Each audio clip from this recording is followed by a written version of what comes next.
He's the man with the ball to bowl the second over. A good last ball from Adil Shazad as well. Beating his opposite number all ends up, but in Skyways, they're very determined and they've been improving all the time. And let's see if they can keep Kharian down to a reasonable score. Askar at the top of the order, well, that's new, but he's been pretty good so far. He's on strike now to a riff. This one's going to be another wide, so open compensation from Adil Arif. But what do you think, Skyways? What kind of a score do you think they can chase down, Rico? Well, I think they can. Well, with the way Abby Asif was been batting, and this guy, if he can get going, who's bowling at the moment. This one's just worked away. The captain will do the fielding. I think 110. They'd be happy with 110, comfortable with anything around 110. But if one of them goes big, you never know. But 110, I don't think they'll want to be looking at chasing any more than 110, to be fair. That's in the air once more, and again, chase being given. Tariq Dar this time. Gets the throw in. Yeah, so these are little things that I think for Skyways, if they're going to keep down to that kind of a score to chase, they need to take their catches. It's been an issue, and these high balls. You see Rabi Asif on the long on boundary. He's in a key position. And, well, Adil Ahmed, he knows only one way, doesn't he? He likes to attack. Interesting that, yeah, Wakas has been dropped down the order. Maybe they're thinking that he could just use a bit of a breather. I think, and that's a luxury you've got, I suppose, in this format. I'm sure we'll see him at number 3. If they lose a wicket, just gives him a bit more of a chance to recuperate and set himself for another innings. Here's a riff down the leg side. I think he might have caught a little bit of pad. Not sure if Adil Arif agrees. Oh, in fact, just there you go. Umpire maybe just waiting for the reaction. I think in the end it was a good decision. And down the leg side, and the wide was called. So all's well that ends well. Adil Arif's been a little bit all over the place. It was better though down the ground. It'll be just a single. But yeah, Skyways and Kharian, actually both of them very popular teams around these parts. The way they approach their cricket, they're really enjoying themselves, and that's what it's all about when it comes down to it. And both these teams playing their final match in the series here in match 112. Next one's turned away, and I think it's going to go all the way. Cuatro carreras para Kharian and Askar. Well, he's made a good start opening the batting for the men in green. Look at this. Let's just look. That ball's been hit there. There's a fielder there. Now, you'll see a man pop up into your screen from nowhere. He's a fine leg. Runs all the way. Beats the man backwards square to get the ball and goes back. Well, I tell you what, he's keen. Look, there he goes. He's getting back into position now. Yeah, he is very keen. And all these guys are very keen. And they're very inexperienced at this level, but enjoying every moment. Next one is pulled away. Again, the captain, Adil Shazad, will do the fielding. They'll just be the single to finish the over at the end of 2. It's 27 without loss. Going away nicely. This is the start they wanted. No wickets down. And, well, that guy's played some nice shots. Adil Ahmed, he played some nice ones, then got out last time. Good catch in the deep. He probably doesn't want to throw his wicket away too early. He knows that Skyways in the last 2 games have struggled in the field and with the ball, so it's a good opportunity for both these batsmen to score good runs. Yeah, but I think for Skyways, extras are their enemy as well. We've said it time and time again with some of these teams which won't qualify for the next round, but it's one area they can work on. Shazad, his good balls are good, but he does spray a few. This is a very good outswinger. We'll see this again. Watch this one curve from right to left. And this is what happens when he does get it right, Adil Shazad. You just watch this one swing right to left. And Askar was the wrong stroke for that ball. And I like he's being aggressive, but there's plenty of gaps on the offside as well. There's no one back in the outfield on the offside. Here's Shazad again. Again, falling for the trick. And it's more of a natural bat swing, I suppose, for a lot of players as well. That's why you might wonder, well, how come they're always swinging to the leg side? And if you were to pick up a bat, if you haven't played much cricket as well, you'd probably find it's a more natural stroke. But the batsman that can play on the offside, it just gives more opportunities, doesn't it, Rico, to score runs? Yeah, it does indeed. But, I mean, the other thing here is when you see that you talk about inexperience, you see the movement of the ball here.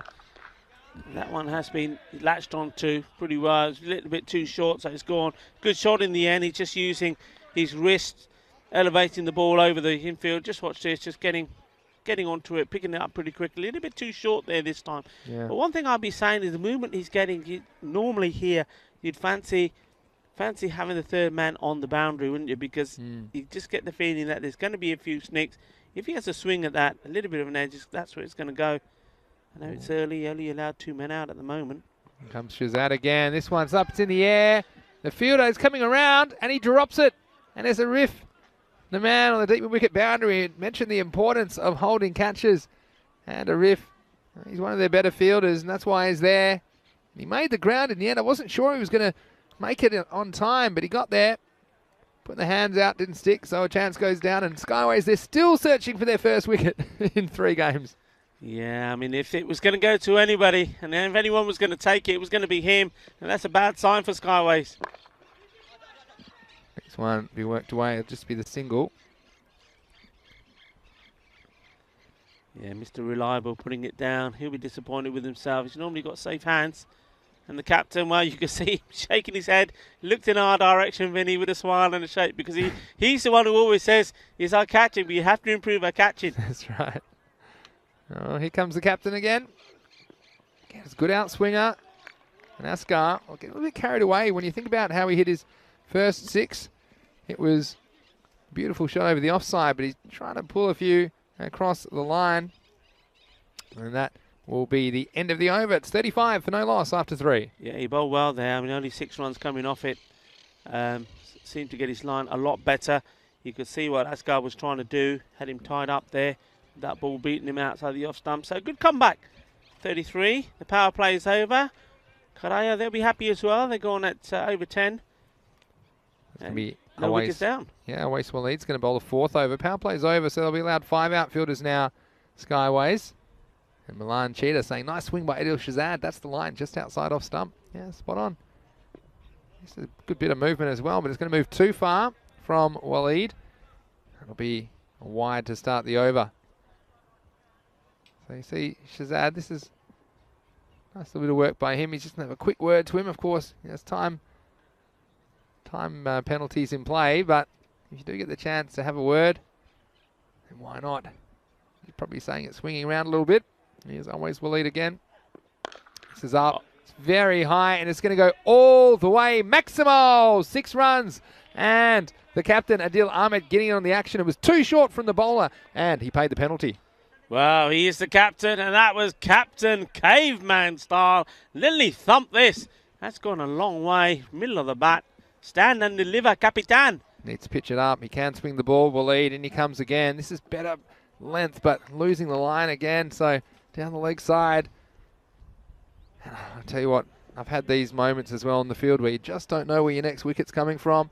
And Skyways at the moment, I think they probably have that feeling. Some of the bowling's been okay. A little bit inconsistent maybe. They bowl some good balls, but they need to hold on to their catches. Here's Waleed. It's worked away off the pads by Adil Ahmed. And it'll just be the single. Askar's definitely giving you a chance at the other end. Both these batsmen are attacking. Of course, they've got these other options down the order, don't they? They've got Mohammed Mawakas to come in. They've got players like the Pastry, Danish Abdullah as well. So they've got the license to attack, these two. This time, that's exactly what Askar does, and he pulls it away, and it's not going to be caught. It's going to be 4 more runs. And Kharian, they're off to a flying start here against Skyways in match 112 of the Fancode European Cricket Series. Nice shot and a good bit of fielding there from one of his teammates in the dugout. Good pick up and was ready to throw it in as well. Yeah, showing how to do it. But again, any time that Waleed drops short, it's an easy put away for these batsmen. He's got to pitch it up. When he has pitched it up, he hasn't seemed to get it straight, and that's the issue. So he hasn't quite got it right yet. Putting an extra man who's running onto the leg side.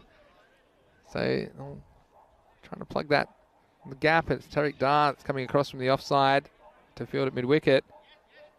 Again, you can't set a field to bad bowling. He's got to pitch it up and get it outside the off stump. Not like that. Yeah, just losing his way again. These extras, they can make all the difference. And look, Skyways, they're that mercurial kind of a team, aren't they, Rico? We've seen some heroics from them, but they're not helping themselves at the moment. They do have some batsmen that can chase down some scores, but I think this is smart from the bowler. He's going to go around the wicket, just try and change the angle. And perhaps that'll stop him losing it down the leg side. This is a better ball. That's where he needs to be.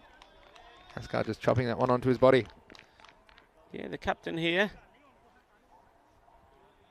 Looking the part, Adil Shazad. You look at liking those shades. Yeah, he's a pretty cool dude, isn't he? That's the cool zone, though. Seen Kuldeep taking a great catch down there. We've seen Junaid Ali take a great catch. Maybe Adil Shazad can do it. He's definitely decked out for it. Well, here we go, right on cue. Oh, dear. And that thumped into his chest. We heard it from here. Oh, Give it a rub. Oh, He's got the shades on. He's got the shades on. And Adil Shazad. That was the moment we both held our breath. The oxygen was sucked out of the room. This one bouncing straight over his chest. And this one was going to bounce off the house across the road. That's a Maximo against too short from Waleed. And Adil Ahmed taking full toll. So 6 to finish the over. And also, should mention that the 50 came up during the over at the end of 4. It's 56 for no loss. So a great start for Kharian. And just a reminder, if you want to keep getting your cricket fix, you can get it this weekend on ECN because we've got some bonus cricket for you. We have a fan code European Cricket Series coming from Malta. It's 4 matches a day starting 7:30 a.m. GMT, which is 8:30 in Central Europe. It's 1 p.m. in India. And also Rico and I will be in Rome to bring you the Italian Women's T20 final on Sunday morning. That's 10:30 a.m. GMT, 11:30 in Central Europe, 4 p.m. in India. So you can have your choice on Sunday. We've got plenty of cricket coming your way. And then, of course, the brand new fan code European Cricket Series starting in Italy. We've been in Italy for 5 weeks. From next Monday. So here's Rabi Asif. And well, Adil Shazad, I still think there's a bit of an echo around the ground, and that made an interesting sound as it bounced off his ribcage, Rico. Can't take a trick. Where's this wicket going to come from? They've had 2 chances. They've gone down.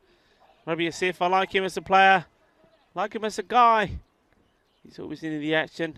Can he get that wicket here for him? Not with that one. That's down the leg side. It's more extras. These extras, along with these punishing blows from the batsmen, are hurting them. And that's the 8th wide that's just gone onto the score there. And of course, it's not just the extra run, it's the having to bowl that ball again as well. It's a double whammy. And he comes now as if this is more on target. It's up, it's in the air, but it's going to be away from the fielder. They'll turn for 1. Askar turning blind. Maybe had a chance for 2, but satisfied with a single in the end. So only 1 scored, but you can see with Skyways not taking their chances, Kharian in a strong position, still 10 wickets in hand. They can really attack and go for their shots. And he does exactly that. This one's blasted all the way down the field, almost taking our cameraman out in the process. Maximo, 6 runs, half a dozen more to Kharian. Huge shot. Just clearing the front leg and said, how do you like some of this? Rabi Asif. Well, he's probably wondering where to go after that. I think you've got to get full, you've got to get Yorker. Small margin for error. He's going to go around the wicket now. It's worth a try. This one's down leg side, so it'll be called wide. So, again, you can see the Skyways just lacking a little bit of penetration with the ball. And we had Milan Cheetah saying Rabi Asif needs to break this partnership. Certainly does. You wonder how at the moment, if they do hit a high ball, it needs to be caught. This one just another wide, and they'll get an extra as well. I'll bring Askar. Oh dear, where's this going? That one just making him earn it. I don't mind that. Haven't we enjoyed watching Skyways progress though during the tournament? Of course, they've had a lot of hard times, but they've had some good times too. Who can forget getting in a winning position in 2 or 3 matches, and the one they actually did win with their DLRF and that innings of 83. This is much better bowling, and that's where he's got to be more consistently, Rabi Asif. And you can see that'll pose problems for any batsman. So again, it's just a consistency thing. A lot of these players haven't had a lot of practice going into this tournament, and it shows, I think, at times. And even there's difficulties practicing in between the games. So just a few cobwebs. This one, well, it'd be another wide. And, well, that's the 4th time in the over that we've seen a wide ball. So Going to run into a few issues with the time as well. If you keep bowling wides, of course, you have to start your 10th over by the 40-minute mark. It hasn't really been a problem in this series, but something you need to be conscious of. This next one was going to disappear. It's a full toss. Maximo, 6 more runs, and that one full toss on the legs. Didn't go for a wide. It went a long way off the bat of Jahanzeb Askar, who's enjoying his time at the top of the order for Kharian. Certainly is, and the opportunity is there for both these batsmen, isn't they, at the moment? The score runs, the bowling, it's been a little bit wayward. You can see they're struggling, and with the wides as well, you just know you're in that over, you're going to get a couple of deliveries that are going to be right up your street, and that's what Askar's been doing. He's picking them and hitting them. He didn't hit this one, but didn't need to. He survives into the over. It's 74 for no loss at the halfway mark. 18 runs came off that over. Well, at this rate, and unless they break this partnership, this is looking like it's going to be a big score. The 150 certainly looks on. And well, with a couple of magical overs, they could even push on to around about between the 160 and 170 mark. They need this breakthrough. It's got to come from somewhere. Well, it looks like they're calling upon another new player, Tariq Dar. He's got the ball in hand. I'm just looking up the last wicket that Skyways took. I'm still looking. It was against the Gladiators. They took 2 wickets in that innings. That was the game they won. Yeah. The Gladiators 110 for 2, and they chased it down the 9th over. But for now, here's Tariq Dar round the wicket, and this is a good start. It's fallen on the stumps. It's just going to be a single. So that was around. I'm going to get an exact moment for you. They took a wicket. Come on, Skyways. Let's get back in this game. Come on, Skyways. This is the second part. Get a wicket. Get back in it. Let's hear them being vocal. Could be a chance here. Go for it. Get it. Oh, he was so close. He made the ground well. Just couldn't get hands onto it. Oh, the pain is hurting us here as well. This wicket has to come from somewhere. Come on. Well, and Tariq Dar, tell you what, he had this why me, and he said, well, I'm going to go after it. And he was pretty close to touching it, and he's upset with himself, creating the chance again.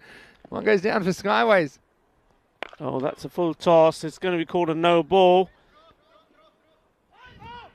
And it's going to be Askar who's going to face the no ball, and he's moved on to 39 of 21 balls. The captain, Adil Ahmed, 26 of 12.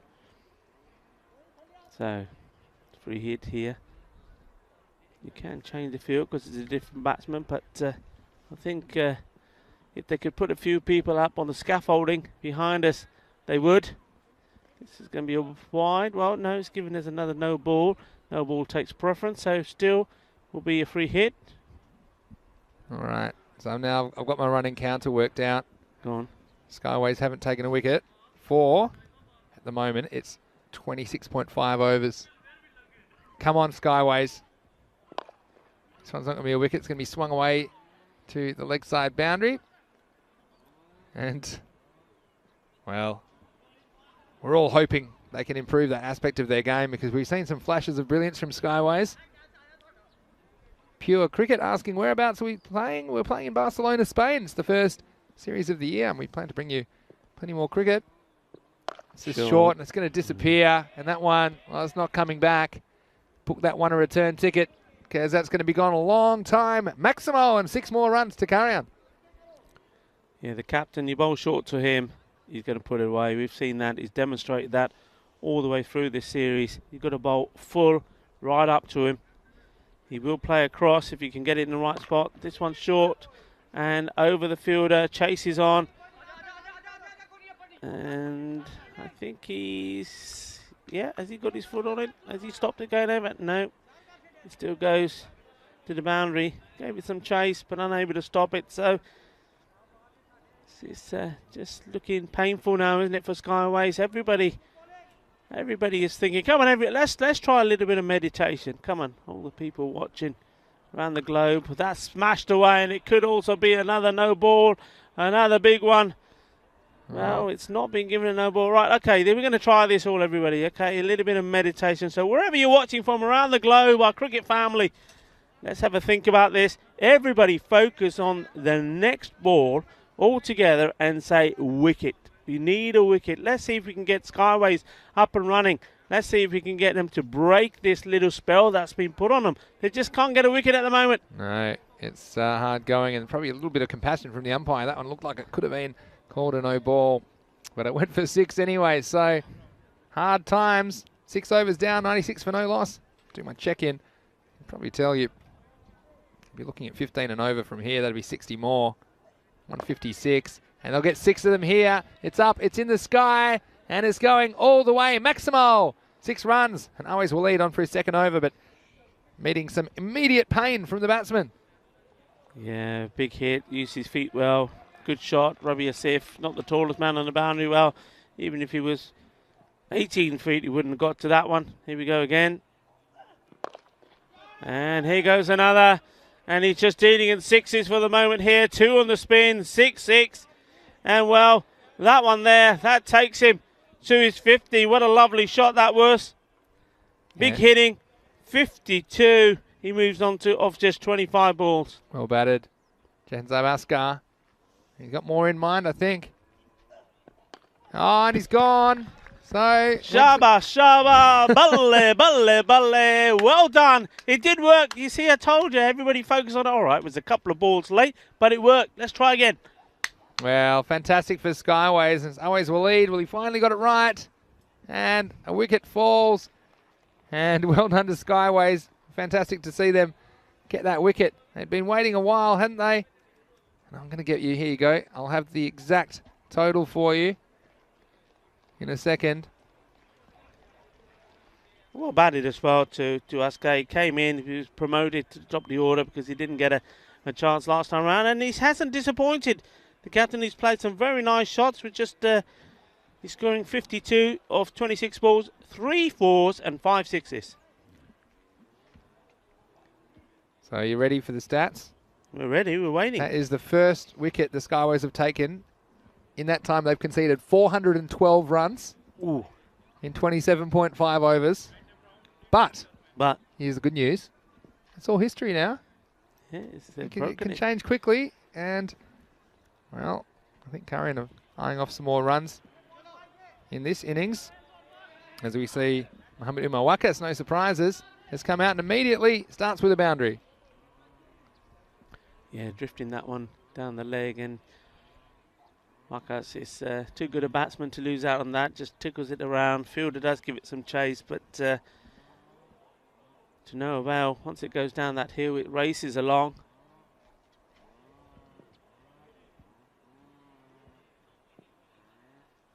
Wade. Come on, let's see if you can get another. Let's see if he can. But he's got it right. He's been asking questions to the batsman, but I think that's the issue. Just inconsistency. And Umar Wakas, well, he was in devastating form in the previous match. Well, this is, well, it's going to be devastating for the bowler. It's going to be a no ball +1. Again, no intention from Awais Waleed. Sure, they'll probably get a warning for that, but the result will be a free hit. And, well, Adil Ahmed, he's going to go into turbo drive because he can have a free swing at this one with no care for his wicket. Here comes Waleed with the free hit. And it's hit very hard, and there's no one back there. And in fact, it'll go all the way. And Maximo, 6 more to Kharian. And they're looking like putting on a very big score here in match 112. Yeah, he's not going to miss out on that at all. We've seen him play them. You can play him in his sleep. You can play him with his eyes shut. If it's short and it's one outside the off stump, that's his shot. And he's moved on to 48. Can he get his half century last ball of the over? I think he can. This is going all the way. Maximo, 6 more runs. It's the 4-6 of the over, and it brings up the 50 for Adil Ahmed, and he scored it off only 17 balls. Yeah, good hitting. We know he can do that. We've seen him do it before. And, well, when the bowling is not consistent, when there's too many bad balls, too many short balls, he's going to punish you, and that's exactly what he's done here. And the score has raced along here to 126 off 7 overs. So good news, bad news. Good news is Awais Waleed got a wicket that over. Bad news is went for 30. Yeah. Supersonic. Rabi as if. Can he come up with something? It's very difficult when you run into batsmen. Of course, they've already had the match to warm up with the bat. Kharian. And Rabi as if. And Skyways looking a little bit rusty, you'd have to say. Some of the bowling hasn't really been spot on. But 2 overs to go. Or 3 overs, I should say. This one, it'll be 6 more. It's a full toss. That one bounces straight off the scoreboard. Maximal 6 more for Kharian. They're up and away. Yeah, it was a slow full toss on the leg stump. And a batsman that is seeing the ball so well. Muhammad Wakas, he's not going to miss out on that. It was an easy shot for him.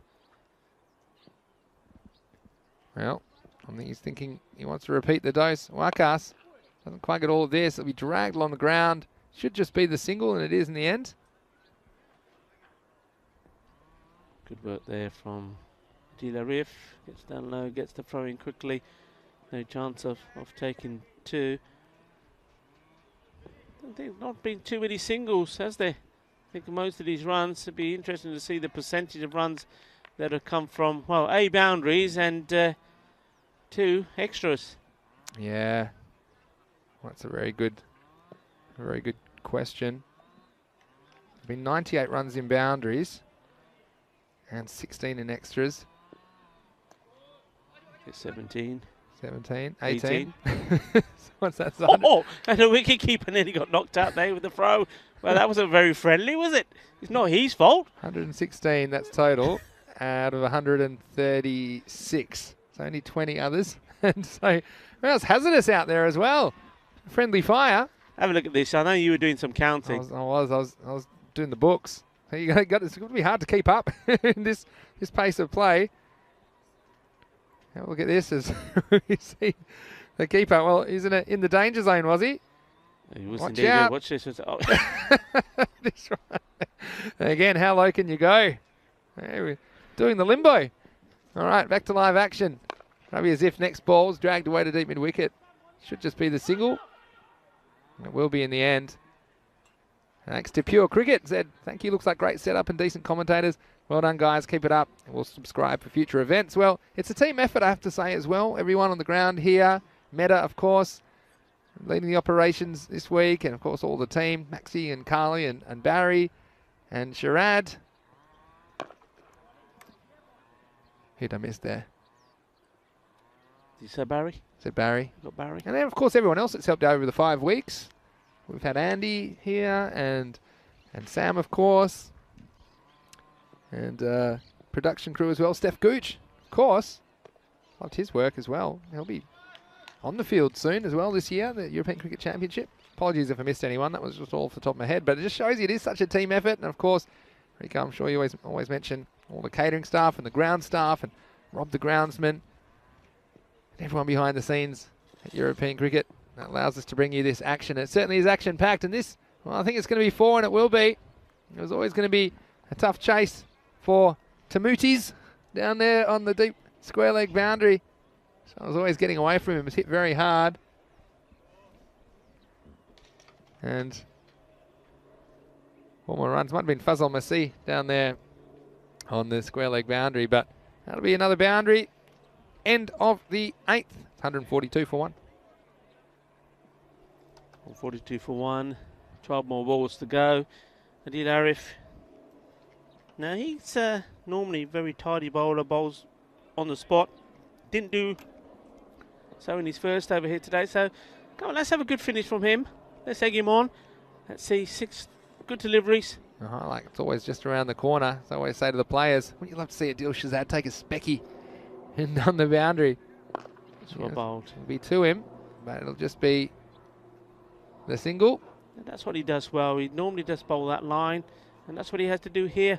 Bowl it wicket to wicket. Try and get. I always say to my bowlers here in this sort of situation, when things aren't going well, think about trying to get the batsman to drive. Make him play the drive shot. That's what you want to do. Nothing short. Think about the drive. Well, that's been hit too hard for anybody to get to. It's to the left of the captain, Adil Shazad, and he's just going to have to retrieve it from beyond the boundary and get it back in 4 runs. Yeah. And that was too wide there. Yeah, way too wide. And again, Only the one man back on the offside. Adil Shazad. I tell you what, if Adil Shazad takes a catch, that might have to hold me back. I think I'll be out there giving him a fist bump or an elbow bump. You do a lap of honour. Oh, yeah. Might take a while. Here's Adil Arif. I just hope he gets another opportunity. Of course, this is their last time they'll be in the field. That was a good ball by Adil Arif. And that's all you can do at this stage. Again, who'd bet against Adil Arif getting these runs? I mean, it just takes one or two. I mean, it's highly unlikely, you'd say, with such a big score on the board, but he's done miracle things before. That man with the ball in his hand right now, this is going to be tucked away off the legs, and I think it'll be 4 more. Again, just struggling with control, full toss on the legs. Good timing by the batsman as well. You'd have to say Mohamed Mwakas has batted very well across the 2 matches today. And this one raced away to the boundary. It'll also bring up the 150 for Kharian. And they don't look finished yet. There's still 8 more balls left in the innings. Well, I did say this was match 112, 112. 112 is the emergency number here in Spain and a few other countries. And I tell you what, Skyways, they've probably been dialing that, but nobody's listening. Nobody's coming to assist them. Well, could be another here. Come on. Adil Arif off his own bowling. He's dropped one already today, and he drops another off his own. It's just not happening, is it? It is just not happening. Oh, and confidence. There's something that's lacking under these high balls. Adil Arif. Again, if you can't help yourself, what can you do? This is up in the sky. Skyways, groundways, and into the turf. Another one goes down, and the keeper throwing his glove in discontent. This next one, it's not going to carry it to the fielder. They've been okay with their ground fielding today, Skyways, but just these high balls, they've been struggling with them. That'll be the end of the over. 11 off that one. Wasn't the worst, but still the drop catch hurts. 153 for 1 with an over to go. Yeah, heard it does. Well, been a good display with the bat from Kharian. They've been assisted with some little bit of wayward bowling, but you still got to score the runs. I mean, we've seen bad balls get wickets, so you still got to score the runs. So this is a good finish from them. They'll remember this Fan Code European Cricket Series. That's the one where they had a great victory against Minaj, the national champions, and also scoring stat loads of runs in their last match, passing the 150 mark. All right, 10th over begins. Looks like Raheel Arif with the ball. I think we've seen him bowling before, so yeah, chance for him to pinch a sneaky wicket. A rare dot ball.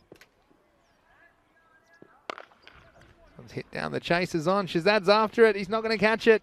It's going to be cuatro carreras más para Kharian.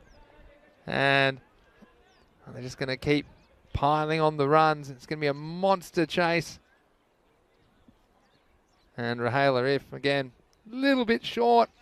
And just opening up the whole of the offside to Adil Ahmed, who's batted pretty well. Again, he's sent up there to attack. I liked it when he's played cricket strokes, and that was a nice shot.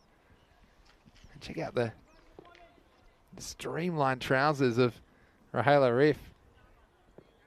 Painted on. Well, this could be a no ball. In fact, it might. Regardless, it'll be 6. It'll be half a dozen runs. And Maximo, more pain for Skyways. And this score now over 160.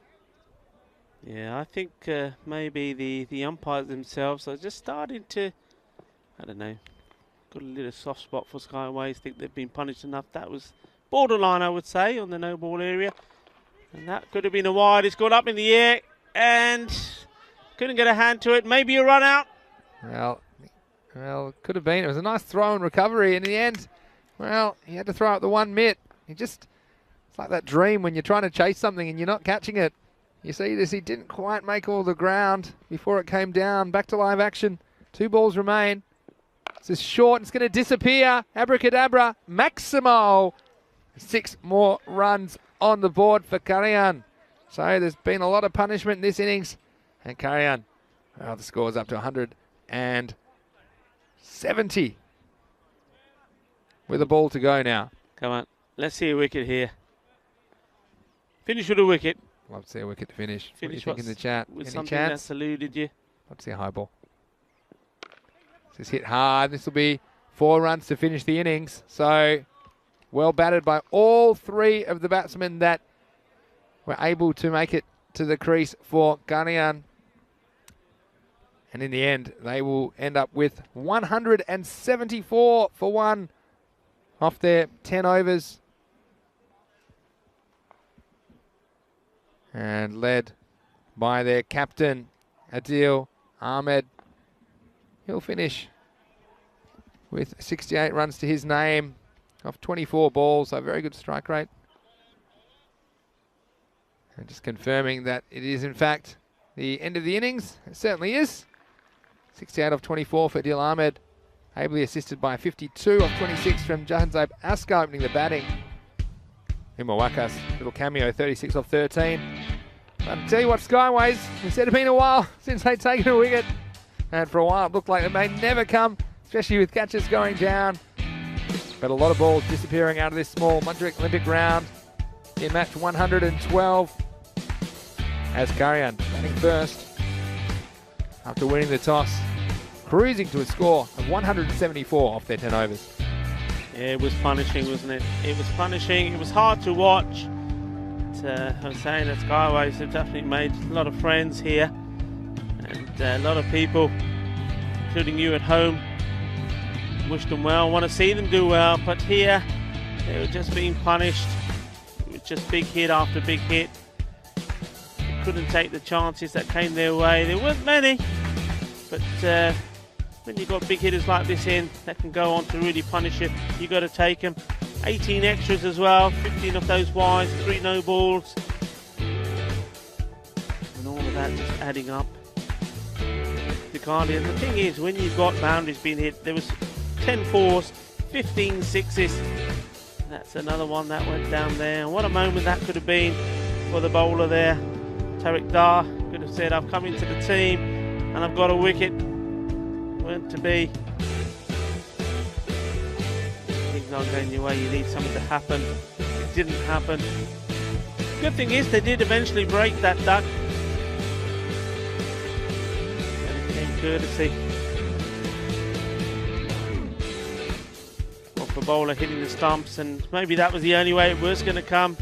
Maybe anything that was going to go aerial wasn't going to happen. And there you have it, that's the moment.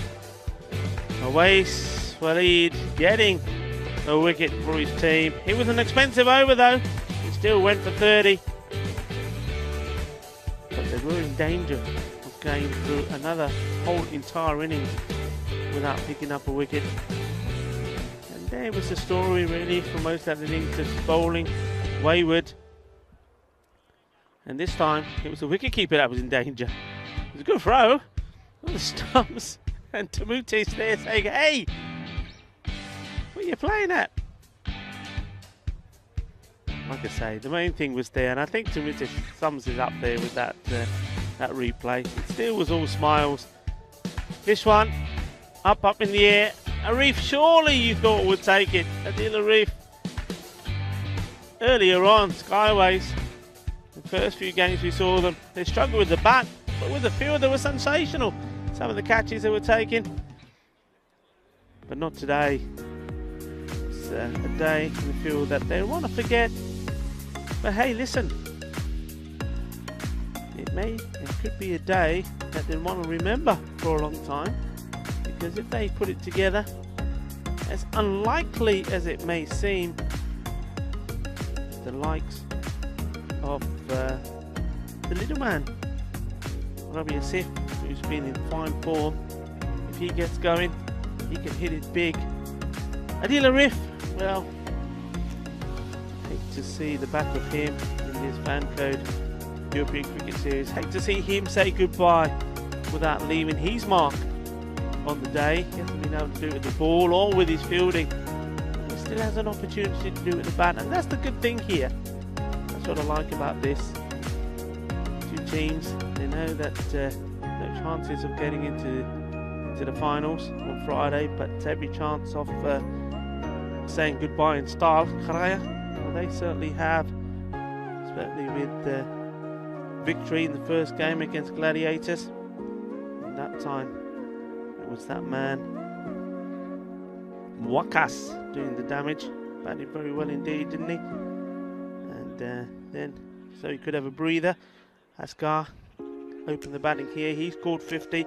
Scored it very quickly as well, of 26 deliveries before he was out. And then Mohamed Mwakas just came back in and took over from where he left off. He scored 36 very quick runs, not out, to add to the 68 that the captain scored, also not out. And looking at the bowling figure as well, it's pretty painful really. The captain did well. I think he moved the ball around brilliantly. He's probably getting more swing than I've seen any other bowler do, and it was just a question of trying to get the ball in the right spot. So he did bowl a few wides, but his 2 overs cost 23. So did Adil Arif's 23 as well, but once again just guilty of the wides. His second spell was much better. Waleed, well, he was the man who took the wicket, but just look at the runs that came off his 2 overs as well. Well, he went for half a century. Maybe as if he would be disappointed with his spell as well. 34 of his 2. He's a little bit more, normally more economical than that. Bowls tardier. We've got it all to do with the bat. That's what we've got to concentrate on now. And I'm sure that's what their captain will be saying to them. Look guys, don't worry about it. Let's go out there and let's say goodbye in style. Well, I hope they do. And I hope you'll join us. Volvemos en más o menos, vale, menos de 10 minutos por el fin de este partido de Skyways con Kharian. Vale, volvemos en más o menos 10 minutos. Hasta pronto.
back to Barcelona, Spain. It's the Panco European Cricket Series, the first series of the year.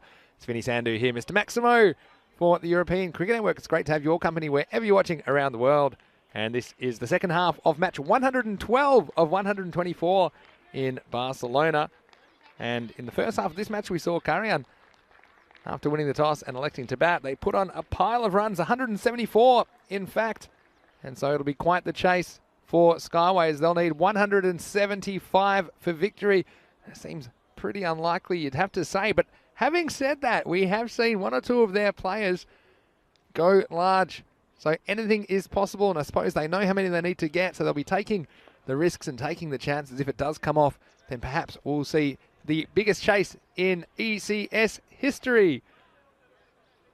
Kharian will have other ideas, though, and they have quite a few good bowling options. Adil Ahmed is going to open the bowling. Also, we saw Wadood opening the bowling with some spin earlier in the day. And no surprises for me about the two openers. They've sent out their two key batsmen, Rabi Azif, who's going to face up, and Adil Arif. And these are the two. If Skyways are going to bat themselves back into this game, you think these two would have to stay there a while. Again, to keep up with that rate, basically they need 35 runs every 2 overs to stay up with the rate. They can't really afford to fall behind it. It will get out of control very quickly. So, Skyways, I think they're, well, obviously they're well behind in this match at the moment, but these are the two that have any chance. They need to get on with it. So, let's get started. Second innings of match 112. It's the second match of 5 today on ECN. Whether you're watching on fan code in India or on our YouTube channel, ECN European Cricket Network, we certainly welcome you to this telecast today. And why don't you drop in a comment or a question on our YouTube chat, ECN European Cricket Network. We'll certainly address as many of those as we can, but let's get started. Adil Ahmed with the ball for Kharian. 175 to win. Rabi Azif, we're just playing the first one out with only 60 balls to play in the innings. Can't afford to have a look at too many, but we know how important it is for Skyways to get off to a good start in this power play. They'll be eyeing off something like 50 or 60 in the power play to set them up. This one wants a thick edge. Squeezed out by Rabi Azif. Will just be the single. So Skyways, they do have a victory. And they were able to do that chasing. And it was this man, Adil Arif, who's about to face up, that was instrumental in that victory they did achieve when he scored 83 not out in that match. And you wonder if he gets going. Perhaps the sky's the limit for Skyways. In comes Adil Ahmed. And this one's beautifully driven down the ground. A beautiful cricket shot. And Adil Arif's away. First boundary of the innings, 4 carreras. And you see here the batsmanship of Adil Arif. And all the way to the boundary. That's a very good indication that he's hitting the ball well. Can he do it again? And this time it was a thick inside edge. In fact, he might get more for it. In fact, it'll be 4 more, so it doesn't matter how they come at the moment. Again, this one not quite out of the middle of the bat. Hit the inside half. You'll see this bat just turning in the hands, not timing, but once it gets on that clay, as the fielder is discovering, Mohammad Naeem, it does tend to race away, and so 4 more runs. And like I said, 17.5 and over. That's 35 every 2 overs to stay up with the rate. There's been 9 off this over so far. 2 balls remain. It's driven nicely to the mid-wicket region again, and it'll just be the single. So Adil Arif, he's the man as long as he's there, and Rabi Azif as well. And as long as they can keep scoring, they just want to hang in this game as long as possible, perhaps pull off a miracle chase. It'd be the highest chase ever on ECN. This time, well, thrown by the fielder, but there is a backup, and so that will end the over. There were 10 off it. After the first over, it's 10 for no loss. Welcome to the commentary box, of course. Rico Full. Rico, a couple of nice boundaries there, but it's a lot of runs to chase. But I was just saying, if they are going to chase them, then these two, they're going to have to do most of the work. Absolutely, they're the key players. And some beautiful cricket shots, weren't they, from Adil Arif? Just loving that, loving the way he uses his feet, gets behind. Like the pose after he plays his shots, he just admire it a little bit himself. Now he's a key player here. A lot of runs to score. And get them or not, the main thing is they finish well and finish on a high. It's going to be Junaid Ali to bowl the next over. And he took a wonderful one-handed catch in the previous match. I'm sure that will be on our social media at European Cricket. Make sure you follow us if you don't already. But at the moment, he's got the ball in hand, the left-hander. He's bowling to Adil Arif. Two fielders back. Deep mid-wicket and deep cover. This one's worked away nicely. This will be a boundary as well. So it's a little bit on the pads. And Adil Arif, we saw him hitting down the ground last over. And this one, beautifully worked away. And a good eye and good wrists to get the ball away to the boundary behind square. Yeah, good timing. Marvellous positioning. Gets his house into position nicely. And hits it well. And once he hits it, it does stay hit. He's got very good timing at the moment of the ball. So very important for him. And he knows it as well that he has to stay there. Can he go again? This one's a bit shorter. He'll go away for a dot. I think Adil Arif, he was very strong down the ground, and with the mid-on and mid-off up in the circle, I think that's the area I'd be eyeing off in this power play. He's got slightly higher margin of error for those straight shots. If there's anything full from Junaid Ali, I think he's going to try and make it disappear. It's exactly what he does, but he doesn't quite get the connection, and probably lucky Adil Ahmed on the edge of the circle, not able to get in and turn that into a catch, but definitely that's what Adil Arif was trying, going down the ground, aerial. Yeah, I think Adil Ahmed there thought it was coming quicker to him than it was. I think he was surprised to see it dip. He was getting ready to take the catch as the ball being powered to him. This one's a wide down the leg side. And, well, no call from the umpire. And I think, unless it caught a bit of pad, which I think is what the umpire is indicating, but it might have been used to Rabi Azif. We've seen a couple of those missed today. Yeah, it's a ball that they won't get back. So Rabi Azif is going to have to compensate. That's a nice little shot. And tell you what, oh, watch the nutmeg. That's a foot fielding fail. And it'll get 4 runs. So Rabi Azif hitting his first boundary of the innings. Yeah, that's a nice shot indeed. You've got a good little partnership here of batsmen that play very differently, and teams can be outfoxed by it. Rabi Asif is very strong outside the off stump. Also, if you bowl short to him, he'll punish it. You wouldn't think so. He's a little man, but no, he short, can it hit a goes. long way. And then you've got Arif, who plays total different style. So it could be a good, interesting partnership here. Packs a punch, that's for sure. Junaid's in again. That's a clever slow ball. Rabi was just totally fooled. He was through the shot too early. That will be the end of the over. So at the end of 2 overs, it's 19 for no loss. And I mentioned the rate as well. They basically need 35 every 2 overs. So they want to be 35 at this stage. So they're 16 behind what they require.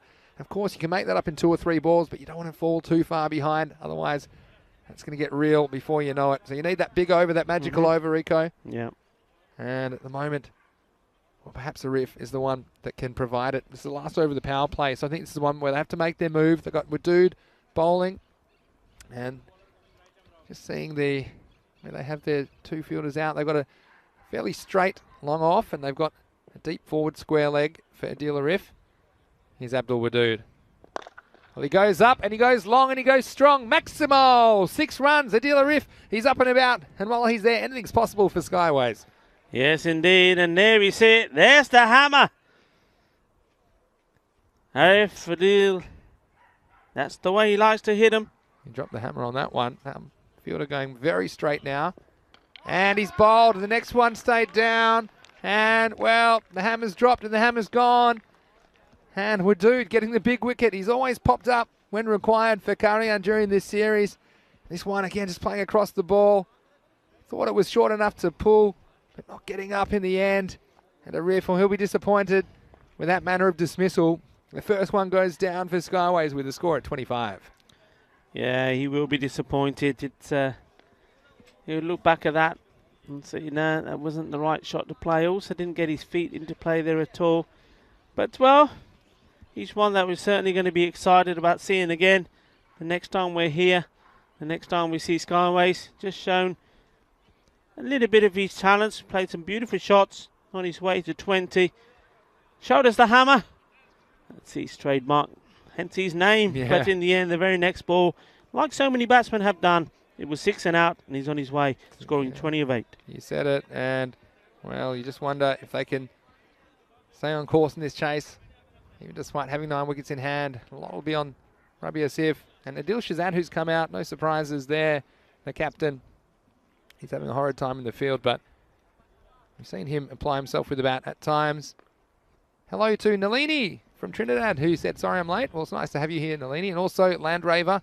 I saw that you have popped into the chat as well, so thanks for joining us. And we've certainly got plenty of great cricket to come today. Might actually touch on the matches to come in a second. This one's driven away, and it'll just be the single as it's picked up at backwards point. Now, I can tell you, actually, we've had the toss for the third match of the day. And that match is coming up straight after this, of course, between Bangladesh Kings and the Gladiators. I can tell you, the toss, in the end, well, it's going to be called a dead ball. I think, well, that's a good call for me because the batsman did back away. Again, let's see this again. Just mentioning that the fielder is straight down the ground. And we mentioned this the other day, didn't we, Rico? I said, I'm not sure if you can have a fielder right behind the bowler because he's in the batsman's line of sight. So I think it's just being explained to him at the moment because it is distracting for the batsman. What's your opinion on that? But why should the batting side be penalised? Well, then you can't have someone walking behind the bowler's arm. That's just a courtesy thing, isn't it? No, you can't. I agree with that. So I think in that case, this should still be a no ball. They should have got the runs. Well, he's going to get a chance here. He's going to come in, Adil Ahmed, and he's going to hold on. So straight to that man. That's my point. Well, We'll come back to that in a second. But unfortunately, it's the end of Rabi Asif. It's gone up high in the sky. And I'll tell you what, talk about the bad way to finish a conversation. and this way, well, it's that exact man there. And he was actually in the exact position that the batsman had moved him to, slightly wider. But I think what I would say there was the batsman's choice to pull away, and that's why it was a dead ball, and also might have affected the bowler's delivery. So I think that's why it was a good call, and it was immediately called dead ball by the umpire. So I think that was a good decision because the batsman was within his rights to pull away, and it was an awkward situation. It happened to me once actually, where they had a fielder straight down the ground when I was batting, and I asked him to move, and no one really knew because there's a sight screen there, and it's typical as if there's spectators around. I'll see Wadood coming in again, and this one's worked away by Shazad. Just the single. See the new batsman there, Fazal Masih. But yeah, it's one that doesn't. It's an unusual position, really. Basically. Yeah, I mean, watching that again, I agree with you there. The batsman, he moved away before the ball was bowled. But I think if it was different, I think if the batsman had played it and then afterwards the umpire had called it because somebody else had made him aware, certainly would have stuck with it. But yeah, it goes back to the question you were saying. We were talking about it. Yeah, you're saying, well, can a fielder stand there if there's no sight screens? Well, really, it is down to the batsman himself to say, look, he's putting me off, so he needs to move. I think if the batsman doesn't say anything, then he'll stay there. Gets up a bit from Wadood, using his height until he might have a chance for a run out if he hits, and he absolutely does not miss. Abdul Wadood, we've seen him come up with some amazing direct hits, and this time off his own bowling. Again, had the batsman pushed back on the back foot as it jumped on a length, and Wadood, he was all over it in a flash. And the batsman said, well, I'll give you a chance. I need the run. You see this one? In the end, the batsman knew he was gone if he hit, and Wadood, well, bang, over goes the castle. And we see it's a short stay for him at the crease. And, well, Wadood, you saw there how quickly he got on top of that, got himself in a good throwing position, and a nice bit of fielding from that young man. Very good work indeed. And, well, this is the way to press self-destruct.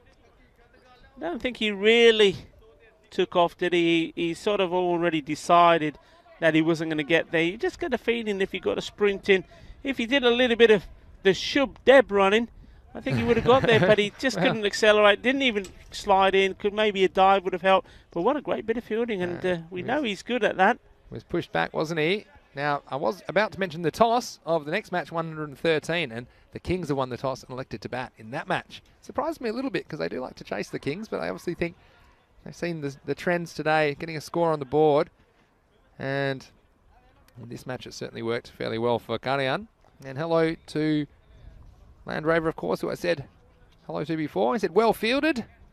And Max Dolan, hello. Welcome to the chat. It's nice to have you joining us today. Where are you watching from, Max? Let us know. Also, we've got a fair few other people chatting on that YouTube chat, ECN European Cricket Network. Yeah. Got a feel, don't you, for the batsman who just got run out there. Faisal Masih, well, run out without facing the ball. Well, I think he faced the one.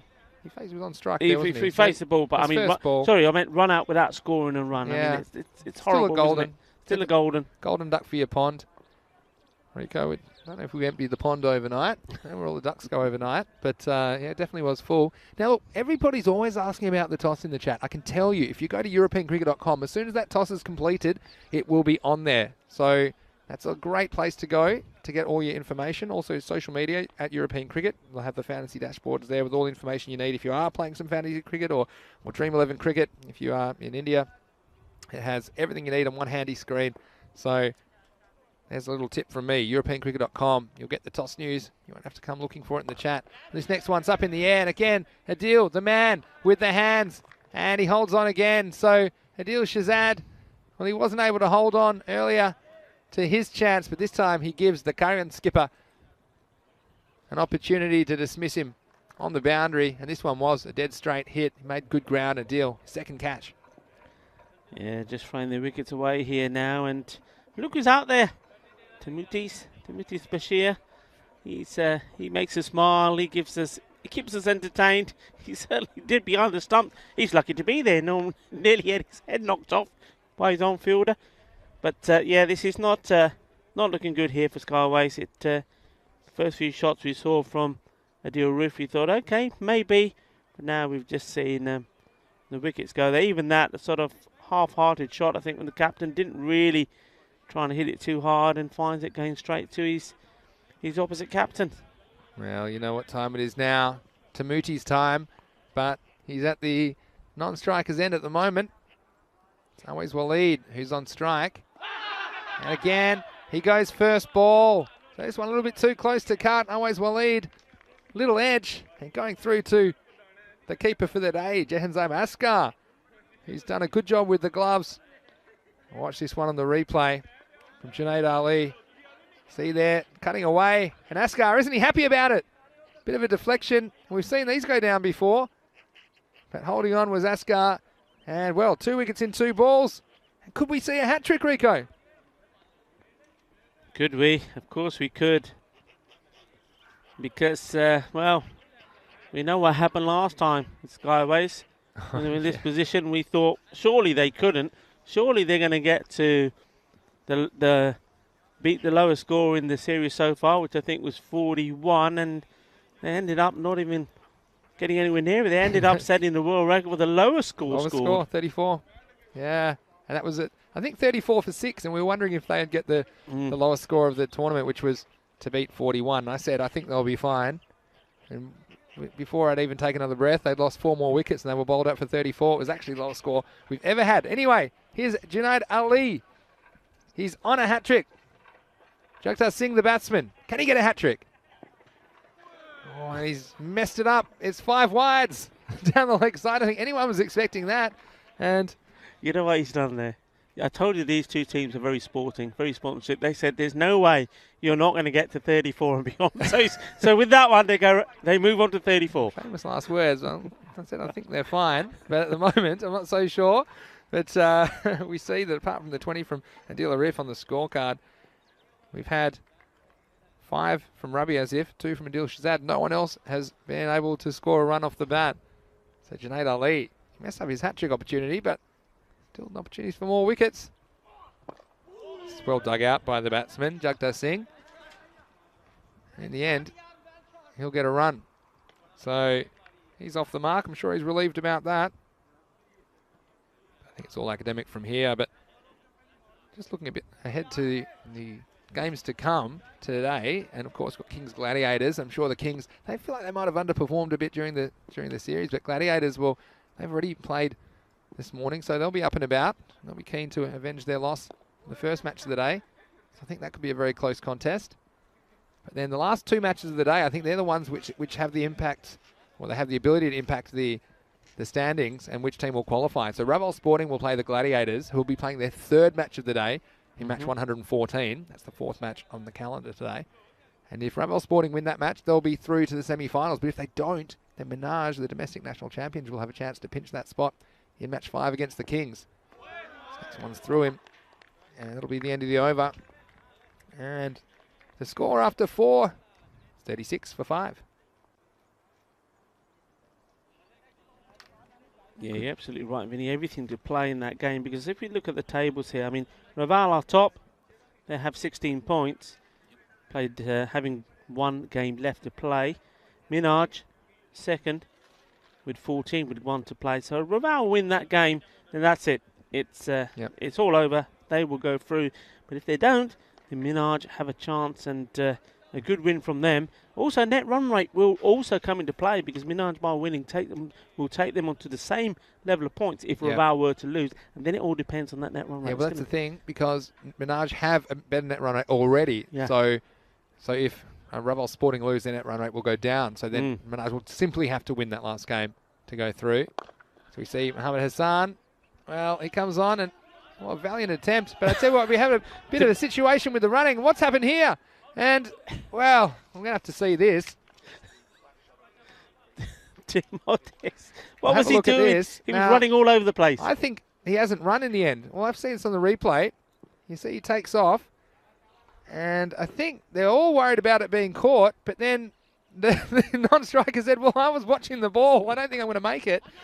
And the next ball was worked away for a single. How's that for some entertainment? The next ball's worked away with just a single. But that was a classic case of ball watching, wasn't it? And it was Jagtar Singh that was doing the spectating. I don't know if he paid his ticket money, but he's definitely a spectator on that occasion. Wow.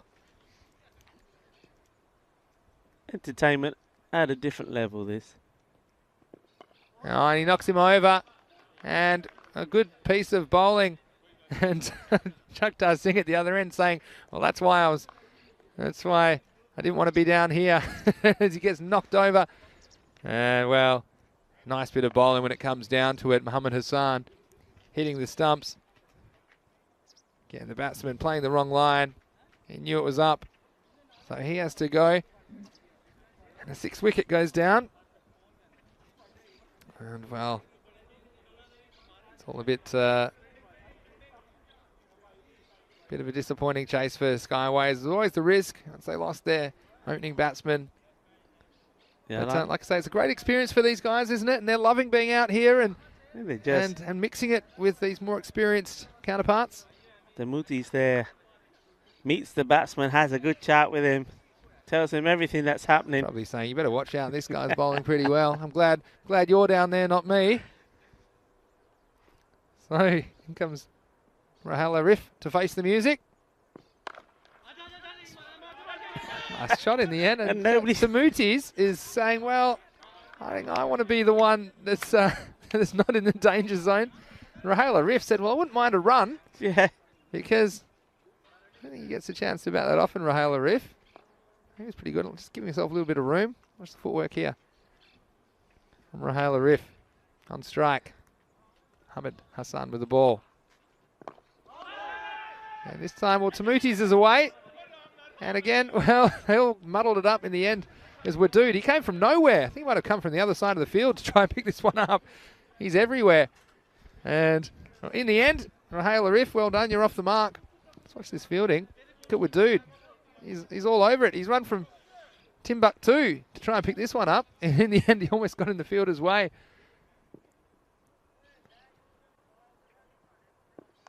Well, this is it's in the air off the back of the bat. Again, where they're going, they're in trouble here, aren't they? I think he might be out the first time, and he's not. And then we got, I think that's going to be 1 run, or was that out? Well, the finger didn't go up. I certainly didn't see the finger go up, so he's not out. This is just incredible stuff, isn't it? I mean, it's entertainment on a different level. And, well, we've seen brilliant cricket, brilliant action. And here, now it's the entertainment to go with it as well. Lovely. We love them. We love Skyways. Of course we do. They bring us so much, and well, they used to. They just they're showing you how not to do the running, how not to do the calling, and well, Tamutis is on strike. Big man coming on. Gets his moment, and end of the over, 39 for 6. And look who it is, Danish, the big pastry, coming on to bowl the 6th over. He's smelling a few wickets as well, I think. Around the wicket. This one's popped up in the air, but it's not going to carry to the fine leg. And I mentioned the Skyways. Well, I'll tell you what, that would have been out. The running. And they're called runs for a reason. They're not called walks. This isn't baseball. Yeah, you have to run them. And Tamutis, he's one of my favourite players to watch. Tamutis, again, a lot of these Skyways players not as experienced in the hardball game, and it shows at times. And Tamutis gets a run. Here's Abdullah, the batsman on the pad. But again, it's some of their basics, which I think it's interesting watching Skyways because they have such a large spectrum of experience in their team. And when we get down to the lower order, it's definitely worth watching. Some of the basics like backing up and calling. Still learning about the finer points of the game, but it's great to see. Here's Danish.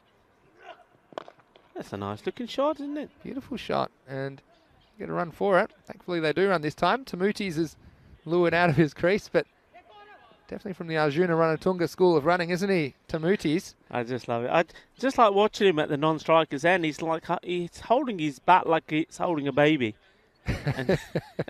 and he's not thinking about backing up at all. Here we go. There's going to be more excitement here. 100%. Abdullah comes in. Do not look away. Do well to dig this out. Look at Wadood, though. He's such a good fielder.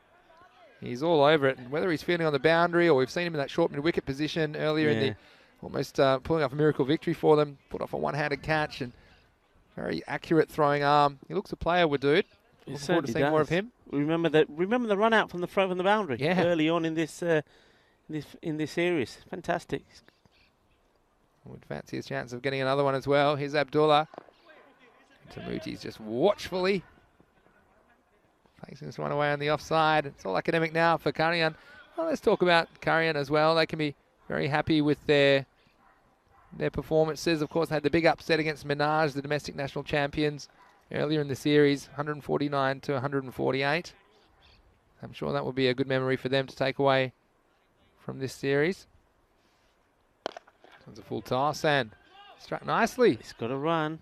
Yeah, there's another run. He gets there. He's not the quickest between wickets. Yeah, Kharian, let's go through their series, and they have won 4 matches, and if they win this one, it'll be 5-5. So not a bad debut for Kharian on this stage. As we see the end of the over, it's 42 for 6. A wicketless over. Pretty handy for Skyways. But yeah, some of their wins, obviously beating Minaj, that was a big one, but also beating the Gladiators twice. And also, looks like they'll defeat Skyways twice. So, interesting to see them also get close to the Bangladesh Kings. Only lost by 1 run. Let's look at this for a defence. This is more like it.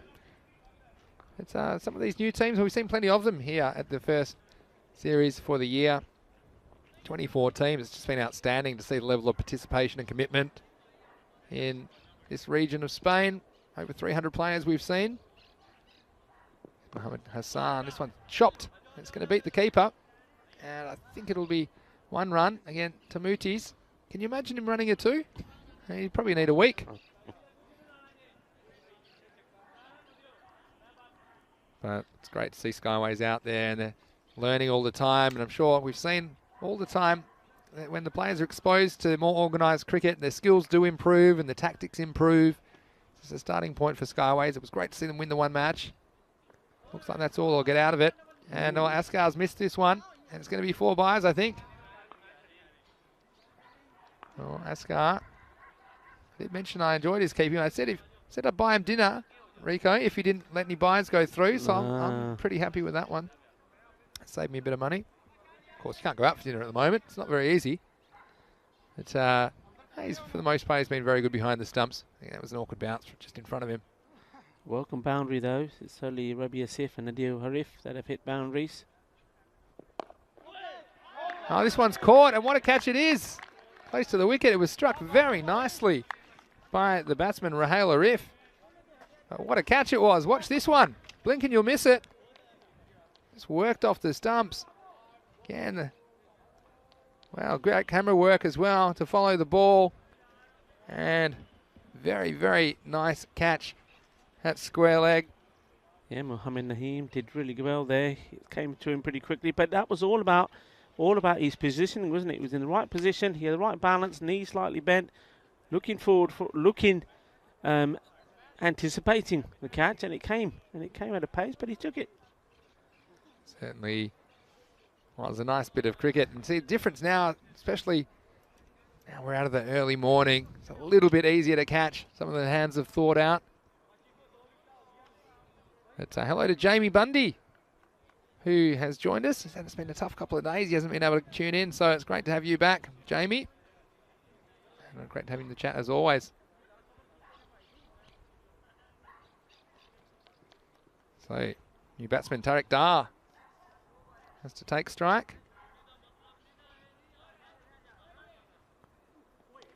Big full toss. I think he was just going for the Yorker. It swung, and in the end, it'll just be a dot ball. So Hassan, he's been pretty good. 2 for 4. Can't complain with those figures. He's got a ball to go on his spell.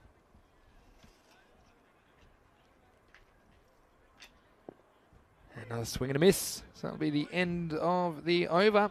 At the end of that over, it's 47 for 7. And coming up, not too far away, in fact, in about half an hour, we'll be rejoining you. And it'll be the third match of the day. And this is a fascinating matchup for me. Bangladesh Kings versus Barcelona Gladiators. And the Gladiators 1-7, but they have underperformed, you'd have to say. Shahid Nazir, he really needs a run. And look, if he gets going, anything's possible. They've got some good players, the Gladiators, and they're a much better team than a 1-7 record. And the Kings, of course, they're back in action, 5-3. They'd probably say they've underperformed as well, losing to some of the top teams. And so for all of the fantasy dashboards, of course, you can always go to our social media at European Cricket, as we see a wide to start the next over. But that has all the information you need if you're playing Dream 11 cricket or fantasy cricket, all the player ratings and their Dream 11 points to date. So that match coming in half an hour's time. Don't go anywhere, because we've got plenty more fascinating and really impactful cricket matches, because the standings, they're not set so far at the top of this group, Group C. It'll be Raval Sporting or Minaj to make it through, and we might have to wait till the end of the day to find out. He does get some bat on this, and it'll just be a dot. Yeah. Bowler here, Asad Ali. Should have left it. May have been another wide. That would have been the 50 up.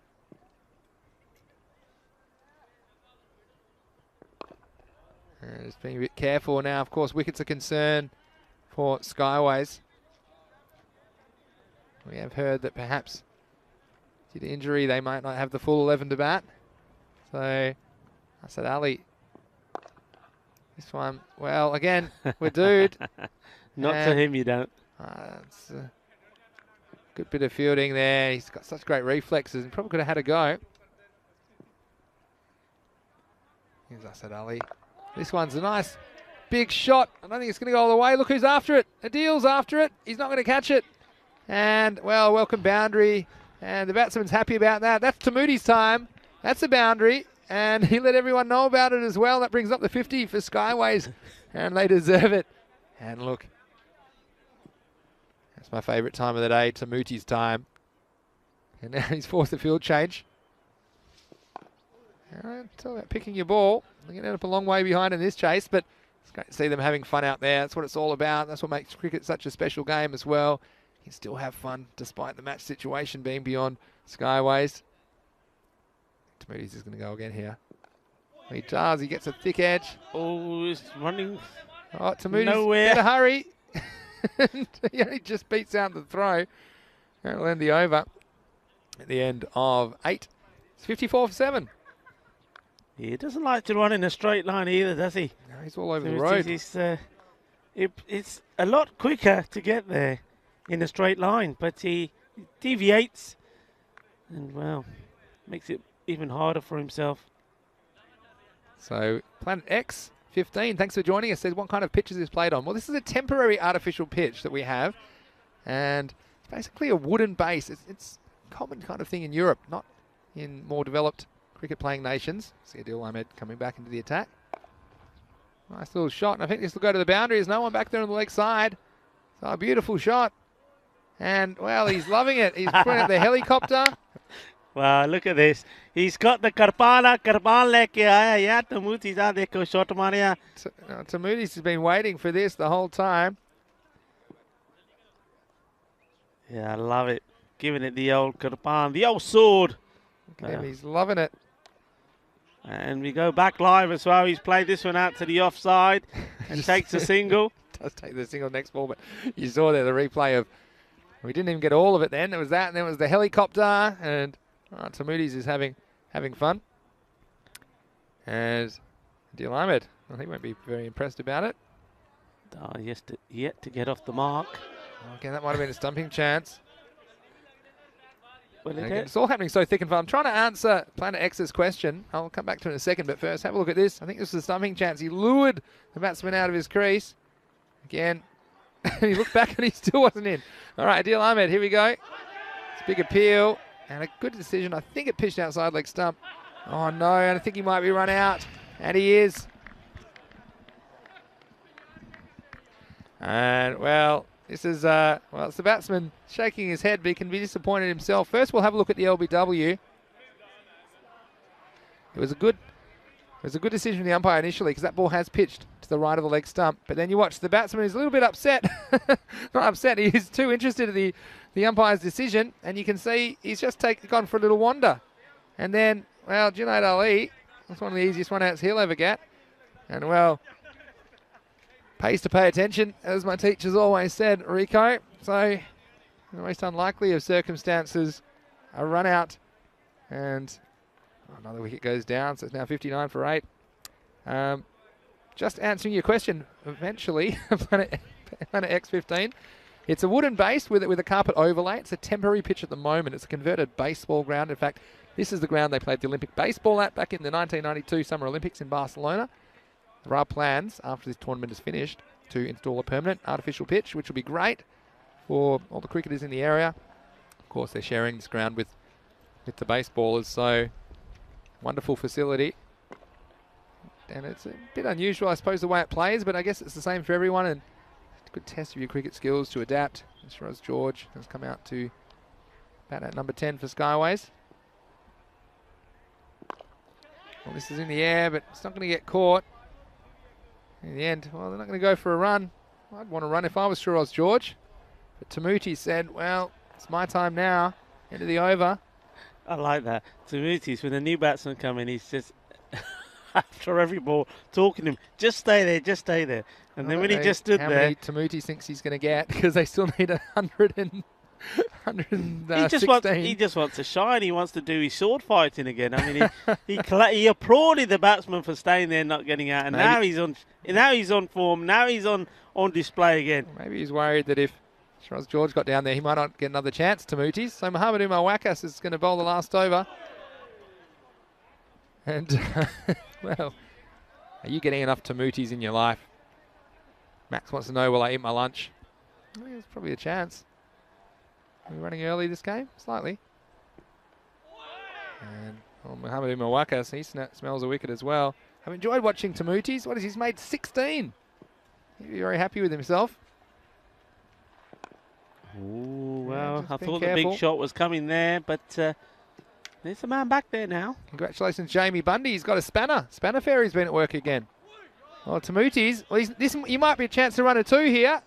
He's not running at all. No one's running. He's not running. Someone needs to run. Oh, dear. What is he doing? Well, I tell you what, at least it'll give this man, Shiraz George, the chance to have another hit. It brings up 60. So there's a big appeal, but going down leg side, good umpiring. So, well, in the end, Kharian, they're going to finish with a win. They'll be 5-5. And, well, we've certainly enjoyed Skyways. This will be the last ball of their tournament as well. Big appeal, and he is giving off the last ball. LBW looked like a very good decision. And so they're going to finish 60 for 9 off their 10 overs. They're going to go down by 114 runs. 174 for 60 here in match 112 of the Fancode European Cricket Series. Just a reminder, We'll be back in about 25 minutes for the next match, which is the Kings versus the Gladiators. But first, let's have a look at some of the highlights from the second innings of match 112, and it was Ravi Azif and Adil Arif opening the innings for Skyways, and they placed a lot of importance on those two, and there were some beautiful shots first up. We saw some great work by the Skyways openers early, and then Wadood, well, he got the big wicket, didn't he? This one just didn't get up, and Arif playing across the line. And Wadood is coming up with a bit of magic for Kharian. And then Adil Ahmed went to work, taking 2 important outfield catches. And then this, well, another bit of brilliance in the field from Wadood, pouncing on the ball, direct hit, and that fielder knocking that batsman out, and well, the batsman, he couldn't believe it, he gave him a chance and it was taken. And this is another good bit of work by the captain, Adil Ahmed. And very next ball, an edge behind, so it was all Kharian at that stage, and the result was beyond doubt, you'd have to say. It was just a matter of how many Skyways could scrape together. And this helped. It was 5 wides down the leg side. And then we saw a few hijinks. This is a bit of spectating from Dr. Singh. He sent Tamuti scrambling. No wonder he hates running. After that, and over went the castle a couple more times. But Skyways, well look, Rico, they've been one of the most fun teams to watch, have to say, as they've been learning more about what it takes to play at this level. We certainly have enjoyed their performances in this series. In particular, didn't we enjoy the work of Tamutis Bashir towards the end of the innings for Skyways? Well, he lived a charmed life, and I tell you what, he made us laugh, he made us smile. And yeah, you know what, you're absolutely right. The Skyways, they certainly entertained us. They played some good cricket as well. They surprised us as well. And I'm looking forward to seeing them. And don't forget this, and we have to mention this, of course, they are without 4 of the top players who haven't been able to get here because of COVID restrictions. 2 of them are the main bowlers. You've got 2 batsmen as well. And you just think, with them coming into this team, they're going to be ones to watch. Yeah, definitely. And also, what I've noticed is Skyways players, the more experienced players, have been working hard with the less experienced players. So it'll be great to see them the next time we see them. We've seen improvements across the board by all the new teams. So just confirming the scorecard. The Skyways going down 174 to 60. But looking ahead to the next game, Bangladesh Kings 5-3 take on the Gladiators. They're 1-7. As I said, Gladiators are a better team than that. Tanzir Rahman listed to open the batting with Shahid Nazir in the next game. Also watch out for the captain Baba Basharat and Harun Salik listed there at number 5. We saw him opening the previous game as well. And Kings, well, they've got a bunch of stars really. They haven't really shone. Shakil Mia is one to watch opening the batting. Is this the game where he'll go large? Also watch out for Skip Muhammad with the bat and the ball. And I'm always interested to see Mashir Rahman, what he does, and he's an influential player for the Kings. Yeah, it seems to be a good match. The Kings, I think they're disappointed with the way things have finished with them in the table. They're in a place, I mean, still got 2 more to play here, and they've got 10 points, so they could finish on 14. And depending what Minaj do in their last game, well, be interesting. They could finish in a good place on the table, but some of their main players let them down. Shakil Mia, he's just starting to get into good form. Be interested to see how he finishes.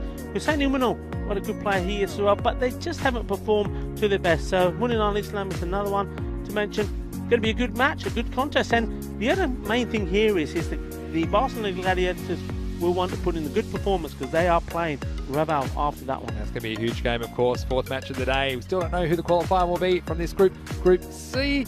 Just looking over that scorecard one more time. Adil Arif was the top scorer with 20. The only other batsman to reach double figures, Tamutis Bashir. We certainly enjoyed his innings. He ended up with 17 not out of 23 balls. Apart from that, no other batsman able to reach double figures. And the wickets, well, they were shared around. Junaid Ali with 2, Abdul Wadood with 2, Mohammad Hassan with 2 for 4. That were very good figures of his 2 overs. Now the wicket off the very last ball to Mohammad Umar Wakas. So we're going to leave you now. We'll be back in about 20 minutes time to take you into the next match, match 113 between the Kings and the Gladiators. Until then, this is Vinny Sandu, Mr. Maximo, along with Rico Full. Hope you're having a great day. You're watching the European Cricket Network, and this is the Fan Code European Cricket Series.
Hello and welcome back to Barcelona, Spain for the Fancode European Cricket Series. It's going to be match 3 of the day, match 113 on the calendar.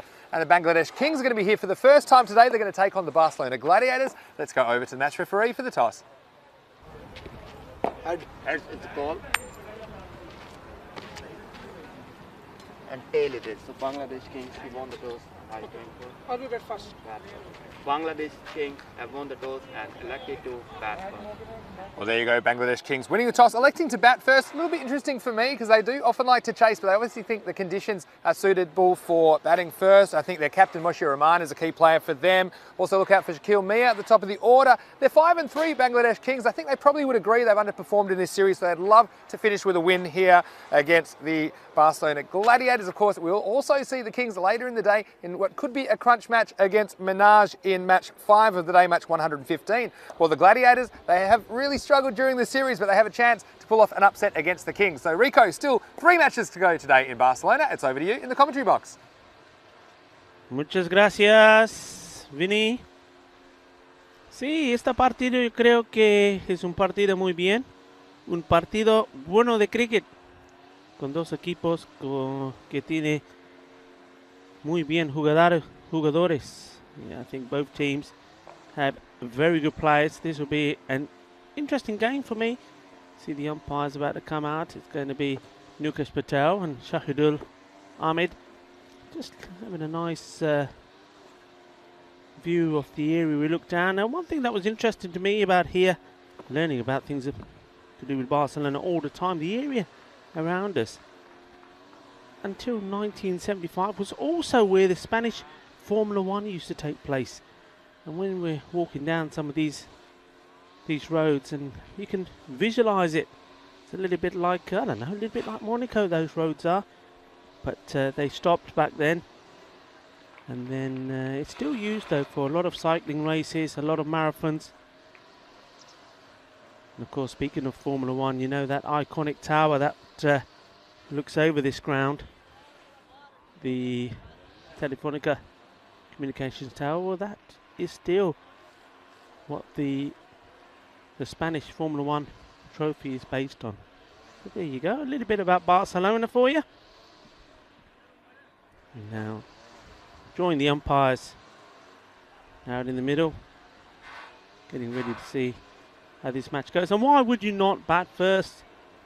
It is an absolute scorcher of a day. There is not a cloud in the air, not a cloud in the sky. I think it's going to be a beautiful day to bat. It's warming up nicely. About 15 degrees right now, but in the sun it's going to feel a lot warmer than that, and we're ready to start. It is going to be, as you heard from Mr. Maximo himself, the Bangladesh Kings going to have a bat first. That will give you some of the personnel. I'm not surprised to see that it's going to be probably, I would say, that Shakil is going to be on strike. It is Shakil Mia, that's been confirmed, and Sufikal Islam is going to be the non-striker, and Nadeem Mohammed to bowl the first over. He's had a pretty reasonable day with the ball, Nadeem. Seen them once already.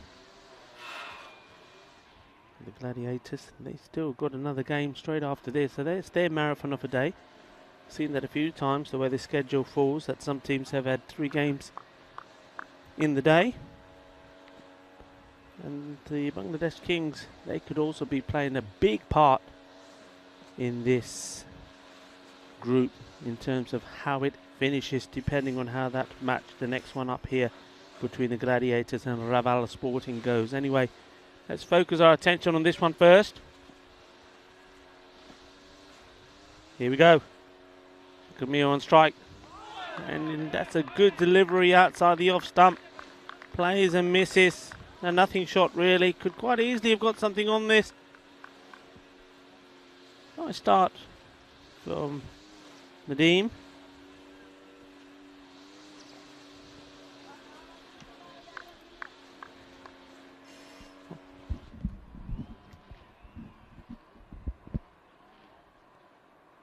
short.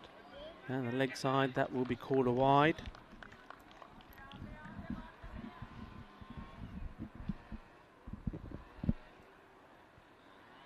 Beautiful day. Absolutely gorgeous. You noticed there is the spring in the air, walking up in the mornings, much lighter, much brighter.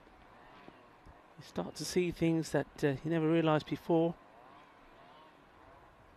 It's a fuller ball once more. Not very convincing looking shot.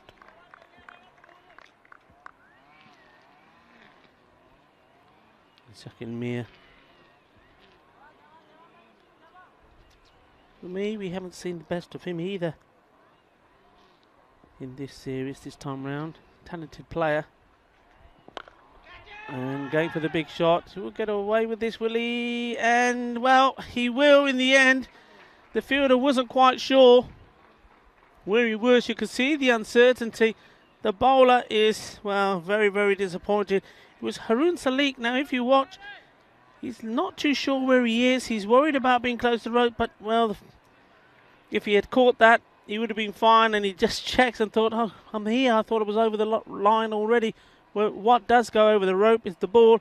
6 runs, and that's the first runs, courtesy of a boundary. And a slice of luck once more for the batsman.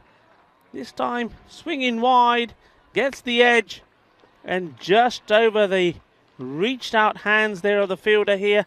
Look at that. So Shakil Mir has opened his account. First with the 6, courtesy of a fielder. And that one there, Nadeem Mohammed just banging it in short and almost finding the right hand of the third man there. Goes back with the fuller delivery, and why not keep it there? That's what's been pretty successful so far to Shakil Mir. Just a good length ball outside the off stump.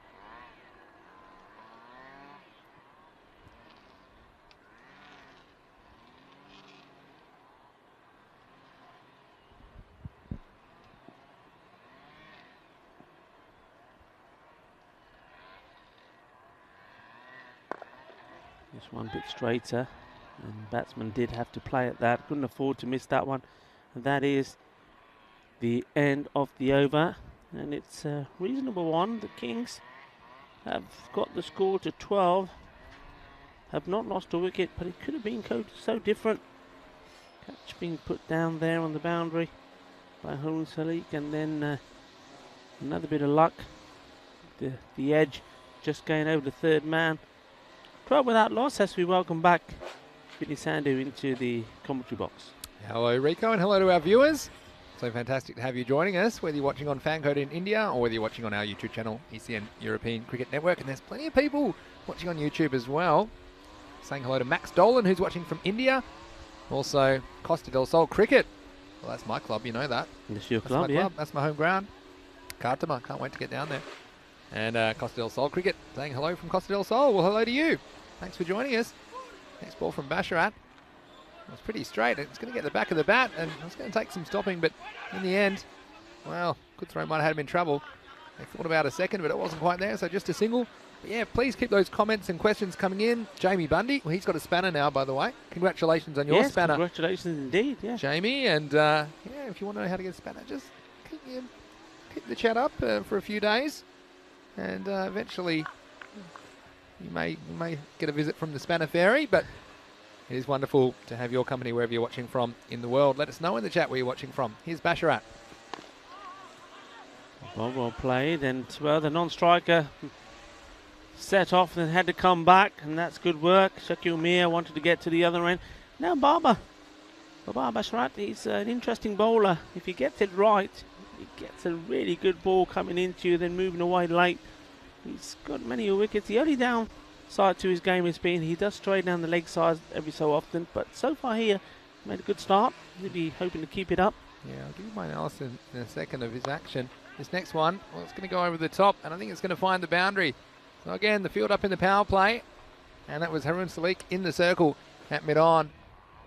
And it goes all the way for 4. But yeah, my analysis of Babar Basharat's action is he doesn't get his arm very vertical, so sometimes that can be a good thing, but one of the issues is control. So because the arm angle isn't very consistent. I think that arm angle is the reason that he does spray a lot of balls down the leg side. When he gets it right, he's been very dangerous, but has bowled too many extras. But hopefully for the Gladiators, doesn't give too many away this game.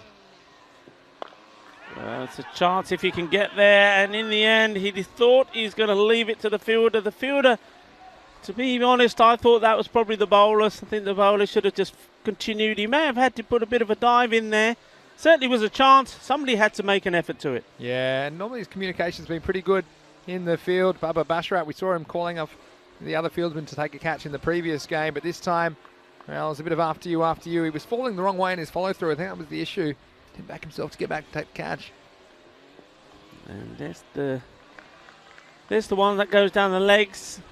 He bowls a couple at least in the over, and if he could sort that out, then he'd be very useful. Question in the chat. Max Dolan says, Rico, how are you? Well, how are you, Rico? I'm very well indeed. Thank you for asking. And how can I not be? We've watched excellent cricket today. We've been entertained, certainly by Skyways.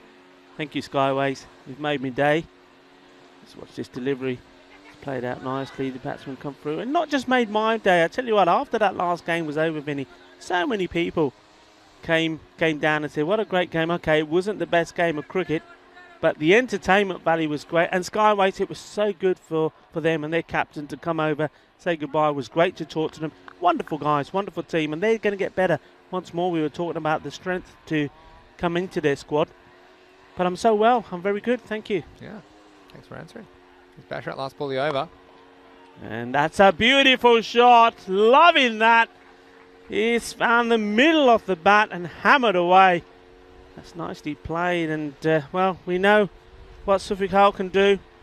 If he gets the opportunity, he plays big shots, takes on the field, takes on the bowling. Great way to finish the over on a boundary once more. The score moving along nicely. So here, 26 for 2.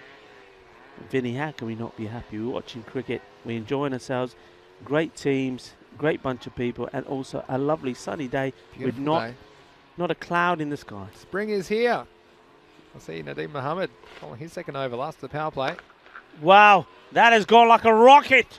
Take that, and somebody had just pressed the turbo button. And Shakil Mia says, take that. He's a good batsman, Shaquille Mia, and I don't think slogging is his game. He plays cricket shots. And you see, perhaps he's struggled to adapt to this format, but I tell you what, when the ball's there to hit, it's almost right out of the middle, and like you say, like a rocket, away it went, and almost broke the sound barrier.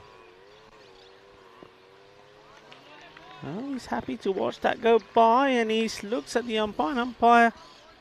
Shahidul Ahmed says, nothing wrong with that. You've got a bat in your hand, you've got to play it. Yeah, exactly right, and that's the spot you want it. There's the bowler, wide but not wide enough. Oh, and he's given this everything. But you're right there, that's exactly what you're talking about. He's a good batsman, he can play good shots. And you just think if he applies that to that, I mean, there's no difference. Get your foot across, play it along the ground, through the gap, 4 runs. But he's trying to slog, isn't he? Yeah, it's not his game. I think he just has to bat normally. And I think he doesn't have to try too hard for those expansive strokes. I know, look, it's the last over the power play. That's an example of a ball he should be playing an offside shot too. Oh, and this, again, this is, watch this, this is what I call the sneaky pretend to take a run to take the umpire's mind off the appeal. You might see this again on the replay. Again, we've seen some people take it to extremes. This one, well, it was close-ish in the end. It was pretty close. And trying to look not guilty. I always think you look really guilty when you're taking a fake run. This one, again, is above the knee roll. Had a good hard look at it, but umpire deciding that one wasn't going to go on and hit the stumps. A bit of accidental foot fielding this time from Nadeem Mohammed. He did enough to stop the batsman. It was interesting, though, after that LBW appeal, Shafiqul quickly went down the other end and had a word. Would have said something to him just to say to him, look, you're doing this wrong, or you're not moving your feet. Probably that, exactly, because he probably thought himself, okay, maybe he has got away with that one because it was pretty close. We've got a couple more big calls in the chat. I'll come to those in a second, but for now, here's Nadeem Mohammed. Oh, and this one could be even closer, and this time he does go. And that's good bowling. He stuck to his task well, did Nadeem Mohammed. Yeah, and it was a really good piece of straight bowling. We'll see this from straight on. I think it's a very good decision. I don't think that was going over. I think it was knocking them all out of the ground. And, well, kill me up. He has to go again. And unfortunate for him, he walks back after scoring 19 runs and a promising start. But good bit of bowling when it comes down to it. Yeah. Striking at a very handy time for the Gladiators. And the score at the end of the power play, end of 3 overs, it's 32 for 1. Yeah, it just goes to show if you bowl a good line, wicket to wicket, and you're able to just vary the pace a little bit, anything can happen. So the power play has come to an end. 32 for 1 is the score. And Omar Ali, he's come up with a big call. He's called it century for Philosophical Islam. He's only on 11 at the moment. I like that. That's a good big call from you, Omar Ali. Of course, we saw him made a very good 50 on Monday, didn't he? And that big chase they had against the Tigers. Quality opposition. Yeah, Buenos dias, Omar. He certainly did. I'll tell you what, he had the Tigers panicking because remember in that game, they had to restrict Bengali CC to under 135, and Omar Ali was hitting them big. Ended up, I think, with 60 odd. Great knock from him. Intelligent cricket. Both batsmen are on the same page. It makes such a big difference with the running between the wickets. We saw Skyways in the last game not often being on the same page, but they're the important ones. If you can get ones off those balls and not have them as dots, just keeps the score ticking over. And that can be worth 15, 20 runs at the end of the innings.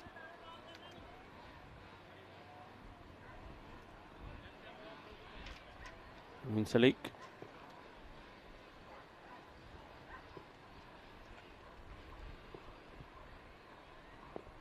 And that's well bowled.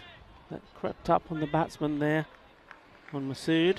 Yeah, Mohammed Masood, we've seen him batting at number 3 today. We've seen him opening before. So he'll fancy himself at this stage of the game to keep the score moving and hit those vital boundaries to get this score up around. I think they'd want 110 plus, I think is what they would want. It depends a lot on the kind of bowling and the kind of gifts they receive from the Gladiators. Oh, he's gone. For me, he's gone. Yeah. Has to go here. It's a very good delivery. I'm sorry for the guy who called the 100. It's not going to happen. Watch this. It's a good jinx by Omar. Let's just see where this one bounces. That was the only concern for me. Yeah, that's pitching in line. That's hitting in line. That's hitting the stumps. Another very good LBW decision.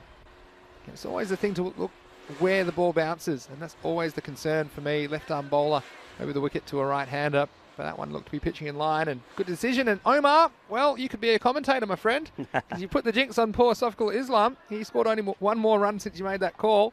He goes for 12. Another handy wicket for the Gladiators. It's now 34 for 2. Yeah, very good bowling.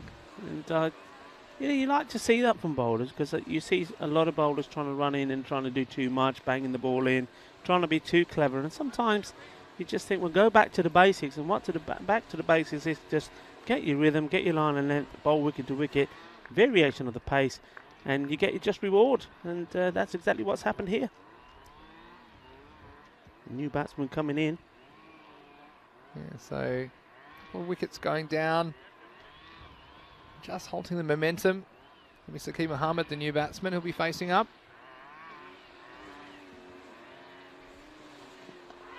And he's knocked him over straight away.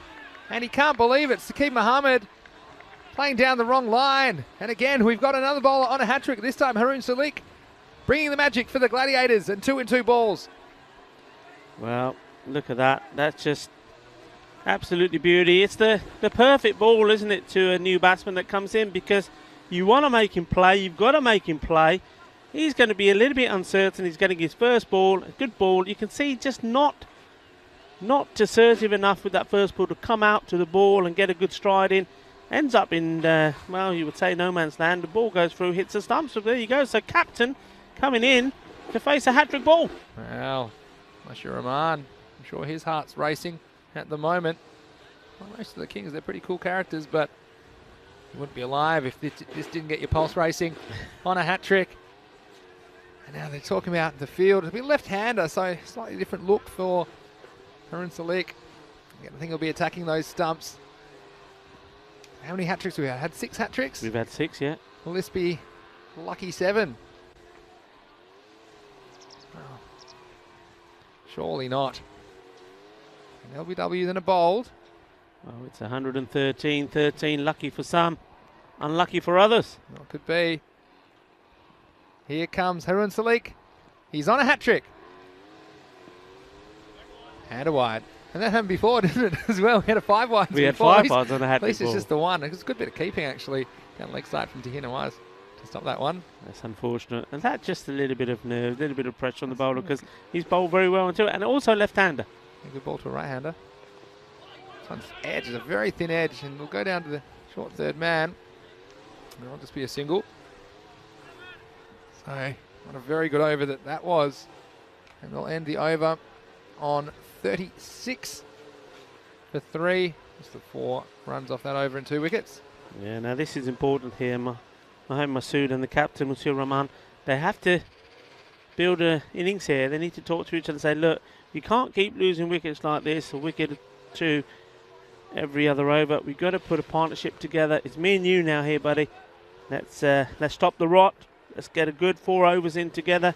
Get the score up to around about 70, and then let's have a big bash at the end and try and get to around about the 110. They have to go past 100 surely against the Gladiators. Yeah. That's what they've got to have their mindset on that. One over can make all the difference, and we've seen after a bit of a shaky start, these 4 overs have gone 12, 14, 6 and 4. They're taking wickets, slowing the rate. Hello to Golden Paradise. Thanks for joining us in the chat. He said nice bowling. It certainly was. Jamie Bundy saying Masood was still there. Well, he's still there. He's the Kings' leading scorer so far with 208 runs, so he needs to take the strike. He's off strike at the moment, but the captain as well, he's very capable, Monsieur Rahman.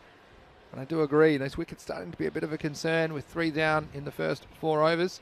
It's going to be Mohamed Umar to bowl. It's a nice shot. And, well, it isn't just nice, it is effective. And it brings him 6 runs. What a lovely shot this was. It came from nowhere. Look, just literally, bang, take that. Don't bowl that to me. He's timed the cover off this one. And what a beautiful, confident start. And what I like about this, it was nice and straight. Didn't fall for the urge to hit across the ball. Yeah, no, you said it there, across the ball. That's how he's been getting out, playing across and being clean bowled. On this one, smarter bowling from Umar. He went a bit shorter because he noticed Monsieur Rahman very strong on that length ball, that slightly fuller ball. That time, just not too short, but just short enough to force the batsman into that uncomfortable zone, isn't it? Where it's not quite short enough to pull, but difficult to drive. Yeah, needs a captain's knock from him here. Nice cool head. And he needs somebody to stay with him. Hopefully for him it's going to be Mohamed Masood on strike here now. And that one was always going down the legs. You just thought, well, we've seen one batsman try to come inside and let the ball go down the leg side for a while, but it didn't quite work because the ball was on leg stump, and it was Danish Shaladdin who got the wicket, the unfortunate batsman. But this time that would have been quite wide. Could have stepped inside, take the extra. Would have been a good stop from the keeper as well because it was pretty wide. Short and gets away with it. Yeah. And a genuine bouncer in the end, wasn't it? Yeah. And, well, he had the Kings skipper smelling leather as that one went past. That might be the one for the over. Signaled by the umpire. Yeah, Jamie Bundy had a good point in the chat as well. The Kings, they've only scored 100 once in their 8 previous matches. Although what I would say is they have probably looked like scoring 100 a couple of times when they've chased down totals.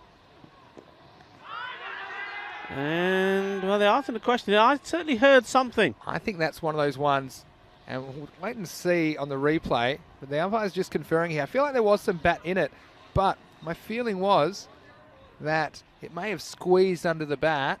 Well, you see that one? It's kind of squeezed under his bat. So even if it's taken a little bit of the bat. Yeah, I think it's gone down and up. Yeah. Certainly hasn't carried all the way side through. we might be able to tell. You see it reaches him on the full. And so I just can't see how the umpire can be completely short. Look, it's not impossible either. It might have caught a little bit at the bottom of the bat. Yeah. After bouncing, again, there's enough doubt there, and I think that's a good decision in the end from the umpires. Just getting that side on view, it can be useful for the front on umpire, the standing umpire, to help him make the correct decision. So good umpiring in the end, and we'll continue. Mohamed Umar with the ball. And he's blasted it away. Fielder will give it chase, get nowhere near it. That's a good, positive response back from the captain. Nice shot, no messing around. Just watch this.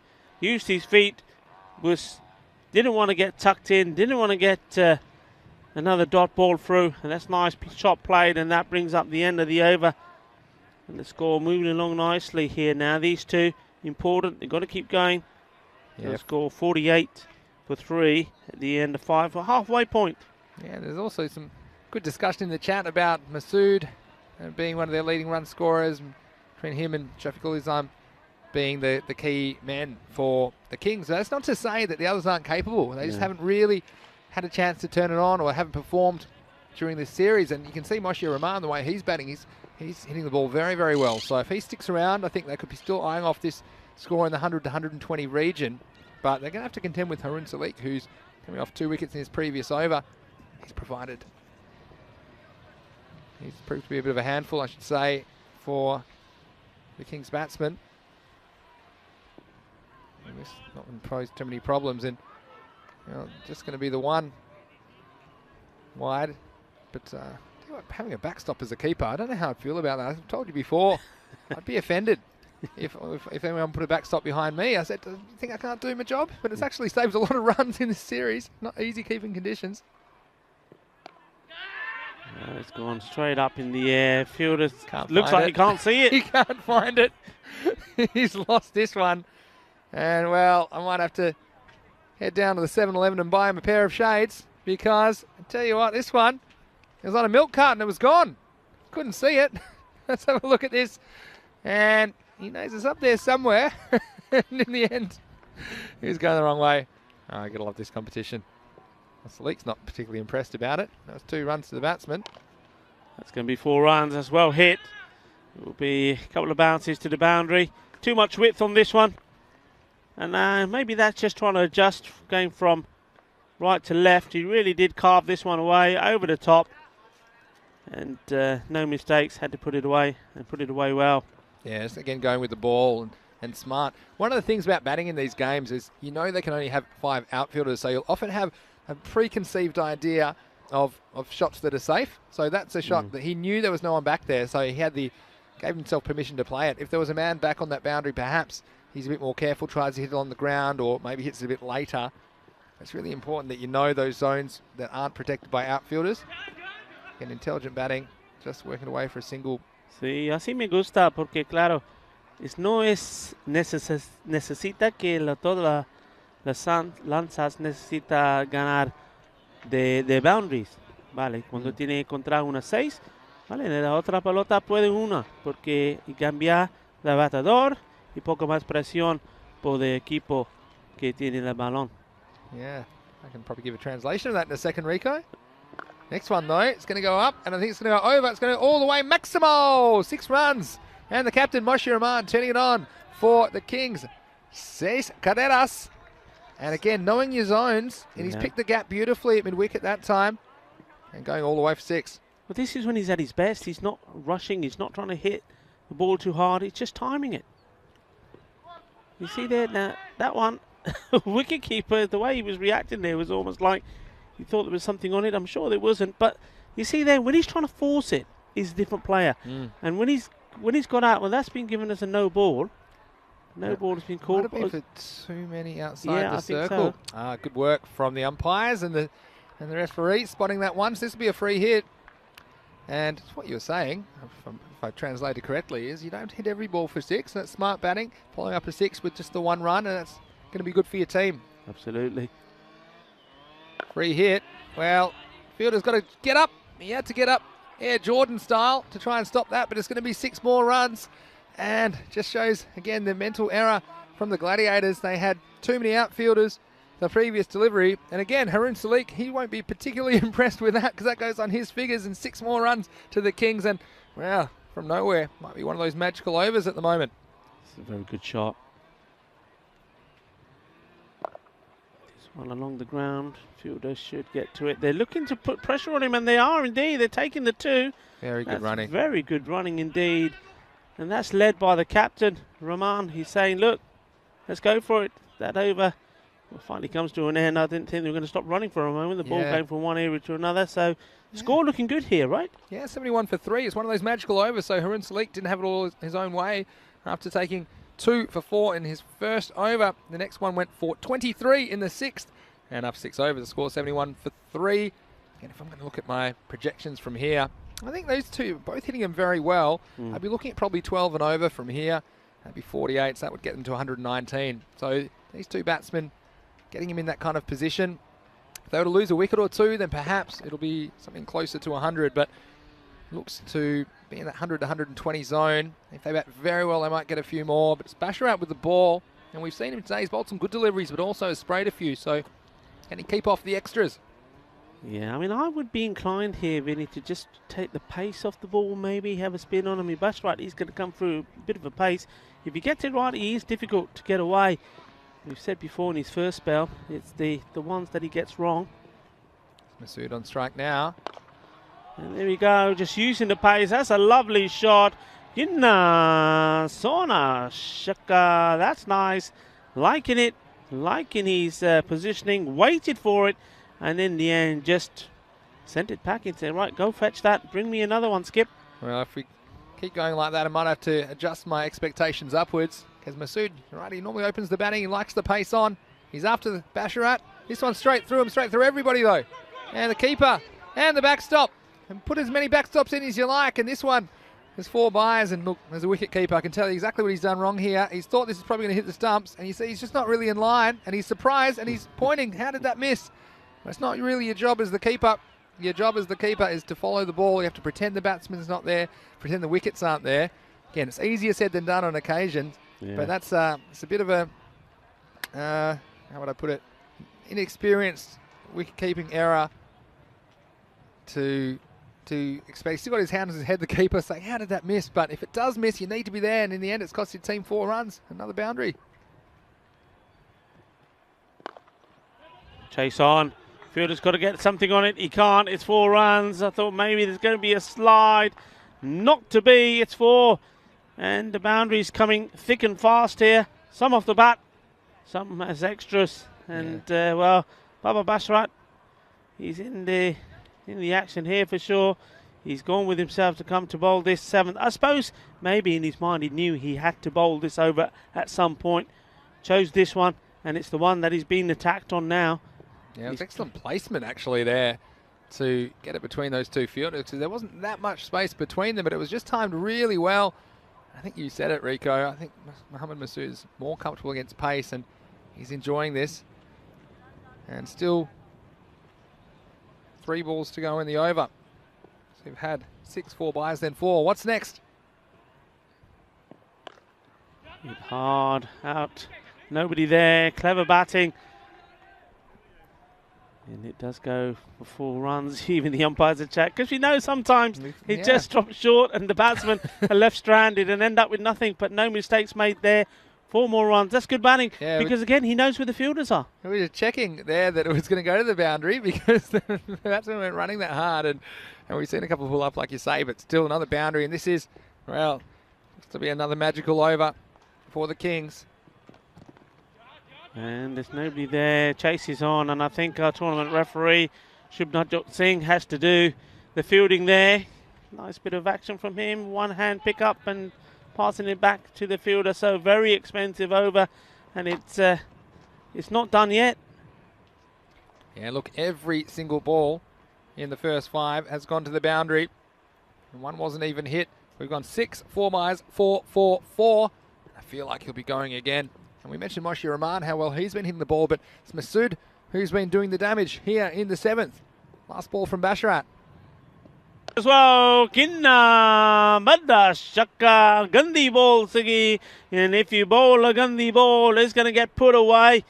And what an over that is. Both of these batsmen absolutely motoring along. Well, rack 'em up, stack 'em up. 28 off the over, 99 for 3. And if you want to see more action on ECN, you can this weekend. This Saturday and Sunday, we've got some bonus cricket for you. We have 8 matches from Malta for the Fan Code European Cricket Series Malta, 4 each day starting at the regular time. We've also got the Italian Women's T20 final. Rico and I will be there to bring you that on Sunday morning. So don't forget to tune in this weekend. And then, of course, from Monday, we're in Italy for 5 weeks in 5 different locations in Italy from the 15th of March. And we're bringing that action to you Monday to Saturday over the next 5 weeks as we head to that wonderful nation of Italy. And we have 5 different locations over the 5 weeks. And join us on that journey. It'll be exciting.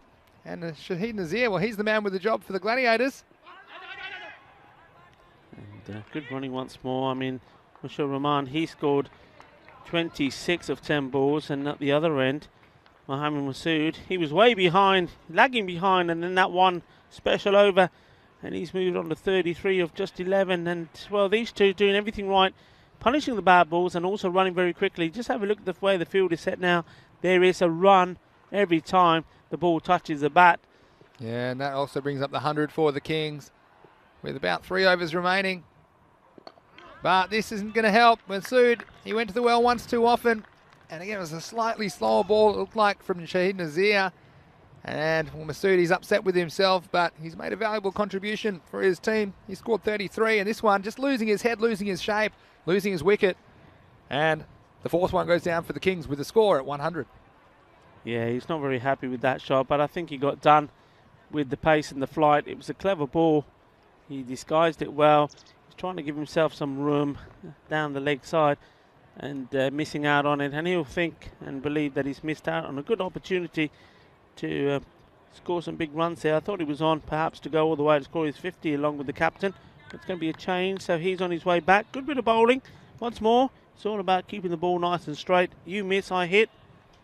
And this time hits the bowler who's the victor, Shahid Nazir.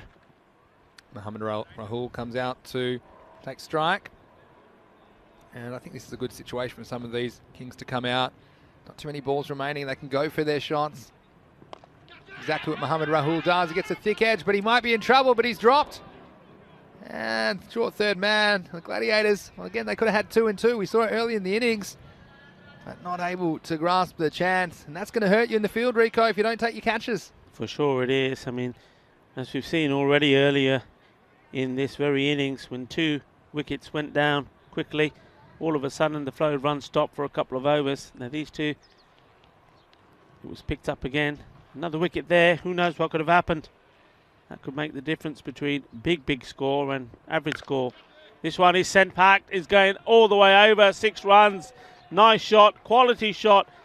And once more, when he's relaxed and playing shots without any pressure, without trying to push along the rate too much, he hits them well and they go over the boundary. He's got a lot of time, Monsieur Rahman, and when he plays like this, yeah, he's dangerous. He's a dangerous left-hand batsman. It's only when he gets himself a little bit wound up and tries to go across the line. But at the moment, playing full and straight and hitting the ball cleanly. Yeah, we've seen him struggle sometimes with his shorter bowling, but at the pace of Nazir, posing no problems for Monsieur Rahman. Here he is again. And this is going to be 4 more. And the fielder, the captain, trying to stop his opposite number. Getting another boundary, does manage to get a toe on it, but can't stop it, just too well hit.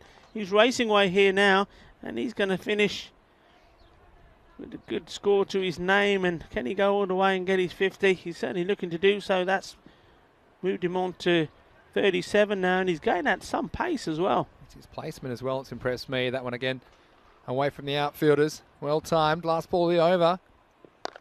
Oh, he's creamed it. He's absolutely creamed it. Quinna zona. Qué fuerte está, hombre. Madre mía. Esa genial, eh. Está genial, míralo. La fuerza. 6 carreras más. Así me gusta. Sí, me gusta los 6 carreras. Y de fin de over. Ahora, ¿cuánto tienes? Tienes 117 carreras. Y tienes 12 pelotas más. Yeah, and how about that? Like you said, 117 for those of you that would like it in English. 117 the score after 8 for the loss of 4 wickets. And yeah, he's on to 43 balls. So 43 runs, I should say. A bit on strikers end to start the 9th. Just quickly, a few shout-outs in the chat. As we see Tanzir Rahman coming into bowl the 9th over. Might watch this ball first. From the Gladiators player. This is a good full straight ball and going for the single. And this is smart batting because Mohammad Rahul can see how well Moshir Rahman's hitting them. He just wanted the single.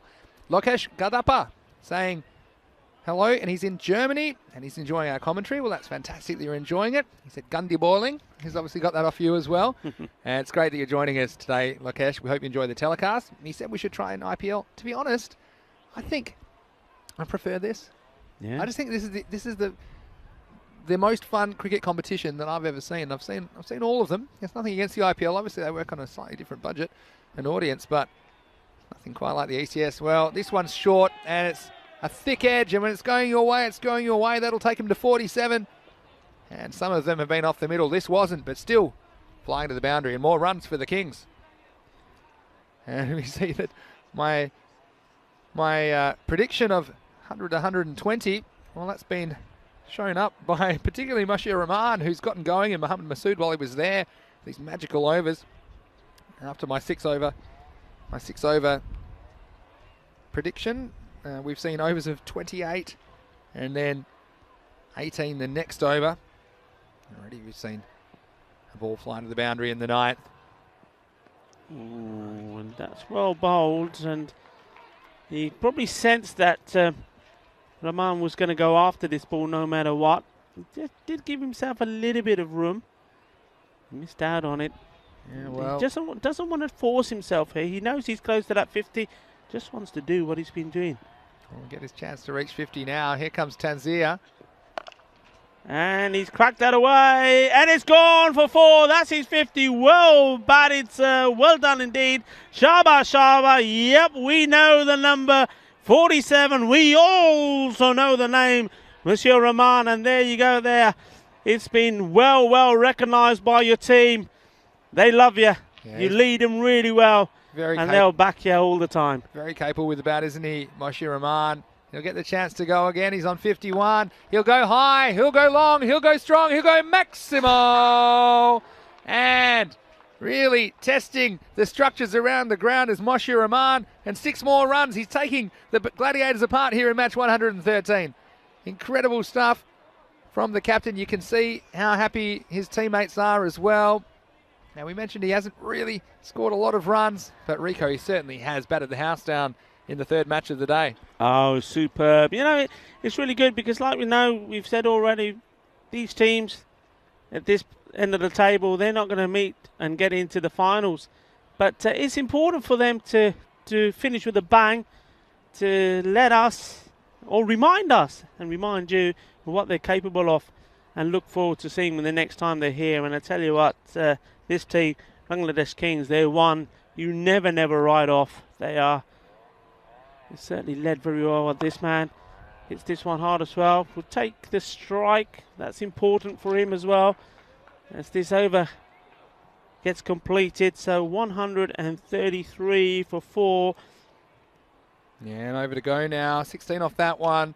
And he's up and going. He's got the strike as well. Hello to Patrick, who's watching from Germany. Thank you so much for joining us today. Max as well in India saying hello. Omar Ali from Bengali saying really well batted. Captain. Yeah, it certainly has been a captain's knock, and especially after they lost those wickets in the middle of the innings, he's been the big reason they've gone at such an alarming rate, 133, and they've been eyeing off 150 here. So Gladiators, again, they have 1 or 2 players that are capable, but they haven't shown too much with the bat so far in this series.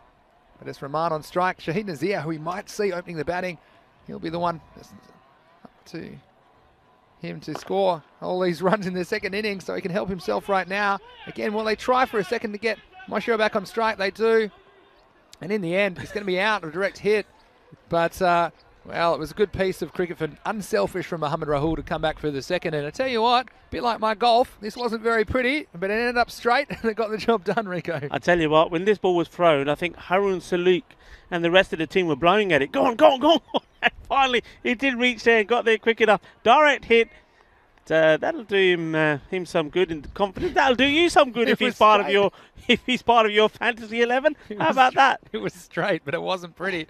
And nice dive from Mohamed Rahul. And in the end, that's smart play. That could get them more runs. Yeah, very clever. They got the wickets in hand.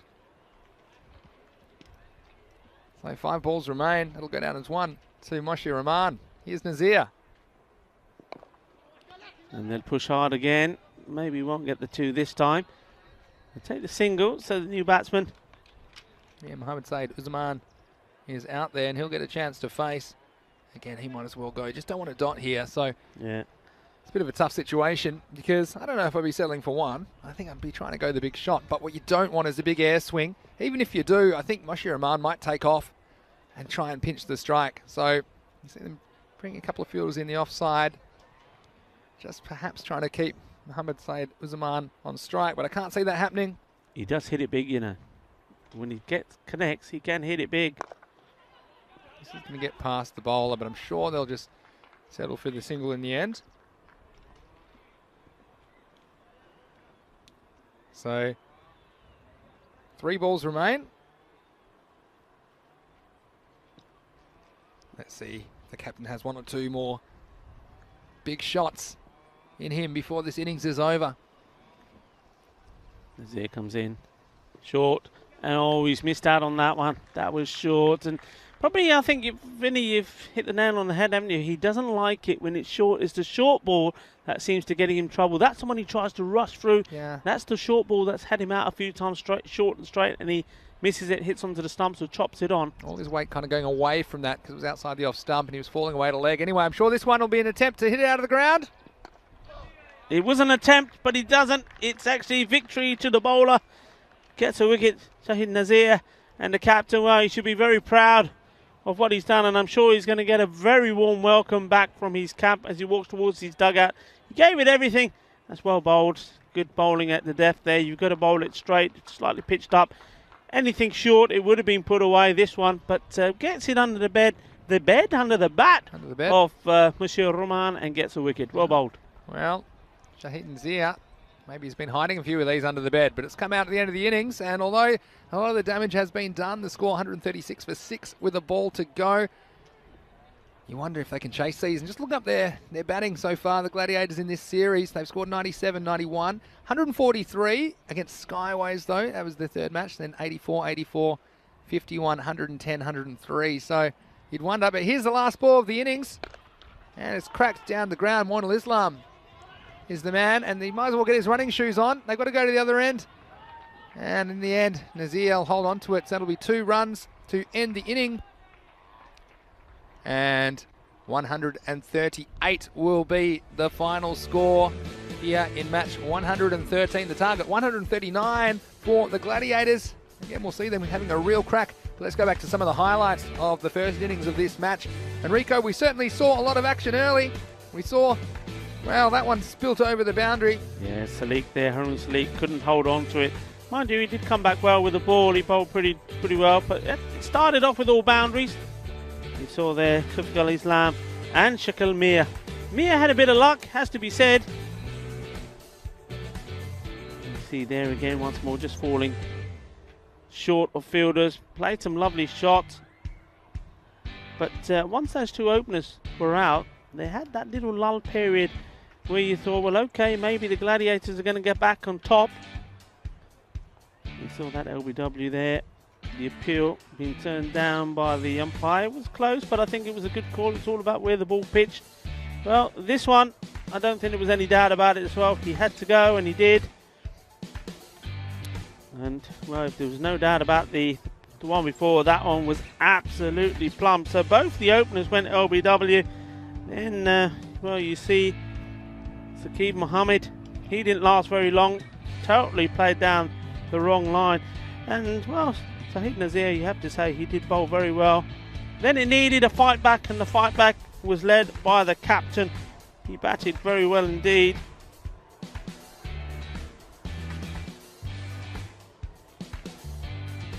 Once again, most of his shots straight or down there on that side. It wasn't too many short balls that he latched onto. This was a short ball here. The fielder had no idea where it was. carved away. Clever batting once more. That was Masood. He did have a good idea where the fielders were being placed to him. Batted with a lot of intelligence.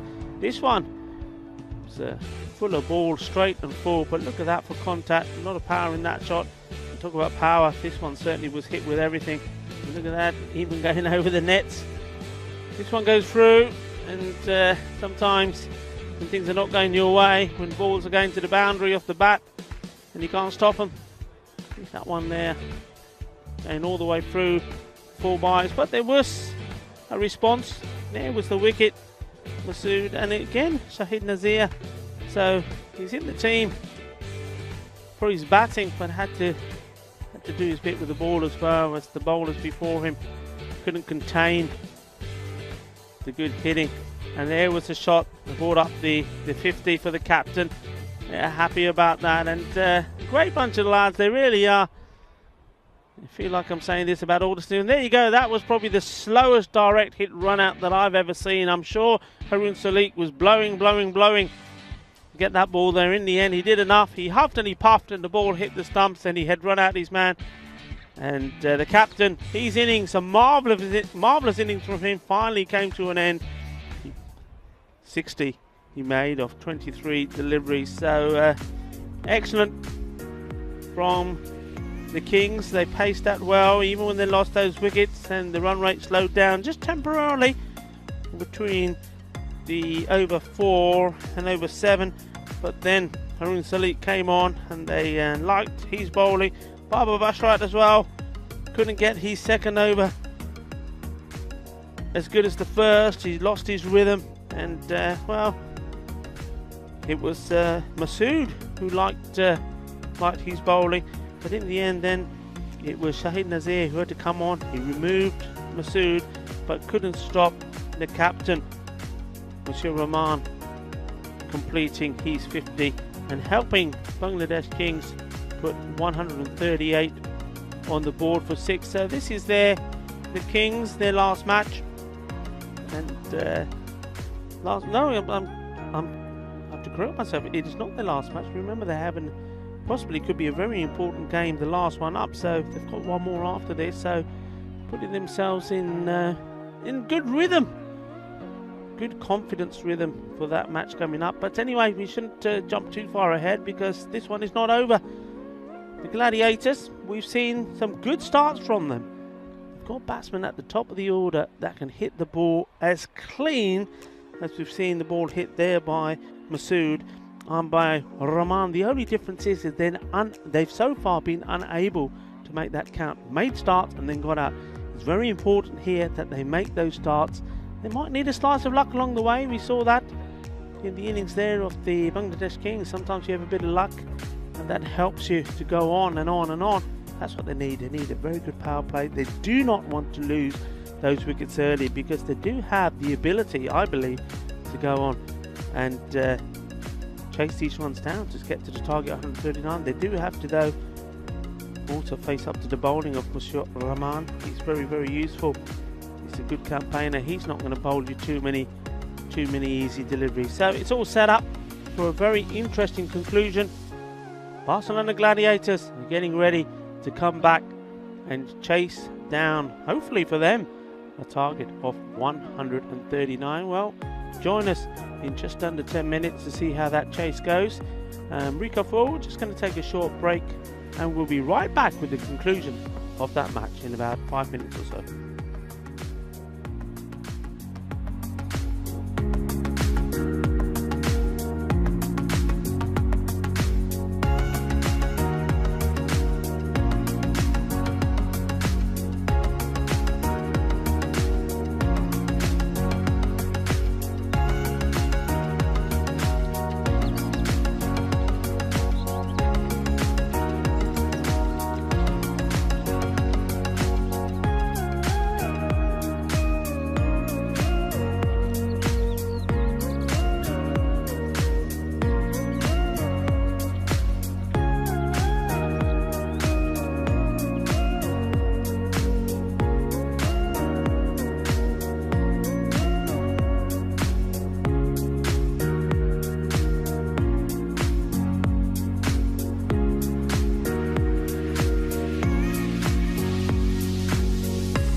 back. Well, I hope you're enjoying this entertainment. Shout out to our production partner, Spring Productions, and the team here doing a wonderful job. Richard, Kristaps, Alvira and Martin bringing you all the action on your screens. Men in black are out, ready to commence the second innings here. Mukesh Patel, Shahidul Khan. And basically it's going to have to be a mega run chase. Barcelona Gladiators. Well, will they be the Gladiators? Will they show us what they can do? They've got just a small target of 139 to chase down.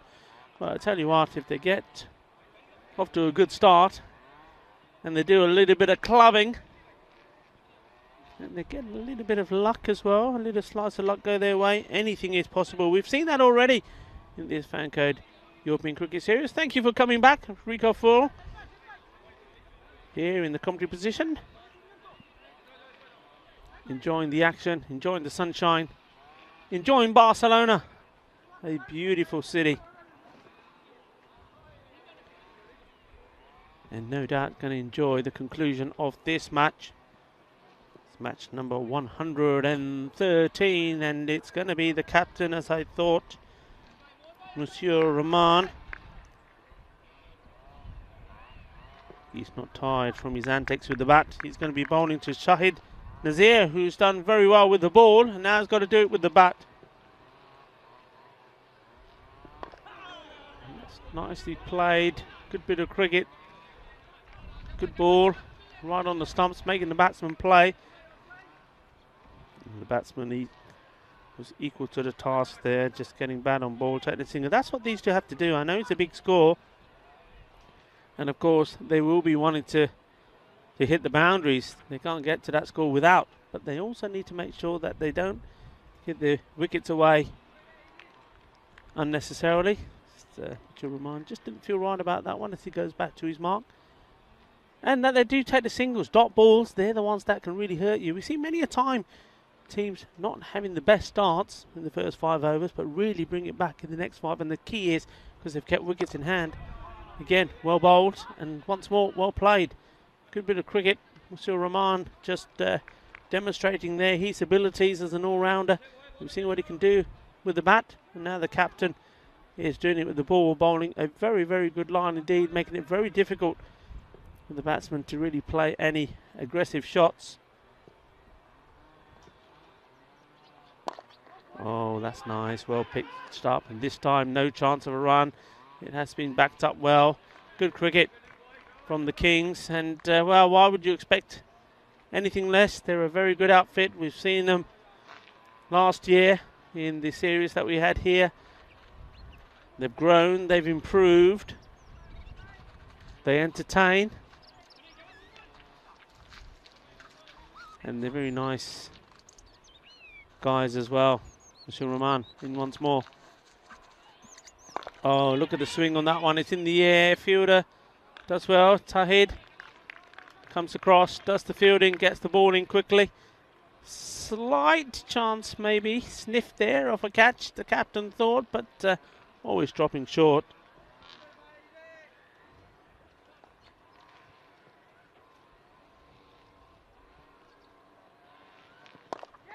Oh, that would have been a wonderful catch. He's had one similar in a game earlier, I remember. He's cracked this, was right back at him. He did ever so well to even get a hand to it. Just watch this. What a catch this could have been. Look, he's just in his follow through, and well, it was always too high as well. I think the best he could have done is maybe par it up in the air and grab it second chance, hitting high up on his fingers, but he certainly saved 4 runs. And this time, he'll take the single. And that's all it's been so far, just singles, just a little bit of tiki-taka. You don't mind tiki-taka against good bowlers, because as that over comes to an end, it's 4 from it. A half a chance. I really wouldn't even call it a chance, to be honest. When you see the ball The ball is hitting him on a part of his hand where it would have been impossible for him to take the catch. So I just think he saved his team some runs there. So great first over, 4 from it.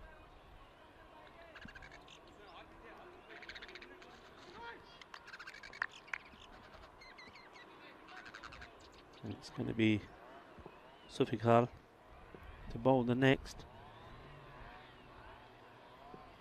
Sufikal is none. And he comes racing in. It's well bowled, and that's very well played as well. That's a lovely looking cricket shot. That's beautiful, elegant, classy. I like to see that. Just watch this again. Gets into position beautifully, and look at that. The way he just gets his legs out of the way and uses the momentum to put the ball away. And for a change, Maxi comes into the house, and there's been a boundary and not a wicket. Welcome back, sir. A bit unusual, isn't it? But, well, that was a beautiful looking shot off the pads. You can see the potential of some of these Gladiators players, in particular Shahid Nazir. Hit that one beautifully for a boundary. If he gets going, anything's possible. Might need to hustle here, but he will. So we'll get the single. And do have some toss news. Of course, huge match coming up. Massive. The fourth match of the day, Revel Sporting versus Gladiators. And I just knew that Kharian, the Revel skipper, wanted to bat first. And wanted to defend. And I'll let you know right after these messages. Back to the action. It's in the air, this will be a chance, and it's the captain getting underneath it, and he isn't not going to put it down the day he's had today so far. So the first wicket, Harun Salik makes his way back, bowled by Safiqul Islam, caught by the captain, Monsieur Rahman. Can't keep him out of the game, can you, Monsieur Rahman? We saw him drop a very, very, well, he didn't call it a half chance, maybe a quarter chance in the last over off his own bowling, but this time was much easier. And Salik, well, he goes. And early wicket going down for the Gladiators. Yeah, 10 for 1. Yeah, so going back to that toss, Kharian, I knew he wanted to bat first. I can tell you what happened. This will be a spoiler when you watch the video later, but he saw the coin fall and he said a word, and luckily the microphone wasn't on him. Right. It didn't fall his way. Okay. All right, so that's where I'll leave you for now. That's a good swing. And, so he lost the toss. Yeah. But then the Gladiators, they wanted to bowl anyway. Ooh. So it all worked out in the end. So the news from the toss, to summarise, was that it will be the Gladiators bowling first, Revel Sporting batting first in match 114. That crucial match that if Revel win, they will top this group. Oh, that could have gone anywhere. Could have gone, chopped it onto his stumps. Very lucky. But Nazir, I mean, you saw that one, the ball after the wicket. It's a wild swing. He doesn't have to bat that way. He's a very good batsman. And again, sometimes I think this 10 over format gets in certain players' heads, and when he's gone big, he's gone huge before. But he just needs to get himself in and play cricket strokes, especially in the power play when there's heaps of gaps in the outfield anyway. So you do get value for your shots. 10-0 Rahman to face his first delivery. And he does well to dig that one out, and then they take the single. That's clever. So when you're approaching this kind of a total as a strategy, you need to be looking at that rate, and they need basically 14 and over. And so they're only 5 after the first one, so they're a bit behind the running. And you do have to take calculated risks. That's the end of the second over now, so 12 is the score for a wicket. So already they're about 16 behind, and that's something you have to keep an eye on. And look, you do have Monsieur Rahman, who's probably having the game of his life here. But you do have to try and manufacture something, especially in the last over of the power play. Tanzir on strike. This one was through him, and I'm not even sure if there was an edge on this. It's done a lot. It's beaten everyone. Yeah, I tell you what, I mean, that's his seventh ball, and it's probably close to the best 7 balls you've seen so far. He hasn't taken a wicket from it, but he is not giving them anything, nothing loose to get the runs they need from. Man on a mission, isn't he? And there you see again, full straight, and that's all the batsman can do, just get bat on and take the single. And that's what's frustrating them here. And what a captain's performance he's shown so far with his 60 with the bat, setting up the score. Now you can see how difficult it is, but Nazir, Well, he's considered the best batsman for the Gladiators. Can he take to the captain?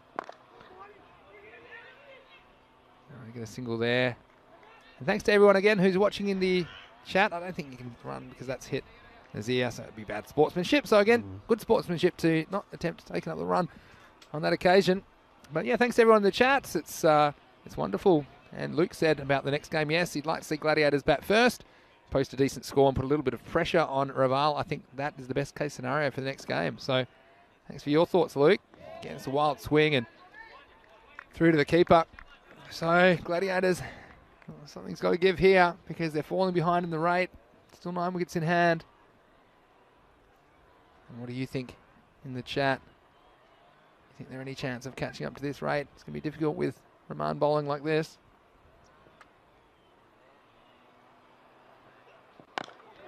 Wow, look at that.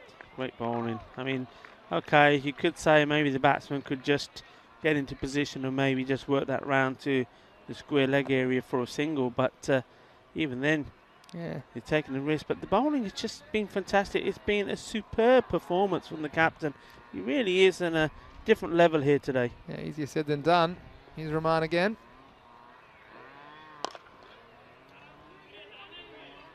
You drag down to long on. Be just the single. And so, end of an excellent spell from Moshi Rahman. He gave up 8 runs in his 2 overs today to follow up his excellent batting performance. And at the end of 3, it's 15 for 1. Yeah, and they would have been looking for that off the first over. That's what they needed at the first over, and it's taken them 3 overs. And that's in the power play. That's with only 2 men outside. They haven't been able to capitalise on some very, very good bowling. And I don't think it's going to get any easier for them. Looks like they're making a change here. Bowling department. Hussein Aminul now, he's a useful bowler as well, so it's not going to get any easier. They're going to have to take a risk at some point and try to attack one of these bowlers. Yeah, well, look at that rate. It's almost 3 a ball, so it's now or never really for the Gladiators. They need to score or die trying. Here's Aminul. A little bit too quick. Good start from him. Right here is once more. We've seen that backstop being deployed when the wicketkeeper is standing up. Yeah. Already given my thoughts on that. But anyway, here's Hussein Aminul.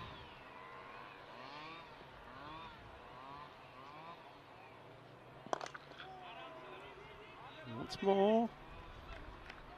Finding the fielder, not finding the gaps. This is Happy, could be Happy Singh from Fateh. It's in the chat. Hello, Mr. Maximo. I think they need you, the Gladiators. Oh, he hasn't forgotten. We played a bit of a social match, didn't we, on the weekend? Last weekend. Hello, Happy. Now, well, Nazir's got to go, and it's just not happening. Moinal, well, slight fumble on the boundary, but it'll just be 1 in the end. So everything going the Gladiators' way. And yes, hello, Happy, and welcome to the chat. It's wonderful. It's great to have viewers from all around the place, local and from across Europe and even throughout the world. So welcome to the telecast today. That was short and hesitation from the fielder. Fielding. Wasn't able to put that one away. And what the other thing that the Kings are doing here is they're keeping the squeeze on. They haven't just dropped men back because they want to or could do. They've only got just the 4 men out. Still keeping the men in really close either side of the wicket as well.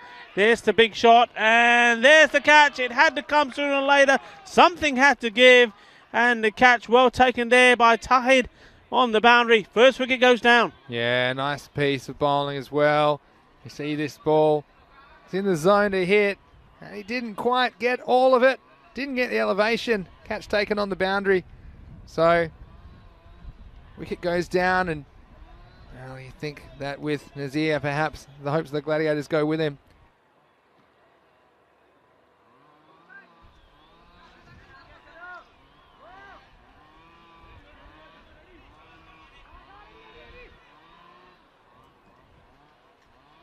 So it's actually Shaquille Mia who borrowed Tahir's shirt today. Yep, confused me as well, but nice catch by the batsman on the boundary. was wondering why he was ignoring me. I kept saying, Tahid, Tahid, how you doing, mate? How you doing, Tahid? He always wears his 98 shirt, so it's very similar to his normal shirt that he wears. But, I'm sure it got washed first. Here's Aminul. He's got a wicket to his name. And the new batsman, Aslam Mohammed, will get off the mark immediately. But you can see now with that wicket, I think the Kings, we mentioned that they would have fancied their chances to progress from this group. But looks like it won't be, well, I know it won't be the case for them, but still they'll want to finish with some good performances. Of course, they'll meet Minaj in the last match as well. End of the over, 19 for 2. But yeah, they would have, and to be honest, I probably had them as favourites originally when I looked at this group. Either perhaps equal favourites with Minaj, because they have saved something special for the European Cricket Series before. They just haven't really gotten going and just losing some key moments. But you can see the raw potential of them, can't you, as we see Mohamed Rahul coming into the attack to bowl the 5th.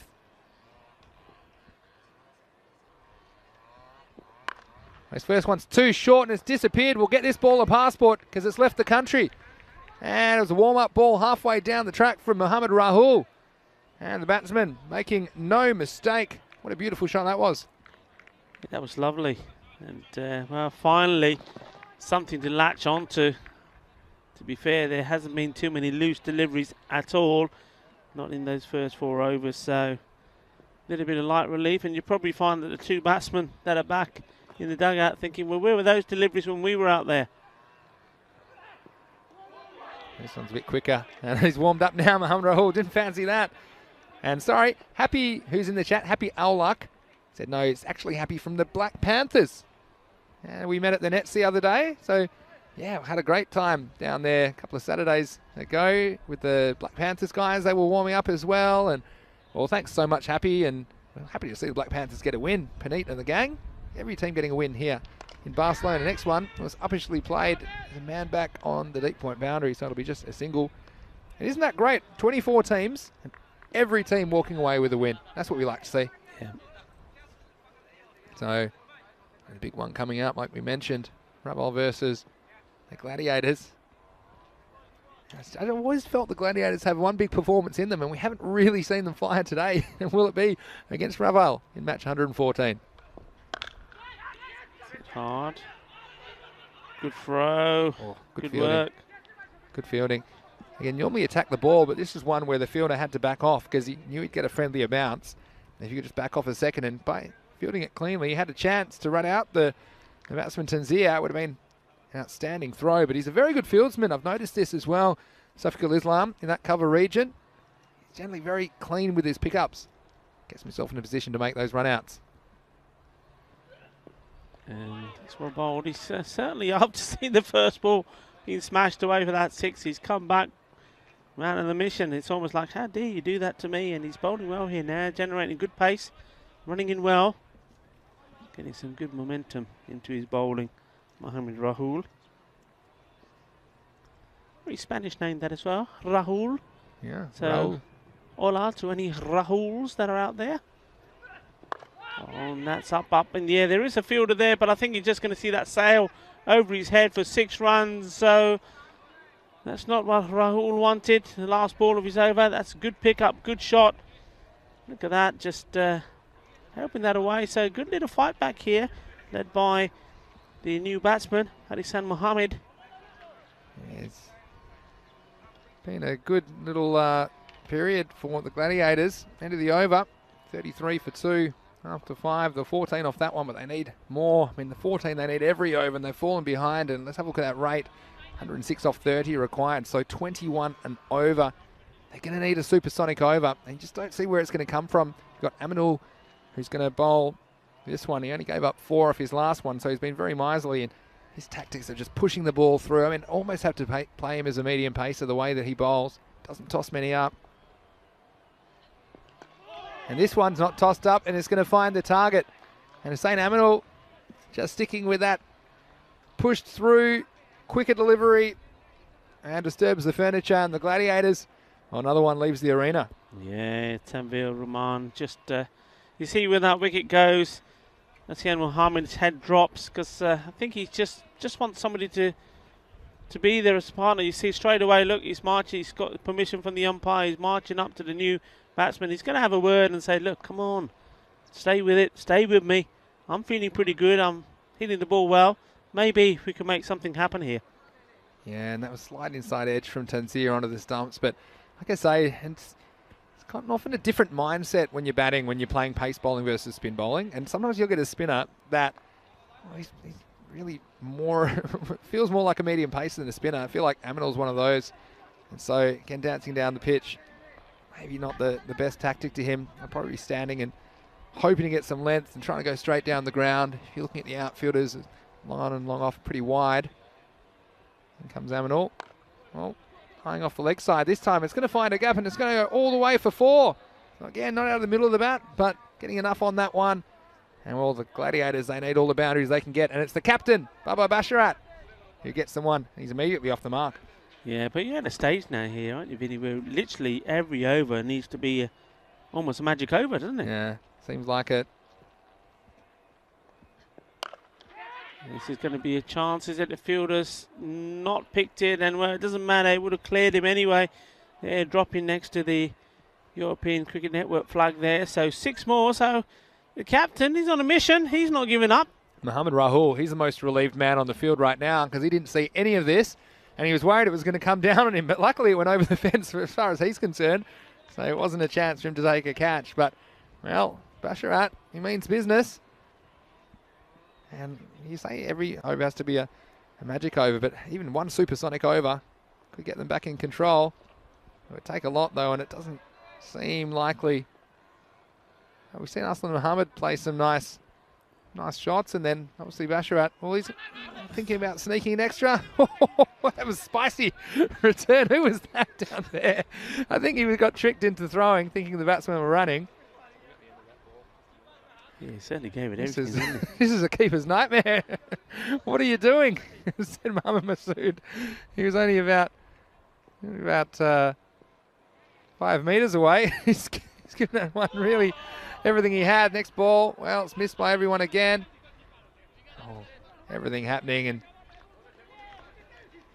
this is fast-paced action. This is what we come to expect in the Fancode European Cricket Series. Minaj. Mohammed would want to get hold of one more here. If you can send one more to the boundary, certainly would help their cause. Take the single, and that's all it will be as this over comes to an end. So they move along to 49, 6 overs, but it's those wickets they've lost as well. The key batsman, 3 wickets down. Well, basically now, very, very difficult. About 4 a ball required. They're going to need something magical, but look, 16 off that over, so not a bad over, but it's just less than what's required. It's going to drive the rate up, and thanks for your response. Happy in the chat. You're saying we are the debutants, mate. We'll do better next time.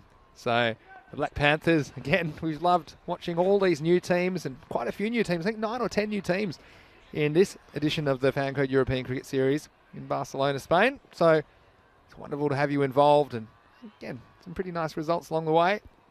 Mohammad Rahul's got the ball, and first one's going to be a wide. Anyway, again, looking at how they could possibly get back into this game. Well, a couple of 5 wides would be handy, a couple of freebies. And Shahidul Islam just having to hold his arms out until he's acknowledged. There you go, eventually. It's been seen. Rahul needs to straighten things up.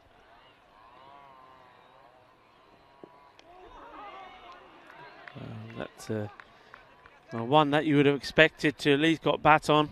It was pretty wide outside that off stump. He just got to swing hard at those. Going to race away. There's enough pace on the ball. And the Kings, you can see the potential. They've put a whole game together in this game. Done very well. Wow. Just watch this ball. It was swinging viciously. And I just think if he had left this one, this probably would have beat everyone and gone all the way down for 5 wides. Somehow hung the bat out to dry, and it got a little bit of it down the leg side. I mean, it's going to be obviously the next game which makes all the difference with Raval versus the Gladiators, but I think the Kings Minaj game could be a really good game last game of the day regardless. Mohammad Rahul. Up in the air, somebody's got to make it. And there you go. Safiqul Islam says, thank you very much. So another wicket goes down.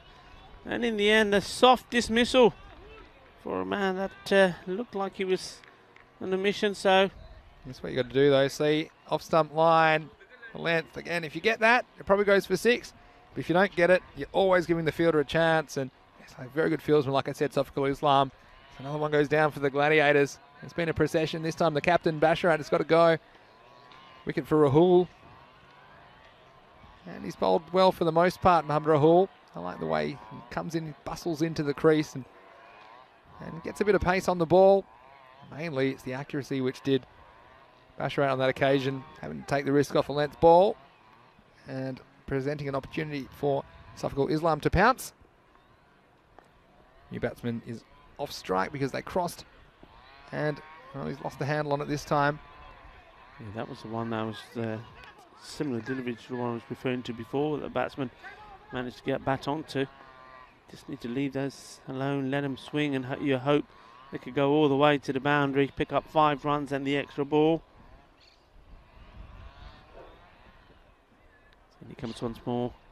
Nice little run up, good delivery, good action, and he could have another wicket here, and possibly should do, and he does, and it's the captain taking the catch. So, well, things getting better and better for him and his team. Yeah, worse and worse for the Gladiators though. Another one goes down, and this time it's Aslam Mohammed. So both the established batsmen going in this over, and the Gladiators, well, it's getting bad to worse. Like we said, the Kings, so much potential, and we've seen them pull it off in the past, and they just haven't got enough of those results in this series to put them right up the top and in contention for that Finals Friday place. But you can see what happens when they put it all together, and that's why I think Minaj are going to be presented with quite a challenge by these Bangladesh Kings in match 115. Again, that might be the game that decides it. If Raval do happen to lose to the Gladiators, then the Kings can play spoiler and keep Minaj out of the finals. Next one, well, it's a big dirty heave.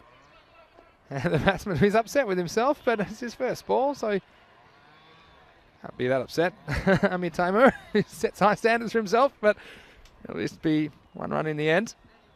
And what do you think, guys? Do you think the Gladiators are any chance to beat Raval in match 114? Let us know if anyone's tipping an upset. Let us know in the chat. ECN European Cricket Network. It's always great to get your opinions and thoughts. Here Nawaz, new batsman. Beats him outside the off stump. So, end of a very good over. It's 49 for 5 after 7. In fact, a very, very good over.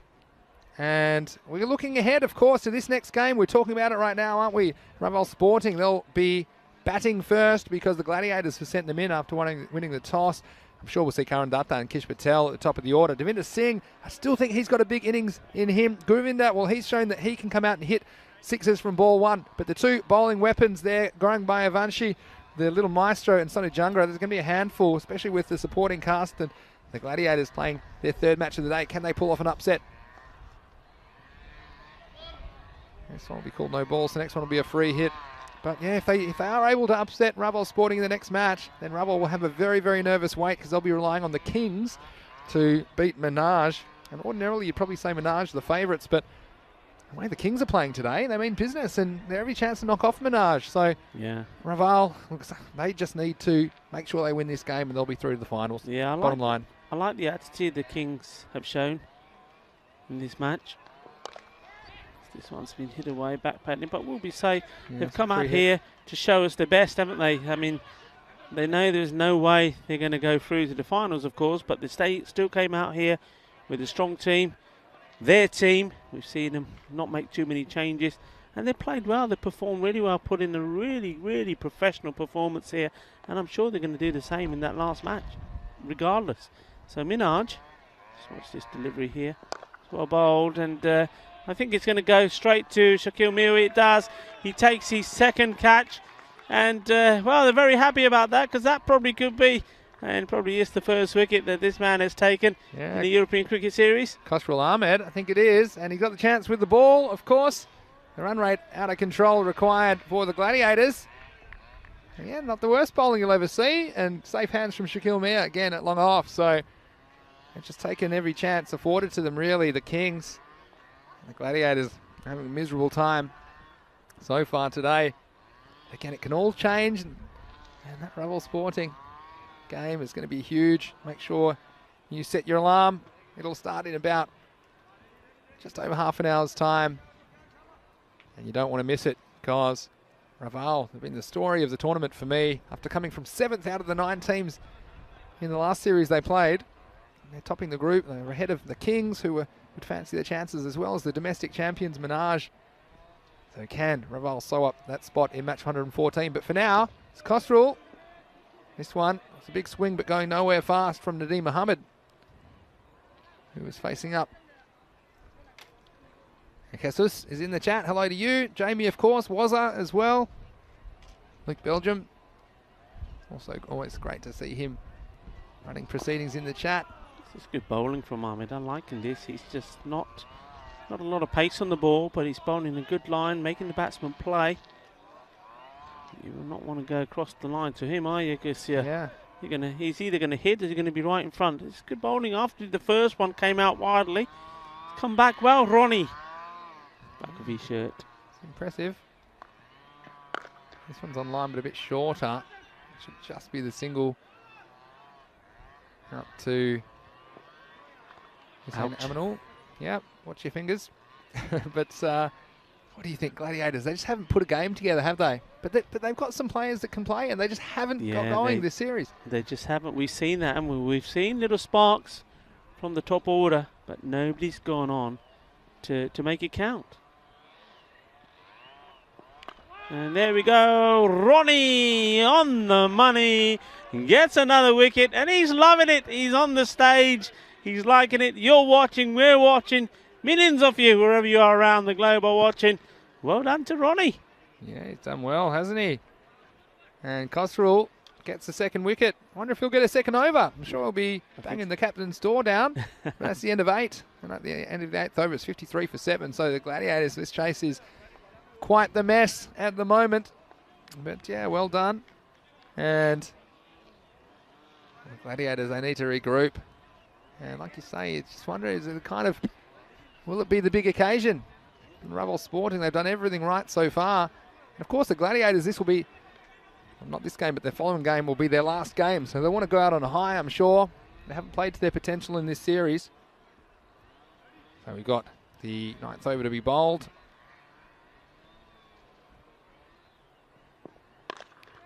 Sit up in the air. Could he take his third catch? Oh, he's put it down. And, well, I don't know if it was his footing that went from underneath him at the end. He just lined it. Give him a pillow. Give him a pillow. A pillow for his head and a pillow for the tears. Well, that could have been something special. Could have been another wicket here. Doesn't drop many, does he, Shaquille Mia down there? He does not drop many at all. And, well, that's disappointment for the bowler. Very much. I think it would have been his first European Cricket Series wicket as well. I think so. Comes now. A bit of pace on it though. Mohammed Saiful Islam.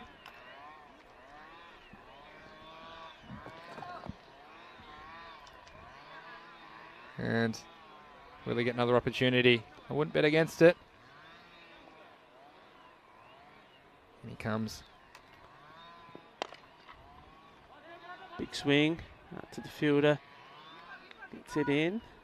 There's every chance if he just keeps the ball wicket to wicket, one of these batsmen is going to have a big old swing, chop it on or miss it completely. Yeah.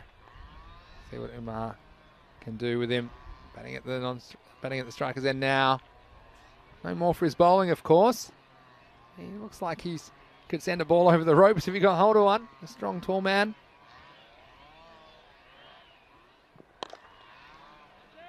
Hits it hard. Oh, look at that for a bit of fielding. Watch out, umpire!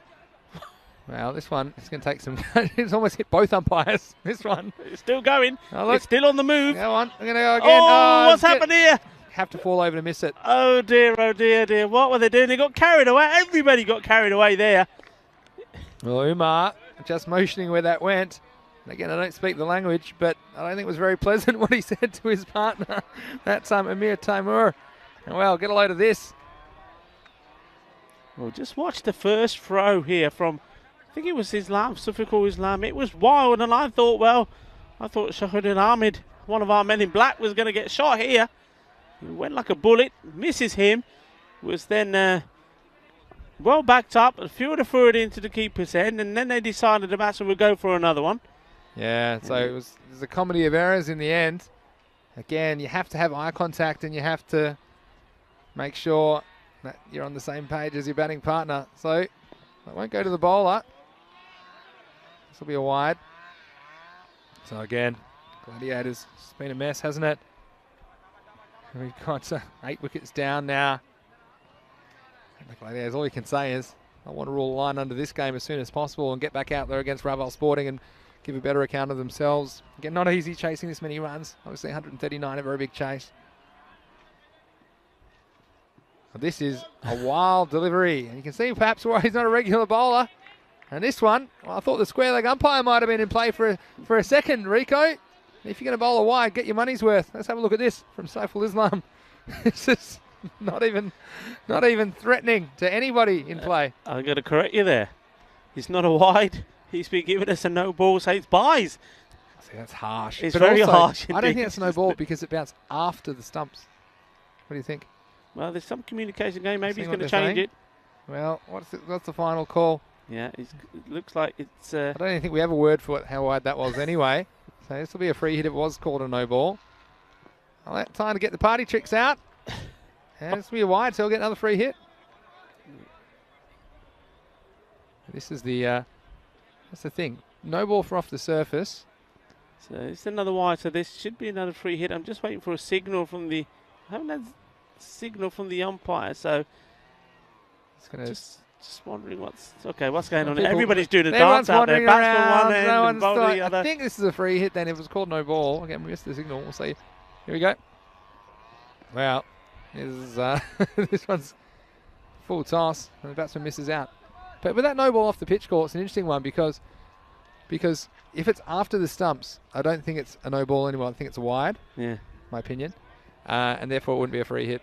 But anyway, I told you my idea. I wouldn't make it a no ball off the pitch unless it's bounces back and hits the batsman or the batsman hits it. Then it can be called a no ball. Otherwise, I think it goes down as a wide. I think that'd be a fairer interpretation of the rule because I think the free hit's too much of a strong penalty. Of course, this is the temporary pitch, and that's the reason it's probably not as wide as a cricket pitch we normally would use. I'm interested here also. I mean, just seeing the bowler there follow through. I mean, that's naughty. He's bowling and running right across the pitch and coming back again. Just watch his bowling here. Goes right across, right in the middle of the line. Last time he went right across and come back. Surprised the umps hasn't had a word. That's been signalled as a wide. And, some people do say, well, if it's an artificial pitch, is it really an issue? You know, does it really matter if they're running the protected strip? Well, yeah, of course it does. We look where he's standing there. Look the way he comes back. No, I don't like that. Got to have a word. It's another wide ball as well. It's over. It's just going on and on and on. Well, you never know. Barcelona and the Gladiators could have a chance. We could be here in a couple of hours' time, maybe. Raval Sporting might be on the field before the end of this innings, ready to play. That was a wild swing. And, well, it comes to an end. Yeah, end of the over. And if you know the score, phone it in to us, please, because that was a bit of a mess in the end, that over. Had a bit of everything. And all I can tell you is that's the end of the 9th over. So there'll be one more over to go in this one. And join us just under half an hour's time. We'll be rejoining about 25 minutes because it's going to be a huge match. Gladiators against Raval Sporting. Raval Sporting will play for a place in the semi-finals on Finals Friday. Here's the 10th over. It's a very good shout, and I think it's going to be given. And it looked fairly full and straight. Sofiqul Islam coming up with the goods. First ball, full and straight. That's how to do it. We saw him bowl in the second over. Picked up a wicket then, and this time, this one looked pretty good. And this one just coming across. I think, yeah, hit him in front of middle stump. Again, good decision by the umpire. Have a look at this one. Just flicking across. Most of his pads were outside the off, but where it hit him, the impact was in line. So, 9th wicket going down. It's all happening out here. It's hard to keep up with it all at the moment. I think the scorers are frantically trying to... They run out of room, I think, that run out of ink. And, well, what we can tell you is another wicket that's gone down. 9 down. All right, well, they're down to their last batsman, the Gladiators. Mustafiqul Islam. That's a nice looking shot. This point in the game, the number 11's out there now.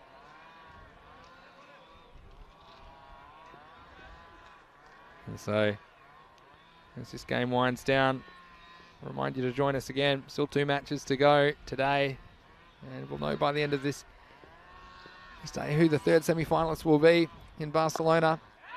This could be the end of the match. Can he hold on? And Moynal makes no mistake. So in the end, they are bowled out.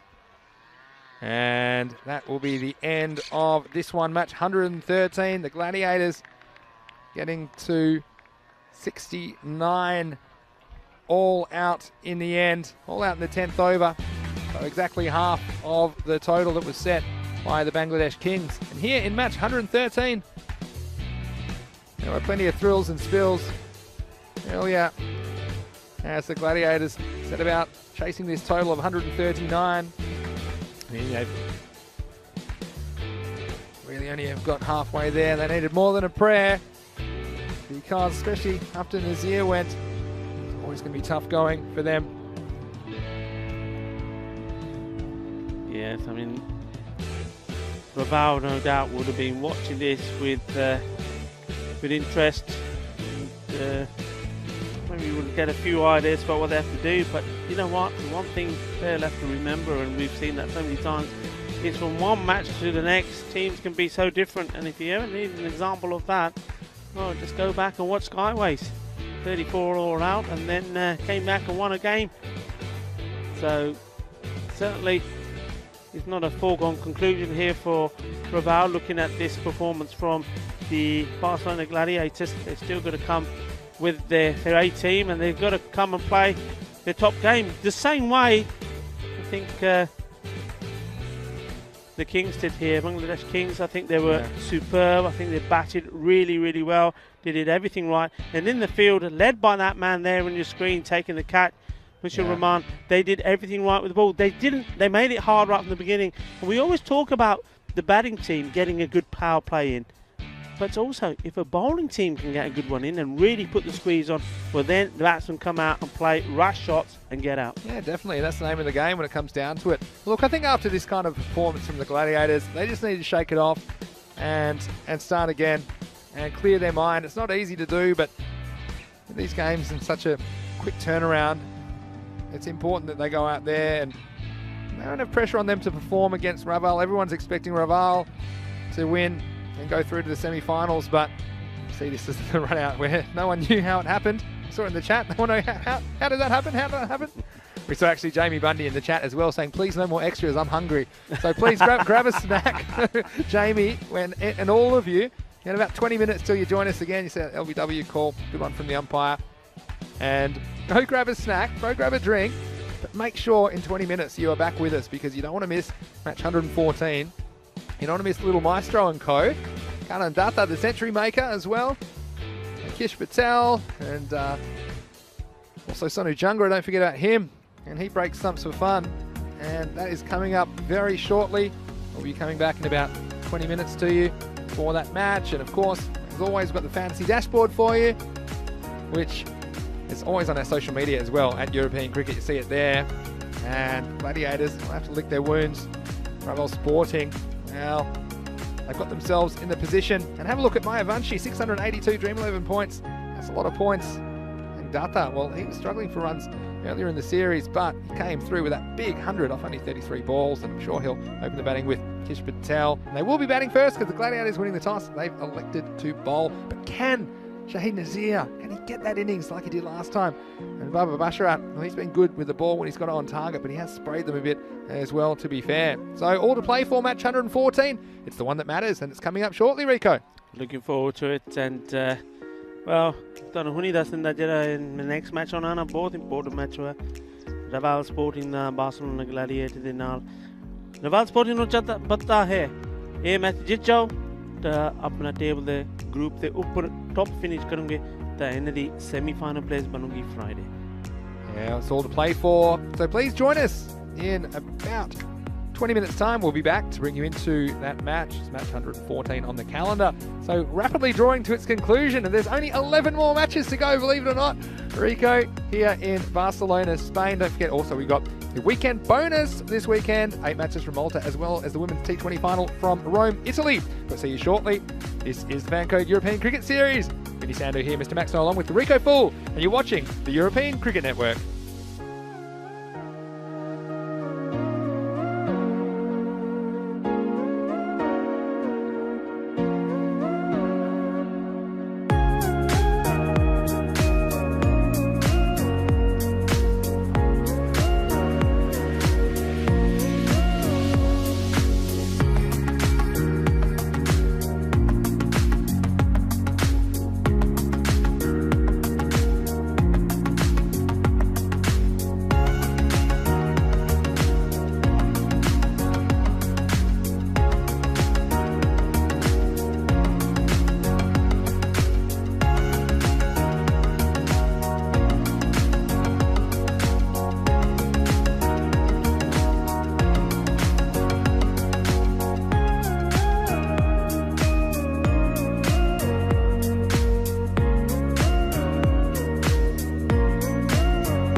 Hello and welcome back to Spain. We're at the business end of the day now, and in match 114 it's going to be the Barcelona Gladiators. They're taking on Raval Sporting in the fourth match of the day. Now, if Raval Sporting can win this match, they will sew up their spot on finals Friday. So why don't we go over to the match referee for the all-important coin toss. It's tail is the call. Head is there. So Barcelona, I want to bowl. Yeah. Barcelona have won the toss and they're going to bowl first. Well, there you go. Barcelona Gladiator skipper Baba Bashrat. He's won the toss and elected to bowl. And I don't think that will bother Kharian, the Raval Sporting skipper, at all. I'm sure he would have batted first because he likes to defend scores. But the Gladiators, well, obviously they want to chase. And let's see if Shahid Nazir can get it going at the top of the order for them in the second half of this match. Well, Raval Sporting, they've only dropped one match along the way. They're on a big winning streak. And they'll be relying on the captain, Kharian at the top of the order. Probably with Kish Patel. Also watch out for Devinder Singh to make some runs. And Manish Manwani is in the team today. There'll be no Amit Das. Now with the bowling side of things, well, of course, they'll be relying on the leading wicket taker here in Barcelona, the little maestro Gaurang Mayavanshi, as well as Tony Jangra. And I think that it'll be a very, very important game, of course, for Raval Sporting. And there are no pushovers, the Gladiators, because the last time these two teams met in match 37, there were only 13 runs in it. Raval Sporting winning 104 to 91 on that occasion back on the 17th of February. So Rico, we're at the business end. Let's get down to business here in Barcelona. It's over to you in the commentary box. Thank you very much, Vinny. Yes, down to business, and business it needs to be. This is it. This is the big one. This is the one that Raval Sporting. They need a victory. Victory would guarantee them place in the semi-finals. If you're looking at that beautiful setting. Absolutely amazing. And on a clear day like today, doesn't it look nice?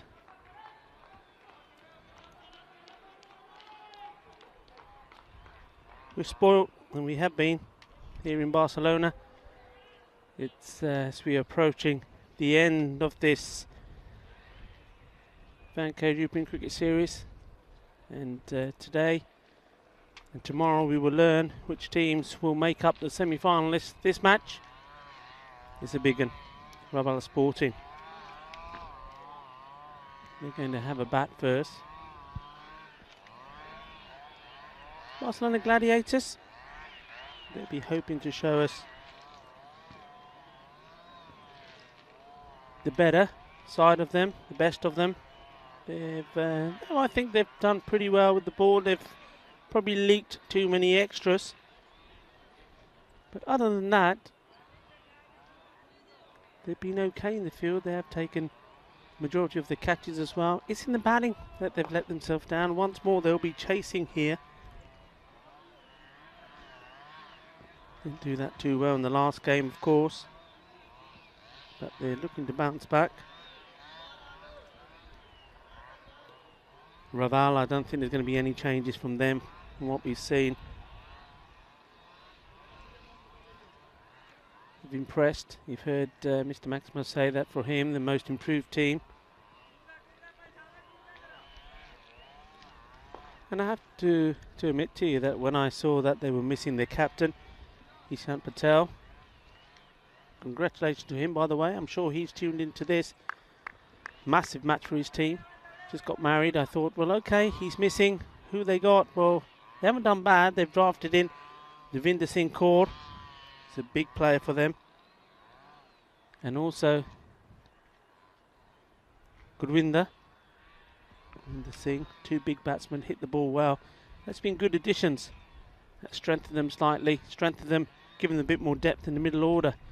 But at the top end, there's no change. Kishit Patel. He's been good.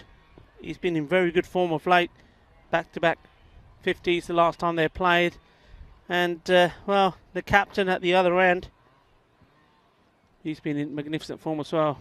As we start this game, Kishit Patel hitting big straight away, going for the big shot. Over the top, good shot to play inside the power play. You know that the men are in the circle. Gets into position here. And waits for it and sends it over the tops. Nadeem Mohammed. Well, we've seen a lot of that today. from his bowling, but he's got to stick with his the task at hand. He's got to believe. One thing he doesn't want to do is put it on Kishore Patel's legs.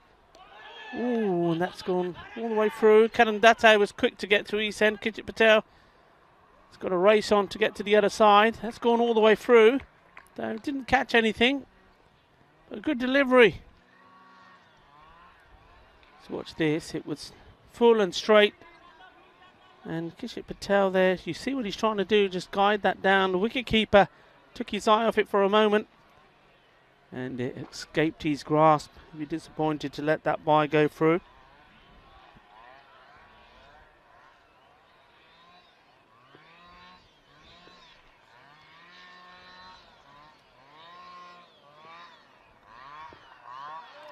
And Kharian, a little swish at the ball.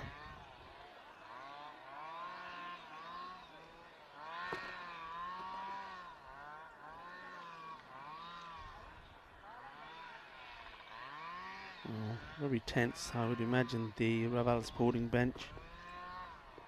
Probably haven't had a bigger match in their history. That's been rocketed away, and well, wasn't the best of bounces for the man doing the fielding there. There's always a chance of taking his kneecaps off. That was hit so hard. Aslan Muhammad. What a powerful shot this was. Kharian. We know all about his power. He scored that century in the last match that he played. Captain Marvel. It was all perfect timing to begin with, the first 50. And the second was just brute force, coming of just 12 deliveries. It's an excellent play, an excellent combination to have. Left and right handers both play their shots. Both run very quickly between the wickets as well. It's everything that you need, you know. And if they click, they're going to hurt any team. Nadeem Mohammed. That's well bowled, but that's a great shot. He's lofted that. Balle, balle, balle. He likes it. He's feeling good. He's in great form at the moment. And how about this? It wasn't too much wrong with the ball. Okay, a little bit short maybe, but how quick he was to latch onto that. And well, at the end of the first, with that big one, it's 16 without loss. Top over for Raval. And the umpires for this one, Ruf Zaman. He's a Kotawala.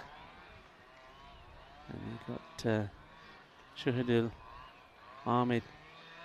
Makes his way to square leg.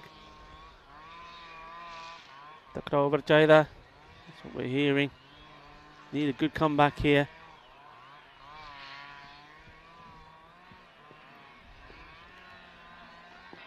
It's going to be Mohamed Umar. And he's just drifting down onto the legs, and look how quickly this man, Kharian, latches onto that. Just a whisker offline, just a whisker down the legs, and off it goes to the boundary. 4 runs from the first over. Very, very important, of course, that Barcelona Gladiators can get some quick wickets.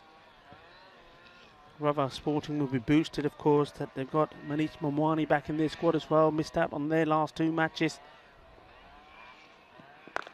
Oh, that's lovely. That is absolutely beautiful. Once again, the delivery wasn't that bad. You sometimes say you got to punish the bad bowling. This wasn't too bad. This was just all about eye and hand coordination, timing. That's a biggie. 6 más. Madre mía, esta hombre. Impresionante. No está un pelota muy mal, pero que va. Genial. Tiene mucha fuerza esta hombre, the capitán de Raval. Slower delivery, and that's been hit many a ball. That is huge. Balle, balle, balle. What a shot that was. Top shot. 6 runs. Well, he's just absolutely mullered this. Watch this. It wasn't a good ball. ਇਹ ਤਾਂ ਗੰਦੀ ਸੀਗੀ ਜੇ ਅੱਛੀ ਬੋਲ ਨੂੰ ਛੱਕਾ ਮਾਰਦਾ ਗੰਦੀ ਬੋਲ ਨੂੰ ਤਾਂ ਡਬਲ ਛੱਕਾ ਮਾਰਿਆ what a shot well if there was such a thing a double six that was it not only if he's hitting the good balls away you can imagine what he's going to do to the bad ones short and well this one he did get away with two men that are allowed out at the moment one is there out corner by the flag moving away. You see the wind's just picked up slightly in the movement of the flags. And the other man is straight. Has to be said though, not too many have been hit in this area, so maybe they want to be thinking about perhaps putting two men on the leg side. This one's down the leg, it'd be called a wide. Karandata this time misses out on it. And the wide ball signalled by Rof Zaman.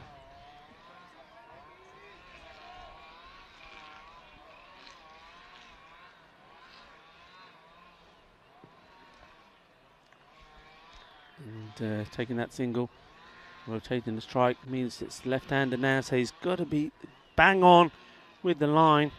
No room for error.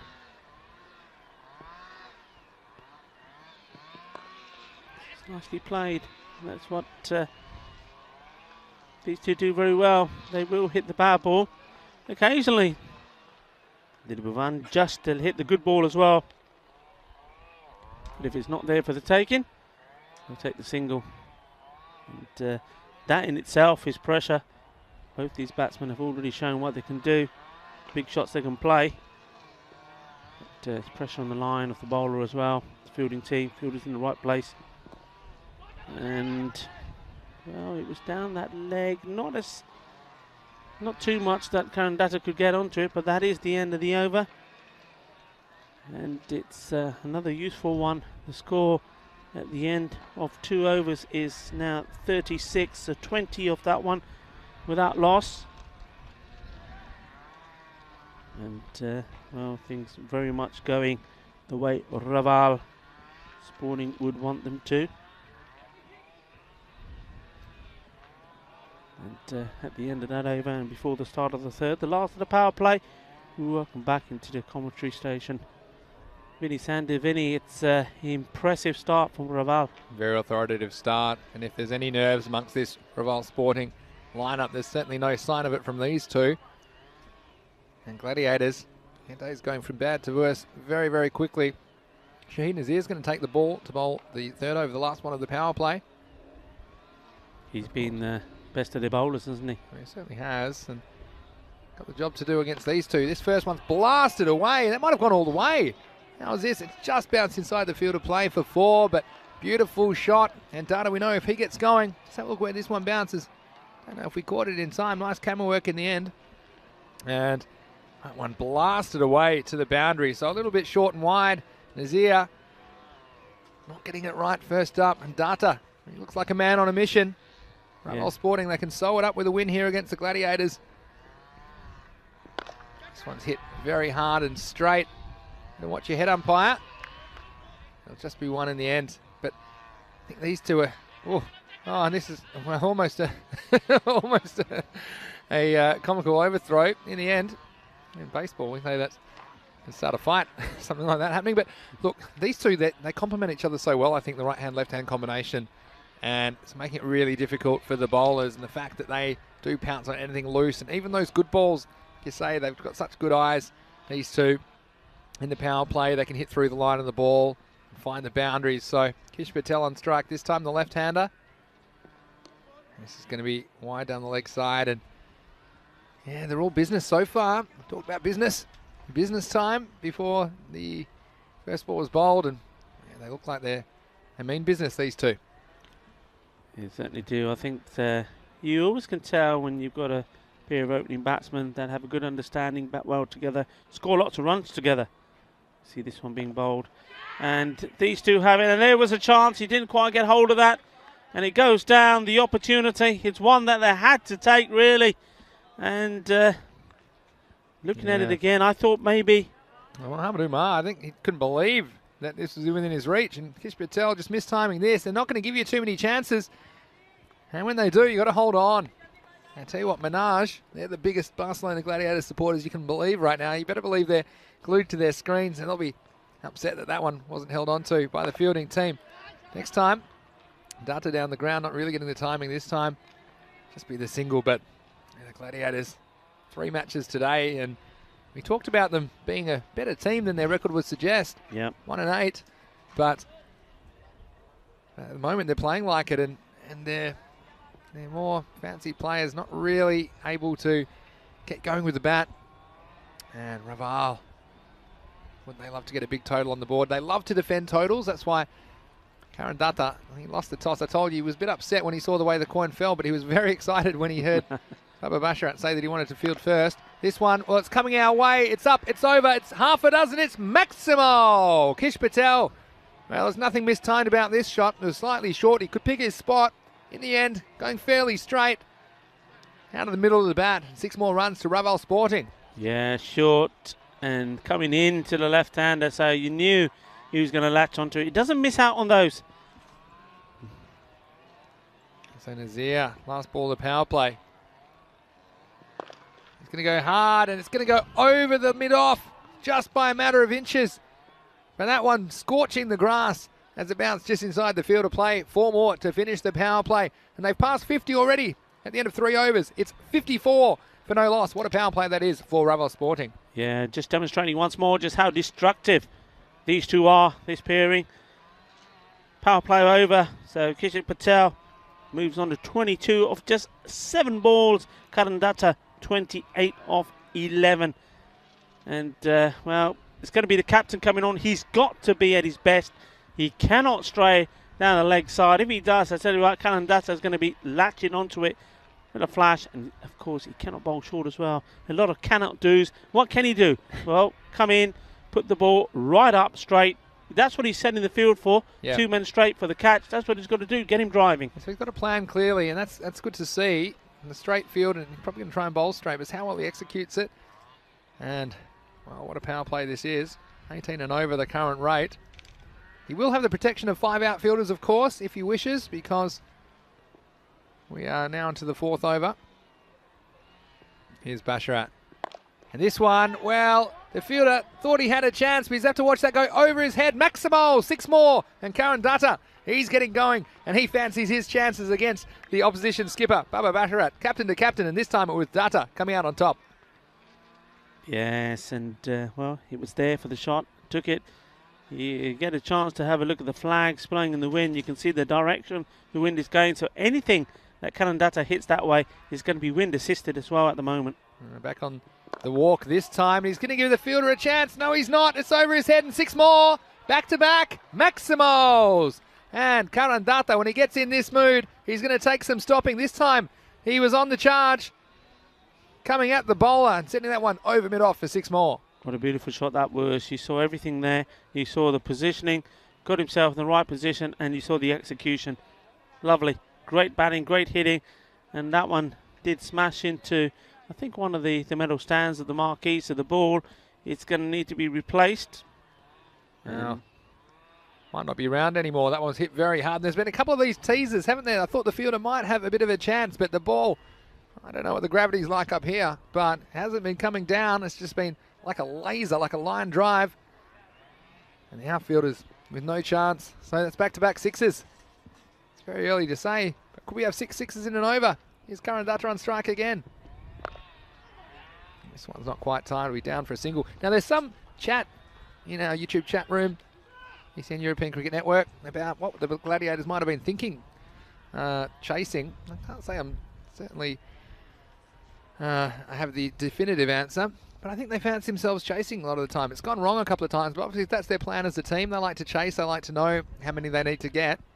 And their batsmen, if they get going and it goes well for them, like Shahid Nazir, he can pace his innings according to how many runs they need. But at the moment, Raval Sporting, they wanted to bat first, and they're having it all their own way early in this match. Well, this one's in the air. It's going to be a thick edge. It's going to fly away for 4 more. So everything turning to gold at the moment for Raval Sporting. And this time, Kish Patel outside the off stump. And when he's batting well, he hits this shot well. This is more of a thick edge than anything else, but still he's playing the correct stroke. And I tell you what, they've got some strong batsmen still to come, so these two have the licence to keep going hard, and they certainly are. And they're past 70 now in only the 4th over. Yeah, that ball was pretty wide, but he'd rather take the boundary than the wide. And anything on the legs is going to go this way, but he's hit it straight at the fielder this time, Kish Patel. So it'll be a rare dot ball. There haven't been too many of them. There's only been 2 dot balls in the entire innings so far, and we're into the 4th over. So Kish Patel, I think he's eyeing off the Snakes over the mid-wicket boundary. Here's the last ball of the 4th. And this one's going to go up, it's going to go high. It's in the air a long time. The fielders converge and it's taken by Nazir. And, well, Kish Patel, his luck ran out finally. And this one, well, in the air for a long time. He had time to order flowers and have them delivered by the time it came back down to him, Shahid Nazir. In the end, he took responsibility, he called it, and you can see he's frustrated for the day they've had, the Gladiators. But the first wicket goes down, a good opening stand of 71. 71 for 1 now after 4. And coming up this weekend, this Saturday and Sunday, you can catch more cricket on ECN because we have some bonus content for you. We have 8 matches from Malta, fan code ECS Malta, starting at the regular time in the morning. And also, if you'd like, you can watch the Italian WT20 final. Rico and I will be in Rome bringing that to you on Sunday. So, whole team in Malta ready to go, and they're looking forward to providing some extra cricket for you. And it just keeps coming on ECN. We plan to bring you over 1,000 matches this year, so thanks for being a part of it. Don't forget to tell your family and friends about European Cricket Network, because you won't get entertainment like this anywhere else. Pound for pound, I think it's the best sporting entertainment you could ever hope for. Coming to the crease now, Manish Manwani. And they did cross while that was in the air, but it was the end of the over, so he will be on strike. And it's Harun Salik who is going to bowl the 5th over for the Gladiators. He bowled very well in the last match, but also took a bit of tap in his 2nd over. Left arm spinner. Yeah, going for Minaj. I think that's a good decision. They've opted to get the left-hander in straight away to keep that left and right combination going. So, fair call. Yes, this is going to start with a wide. But, yeah, I do agree having the left-hand, right-hand combination. And I think they might have talked about this because they do have some right-handed hitters in the shed. And I'm thinking about Devinder Singh Kaur, and I'm thinking about Govinder Sidhu as well. They've elected to send in the left-hand to replace the left-hander. And Manish, well, he's going to run hard. But he's just going to get the single, and I think that's smart. I see Manish sometimes trying to play his shots a bit early. I was just chatting to him before this match, and he was saying, I think I just need to play my natural game a bit more and pick up the singles early in my innings. And I think the non-striker's end is the best seat in the house at the moment with Dutta on strike. But pace off the ball, let's see how he approaches it. Just waiting for the fielder to stop moving it long on that time. Let's see if Dutta goes after Salik straight away, or perhaps he's a bit more cautious after losing his opening partner a couple of balls ago. This is short and worked away nicely. This is well placed. It's going to take some catching. The fielder's coming around and he's not going to stop it. So again, clever batting, and it's not all just brute power. It's also intelligence and placement. And Darte really could have put this wherever he want, and he found the gap and he got 4 for it, Rico. Yeah, nice shot. You will see many a batsman just trying to really muller that and missing out. Maybe the ball going onto the pads. Kharian Dutta, he knows where the field is. He knows the speed of that part of the ground. Just timing, pushing that away, and no chance of fielder getting it. Well, the response is a good one from the bowler outside the off stump, but Dutta will be upset that he missed out on that one. And he's already on 45 off only 16 balls. And he looks into destructive mood, coming to form at the right time of the tournament as the Raval skipper. And this is up in the air. Is it going to go all the way? It will, and that will bring up his 50. So 50 for Kharian Dutta. What an innings, 51 off 16 balls, and he doesn't look finished yet. We're not even at the halfway point of this innings. And a captain's knock. He's led this team expertly. Of course, thrown into the role under the circumstances that weren't completely his choice, but he certainly proved himself to be a capable leader of this bunch of men. Next one's wide down the leg side. Yeah, he's batting slow today, Kharian Dutta. 50 off 17 balls. Well, normally he does it off 12, so maybe he's thinking about accelerating for the second 50. The next one A little bit quicker through the air, and it'll just be the single. But Dutta looks like a man on a mission to me. Manwani, he just needs to stick around and give the captain the strike when he's in this kind of form. We'll see, this will be the last ball of the over, so let's see if he attempts a single or perhaps tries for a boundary. Again, plenty of batting resources still at Raval's disposal. That might be a bonus one. That'll be a wide. I love the way Shahidul Islam makes his decisions. He just has a think about it and then turns and poses for the camera. So this should be the last ball. He's gone, I think. Oh, yeah. He has a good long think about it, which I like to see. But, yeah, I think he hasn't moved his feet. He's been reluctant, even with those balls down the leg side, and standing right in front here for me. Yeah, it's caught him right in front. That's disappointing again. A slight technical issue. You see his bat coming across the line, trying to work it into the leg side, and that's one that required a vertical bat. So Manwani, he goes without making too much of an impact. He goes for only one. He'll be disappointed, but then again, he only used up a couple of deliveries, so not too much damage done. I don't think that'll halt the momentum of Raval that much. He'll have the job to do with the ball as well. No Amit Das in this lineup. He's had to leave the country for personal circumstances. End of the fifth over. And it's 86 for 2 after 5. Yeah, I mean, the last time we saw Kharian Dates when he scored that century, 103, and on the way to that century, it was an opening partnership also, 166 with Kishit Patel, made 56 as well. So you know the sort of form he's in. And I tell you what, if you can get a batsman to stay around with him, he's more than capable of doing the same again. Next over starts. It's Dutta on strike. He'll get just the single as we see Nadeem Mohammed back into the attack. He bowled the first over, went for 16. And look who has joined him. It's Govinda Sidhu, who has a good habit of starting his innings with a 6. I've seen it on social media at European Cricket. Let's see if he tries that here or if he takes a couple of balls to get settled. A bit more cautious this time, and I don't mind that given the situation. It shows that he's thinking as a cricketer. He knows at the moment, well, my captain's got the hot hand. Let's get him back down the striker's end and see what kind of damage he can inflict on the bowling of Nadeem Mohammed. Luke Belgium agreeing with that. LBW, stone dead. Yeah, just hitting across the ball, wasn't he, Manwani?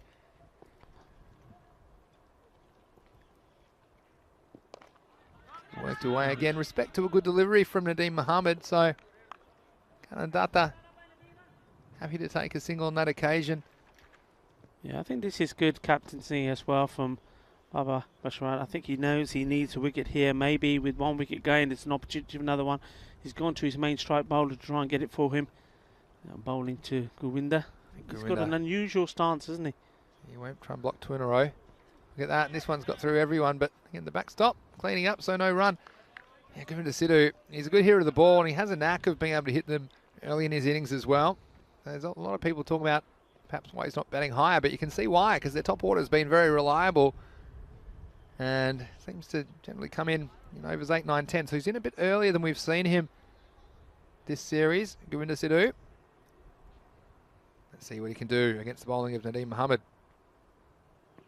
He goes, hits it hard. This is in the gap, and it's going to be 4 runs. Again, a beautiful shot by Govinda. It was through the line of the ball, and they had a deep cover and a deep mid-off back on the boundary, but this one bisected them, and a beautiful shot from the Raval Sporting number 4. Yeah, nicely played. It was just in his zone, wasn't it? He had the room to get into shape and smash it away through the gap. And, races to another boundary. And a better over, though, for the Gladiators. Only 7 off it with a ball to go. Someone's going to try again. This time it's in another gap. It'll take some stopping. And, well, there's some foot fielding. But they'll come back for 2. And this one, well, he's put the extra step. The goose step, as we'd say in rugby union, that he's put on this one out in the dirt. Again, not wanting to risk the skin in the dirt. He certainly did put his foot down on that, didn't he? I mean, it was just a big bang. Have a look at this. And he had to go the extra yards. It was like the triple jump. He had to go all the way. And then somehow, well, the other fielder, he was about 5 metres over the boundary. He wasn't going to be much help. That's the end of the over. And after 6, the score is 95 for 2. Let's have a look at my 6 over check-in. Well, I think with Data there, anything's possible. With these two, I think they're looking at 15 and over, to be honest with you, Rico. And that would be 60 runs. That'd be over 150. Got Devinder Singh Kaur in the shed as well. So something in the range of 140 plus. But I think, yeah, 150 is achievable if they get going. Again, it's going to be the spin option of Salit to continue. And he's going to go large all the way out of the stadium. Take about Kharian Data. That is 6 more. Maximo.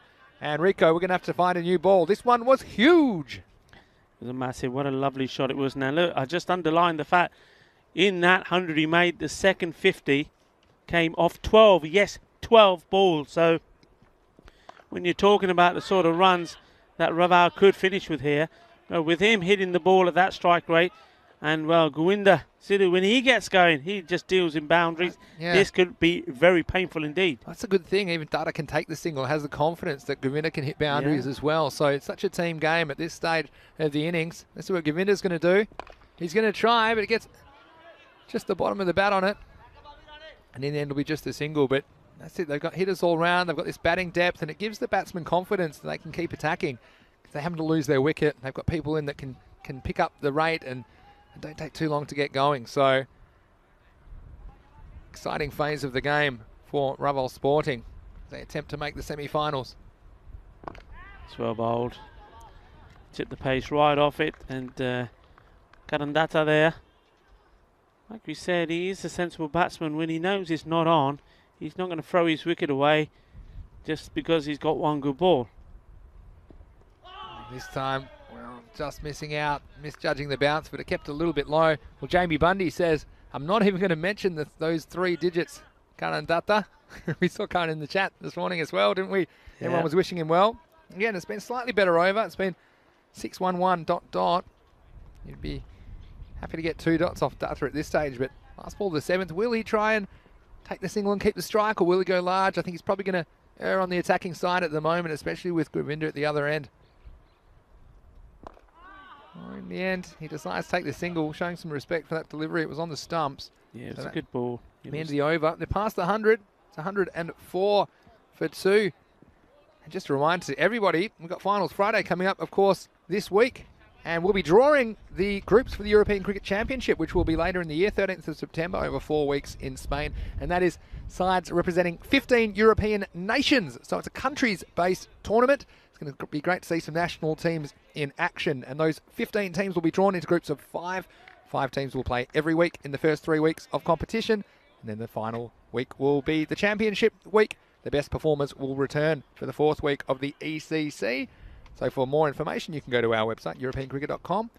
Certainly looking forward to seeing that tournament for the first time. Of course, more exciting T10 fast-paced cricket. We can't get enough of it on the European Cricket Network. And so we hope you can join us on Friday in the break between games for that draw. But for now, it's Tanzir with the ball and starts with a dot. Yeah, and well, gets a good bit of support from his own players for that one. But you can see there, Raval dugout, nicely spread, socially distant. He's supporting. Be going hard on this one. Does hits it very hard, but it's on the carpet. And it'll just be the single. I've been Govinda on strike. I think this is going to be exciting with Govinda. I think this is a situation that suits him. And Tanzir, that kind of a bowler that just kind of skids it through on a length. I think he's going to open himself up and he'll try and go big down the ground. I think he'll set himself for the big shot. This ball, here he is. Well, he tries, but it was good length in the end. It gave him nothing to work with, wasn't it? It was more of a Yorker type ball. And another valuable dot. So coming into the game slightly in the last couple of overs. They've bowled well. The last 10 deliveries or so have been well pitched up, wicket to wicket. Even against Kharian Data, hasn't given him anything that he could really latch onto. This time he's going to go. He hasn't quite got it. The fielder's in the game and he holds on. So a very good catch taken by Zahid Akbar. Hat long off. And you can see what Govinda was trying to do, but he didn't quite get the contact that he was intending. Setting himself up down the ground, was just low on the bat. And a nice bit of fielding. You can see why he's there. Zahid Akbar got around very quickly and held on. Nice pair of hands. So that's what Gladiators need to do. They just need to tell themselves look, if we can hold the run rate up a little bit, and the last couple of overs in single digits, so some respite for them. But I don't think it's going to get a lot easier for them as the hitters keep coming for Raval Sporting. And here's someone I'm looking forward to seeing, Devinder Singh Kaur, who hasn't really fired in this series, but does hit the ball very well. Maybe this is a situation that suits him. Just a couple of overs remaining. Yeah, get off the mark immediately with a single down to long on. Yeah, I'm looking forward to that ECC draw on Friday. We'll be doing it there's a 1 hour break between the matches, between the semi-final and the bronze match in the middle of the day. So Dan Weston will be here from European Cricket to assist with that. See which countries are going to be playing who in that tournament. Last ball the over. Tata is going to pull it away. And well, this is almost one of the kicks of the season, wasn't it? They'll get 2 in the end. And have a look at this on the replay. He's gone and put the boot out. I'll tell you what, this almost got kicked to the boundary straight down the ground in the end. But look at this fielding. That's how to beat the offside trap. You gotta get it, hit it in the open field yourself, and then chase after it. The through ball there. Tell you what, he's had a bit of chasing to do. 2 runs a result into the over. 108 for 3, but a very good one. Only 4 runs off that over. Zahid Akbar, who just took that catch, is going to bowl the 9th over. See, we're talking about 150 plus, but that's going to be pretty difficult now because Gladiators have pulled it back a bit. This one's in the air. It's going to be over the offside. They better run him because I don't think that's going all the way. Nice bit of fielding in the end. Muhammad Umar. And Kanandata just deciding, well, I think you've got to take these, really. I'm confused here because that would have been 2 with that throw. You could have still been back on strike with 3. I mean, you got Devinder Singh Kaur there. He's not no muppet. He can hit the ball. True, but I would also say only 11 balls left. And the captain, well, he's flying. I think it might be worth more than 1 run to have him on strike at this delivery. Let's see if we're right, though. In comes Akbar. Again, they'll only get 1, so that's the gamble, I suppose.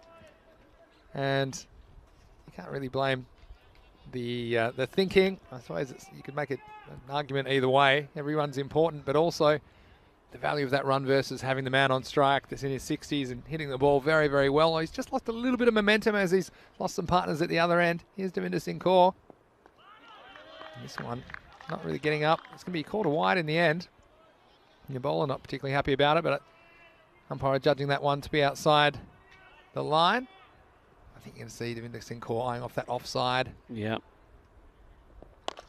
He's going to go leg side, and he's going to go all the way. Maximo! And Devinder getting in on the action with 6 more for Raval Sporting.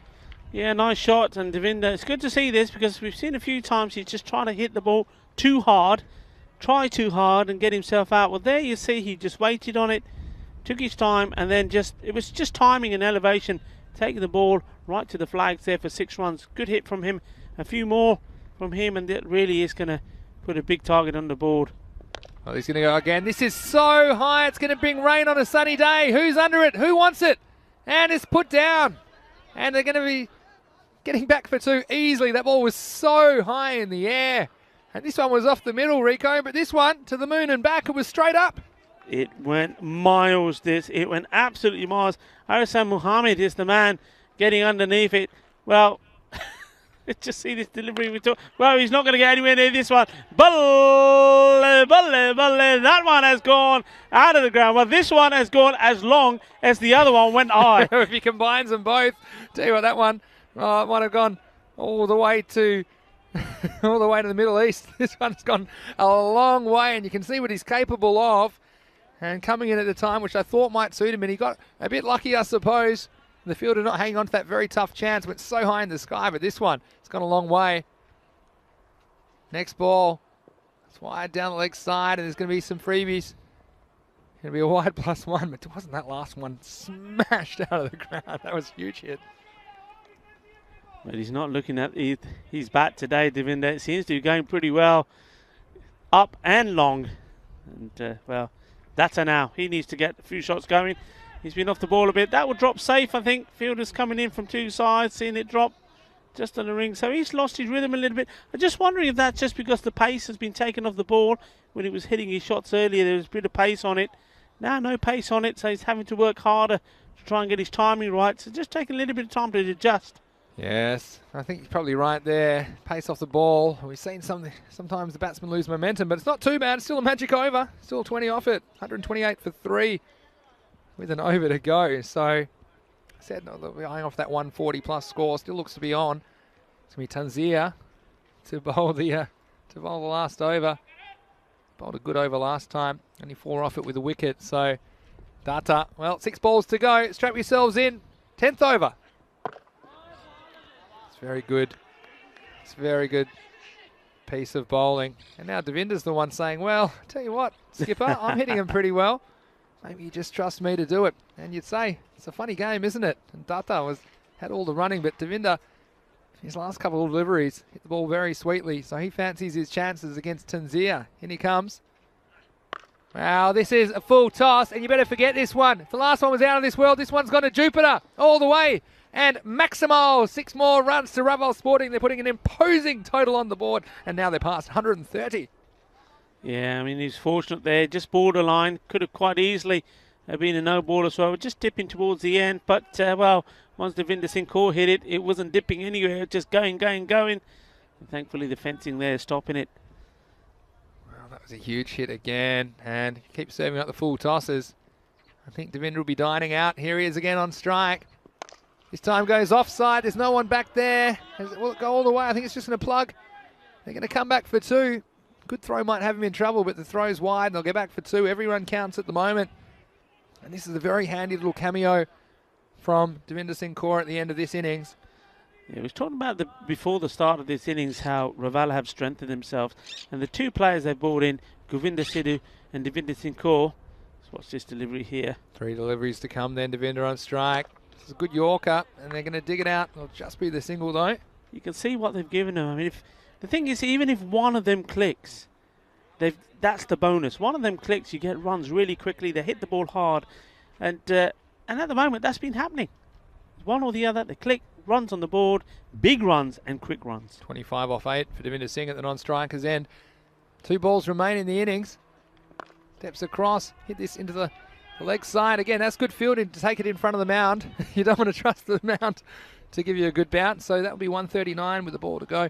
And look, sending Manwani up at number 3 didn't really work out, but he only used up 2 balls. Didn't really hurt them. They've had batters under that come in and attack from ball 1. Govinda, again, didn't really come off today, but the fact that they've got confidence in each other, that someone will come and pick up the slack. And so here's the last ball of the innings. The score, 139 with a ball to go. Again, they're not going to quite get it. And that's the last ball of the innings. I don't think Devinder's got the memo because he's just jogged the single. They'll end up on 140, the score for 3 wickets after being sent into bat by the Gladiators. It's going to be a big chase. And if Raval Sporting can defend this 140, they will make it through to the semi-finals. So it's a huge ask for the Gladiators. But after being sent in, the openers had no problems getting off to a fast start. They ended up combining for 71 runs as an opening partnership. Coming in only 4 overs. It was that start which set the platform for this imposing total of 140. Led by that man, Kharian Datta.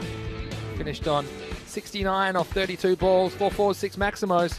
Ably assisted by Kish Patel at the start of the innings, 26 off 10.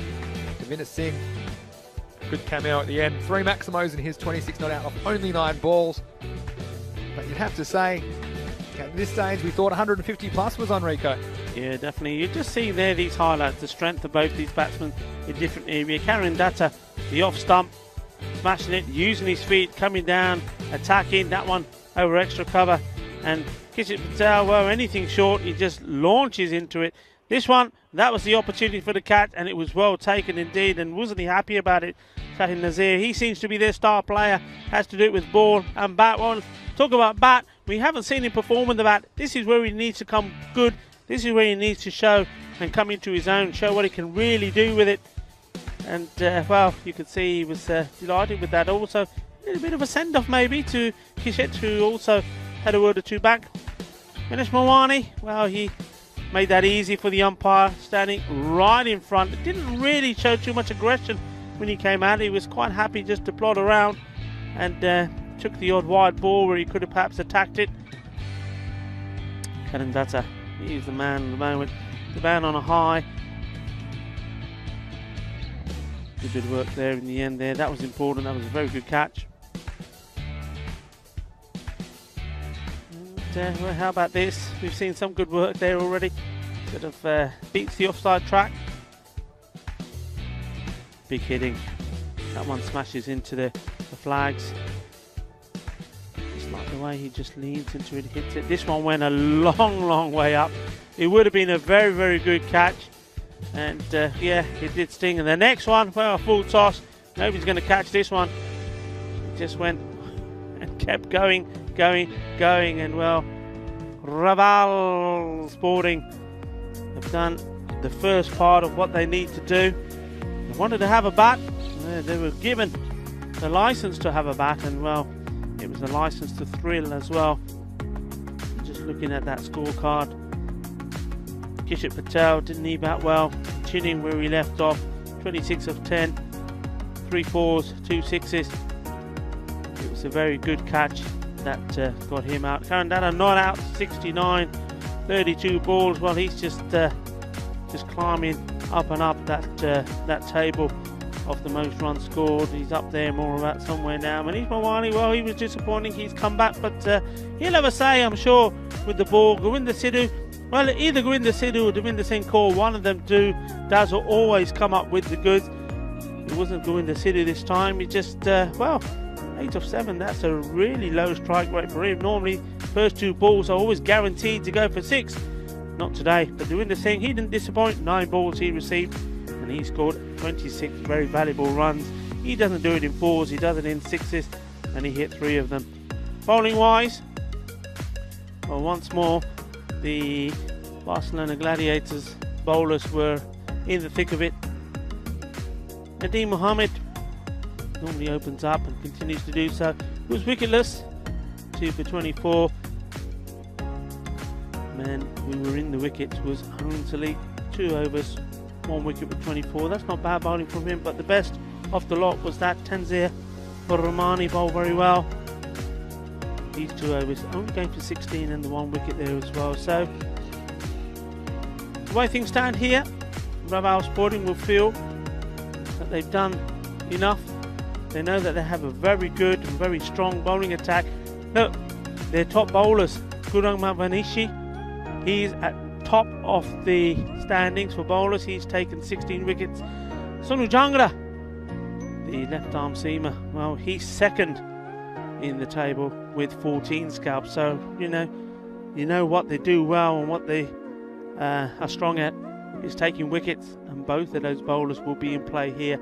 But they need a good start. I think it will be Das. I mean, Das, he will start with the ball. He certainly does get the ball to move around a bit as well. So everything to play for here.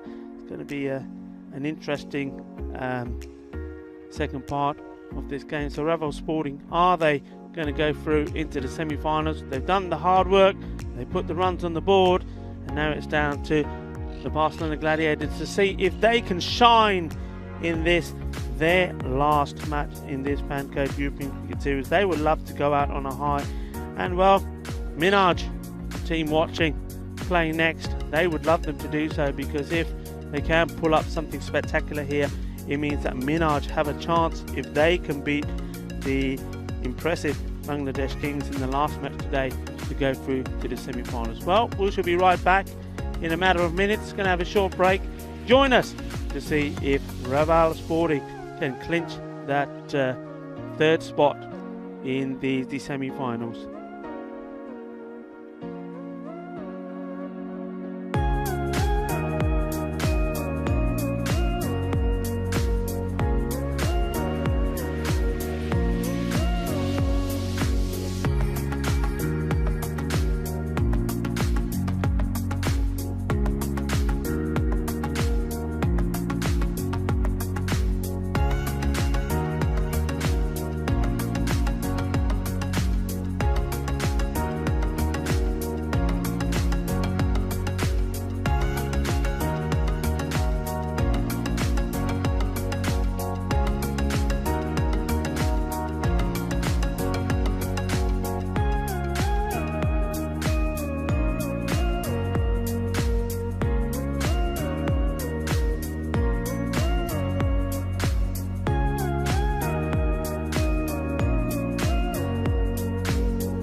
Welcome back to Barcelona, Spain. It's the Madrid Olympic ground, the scene of the first Fancode European Cricket Series of the year. And it's match 114, the second innings about to commence. And it is Raval Sporting versus the Barcelona Gladiators. In the first half of this match, Raval Sporting, after being sent in by the Gladiators skipper Baba Basharat, they've accumulated 140 runs in their 10 overs. So it's a big chase for the Barcelona Gladiators. And just a reminder that if Raval Sporting are able to defend this total of 140, they will be through as the top team in Group C. And they'll be through to the semi-finals on Finals Friday. Joining me, as always, in the commentary box is Rico Full. And Rico, what a batting display we saw from Raval Sporting in the first half of this match. Yeah, it was awesome. Both the openers got going. Kishet Patel, Kanandata, the captain, gave them a great start. And if they get off to a good start, then they have plenty of depth in the batting. And that's what we saw today. Manish Manwana is just warming up. So he wasn't one of the batsmen that was able to get going today. He came in when Kishet Patel, the left-hander, was out. They did a straight swap, left hand for left hand. Didn't quite work. Got caught plumb in front. He did miss the last two games because of work commitment. So maybe he's just a bit out of touch, but he's got to do it with the ball. He's marking up. He's run up here now. And he will be bowling to Shahid Nazir. Yeah, Nazir, well, he's the man.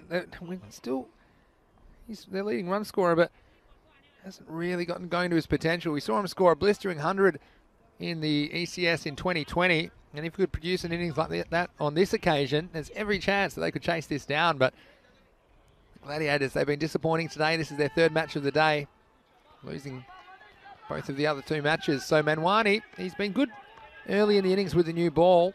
And you'll see him just try and swing it a little bit. The ball seam up on a good length. And Raval Sporting, one thing I like about this team is that everyone seems to know their role and they have a real clear plan about how they go about their cricket. And that's one of the reasons I think that they've won, well, on a winning streak of 8 in a row. And well, it looks to be 9 here if they can defend 140. So here's the first ball of the second innings. This first one, not really getting any swing. Will be down the leg side for a wide. And no Amit Das in the lineup. He's now left the country for personal reasons, so we won't be seeing him for the remainder of this series. But still, they've got plenty of weapons with the ball, don't they, Raval Sporting? Yeah, but Das, he's a top player, isn't he? He's useful for them with the bat, also with the ball. Here comes Manwani. He's well struck down the ground, but it'll be just the single. And let's just talk about the campaign of Raval Sporting. Well, they lost their first match quite badly, actually. They lost it 130 to 56 to Minaj. And at that stage, you would have thought Minaj were in the box seat to top this group. But then with Minaj going down to Kharian by a single run, and then in the return encounter, they were able to hold Minaj to 78, and they chased it down in the 9th over. So they end up splitting their encounters with Minaj, and they haven't lost any other games. So that's why they're top of the table. They're a game clear at the moment. This one's absolutely smashed, and you can forget about this one. We'll put us down, put it in airmail it, because it's gone a long way, and 6 runs, and that just shows you what these Gladiators are capable of. If they get going, they can hit the ball a long way. This is a massive shot, and well, this man hasn't been around for them for all the games, but well, Sagar Shabazz, he's showing why he's up there, opening the batting. What a lovely shot that was. That went a long, long way. Made a real crack off the bat as well. There was nothing too wrong with the ball from Manwani. I think that'll take, they might have to send a taxi to get that one. That's gone a long way. What a sound it made. So, can Gladiators play spoiler? I know all the Minaj team, they're getting ready for the next game, which will be game 5, where they'll be playing the Kings, but they're all watching this very, very intently, because if the Gladiators can chase this down, the Minaj can qualify with a win in game 5 today. This one's whipped away nicely, and again, just straying with his line is Manwani, and he goes for 4 more. Yeah, this is a nice shot. The first one, he absolutely smashed out the ground. This one, he knew he didn't have to, just needed to help this along the way. It's a nice looking shot. Manwani losing his line, and another boundary. I haven't seen too much of Shabazz, but I tell you what, from what I've seen so far, he looks very dangerous at the top of the order. They know how many they need. They need 14 and over. Anything can happen. This is T10 cricket, the kind of action you won't find anywhere else on the European Cricket Network. This time it's gone straight up in the air. It's going to fall in no man's land, is it? No, he holds That's a on, great Manwani. What a catch that is. And, well, he looked around. He looked to the left. He looked to the right. And then he thought, well, I might have to go after it myself, Manwani. And, well, let's have a look at this on the replay. I thought for a second it was going to be safe. They were coming from everywhere. And then he looked to the left. He looked to the right. Held on. And a huge wicket because Shabazz, he looked very dangerous while he was there. But he has to go back to the pavilion. And early wicket goes down for the Gladiators. It was a huge comeback. Minaj Manwani, when he takes that cut, I mean, it was brilliant because he had to find where it was, and then just keep an eye on him. He does that, and then he remembers, hang on a minute, I haven't done my celebration. Oh, we just haven't caught it there again in the replay. I think he was relieved to see that ball in his hands. It was funny because he had to find the ball. He had to also locate his two teammates, which had just said, well, we think it's too far from us. You're on your own, Manish. But great bit of fielding off his own bowling to turn on his heels. Here's Nazir now on strike, but this could be another wicket. It's up in the air, and the little maestro spilt it, and he doesn't spill too many. So the dangerous Nazir goes down. That was in the air a long time. It was Mayavanshi at point. He looked to have it covered, but spilling the chance. And Nazir, well, he can be dangerous. He's not a man you want to drop. No, Mayavanshi didn't do a Govinda Singh Kaur and pop it back at the fielder coming in. We saw that. Raval doing that very well last time. I don't know, but this has been to start the innings. And, well, this is going nowhere fast. The fielder will pick it up, have a shy at the stumps. A nice bit of fielding. Right, safely home. Well scooped up by Dawood Masood. That'll be the end of the over. Arthur Mohammed coming out at number 3, and he's immediately off the mark. And the end of that over. The score is 14 for 1. Yeah, action-packed over. Well, Shabazz certainly played some beautiful shots, and we thought, hello, especially when that big 6 went out of the ground. You could see a couple of the Raval players looking at each other saying, where did that come from? And then, well, I needed absolutely something. Cracked, wasn't it? Yeah, needed something special to get him, and it was a great caught and bowled. Right, Dawood Masood to bowl the second over. Hassan Mohammed on strike. It's up. It's miles in the air. I think it's going to carry all the way. Karan Datta, who's all the way back, couldn't do anything about it. Maximo, 6 runs to Aslam Mohammed. And he's played some good strokes today. Hasn't disgraced himself with the bat. It was a little bit short, and sometimes Masood can drop that ball a little bit too short. And pays the full penalty that time. Yeah, good shot. He just thought for one moment maybe, but with this wind blowing, carrying that ball as well. That's gone up in the air. This one's got to be taken. Who wants it? Oh, what a good catch that is, and he's gone. And Aslam Mohammed, well, he sent that one into the sky. It was very high.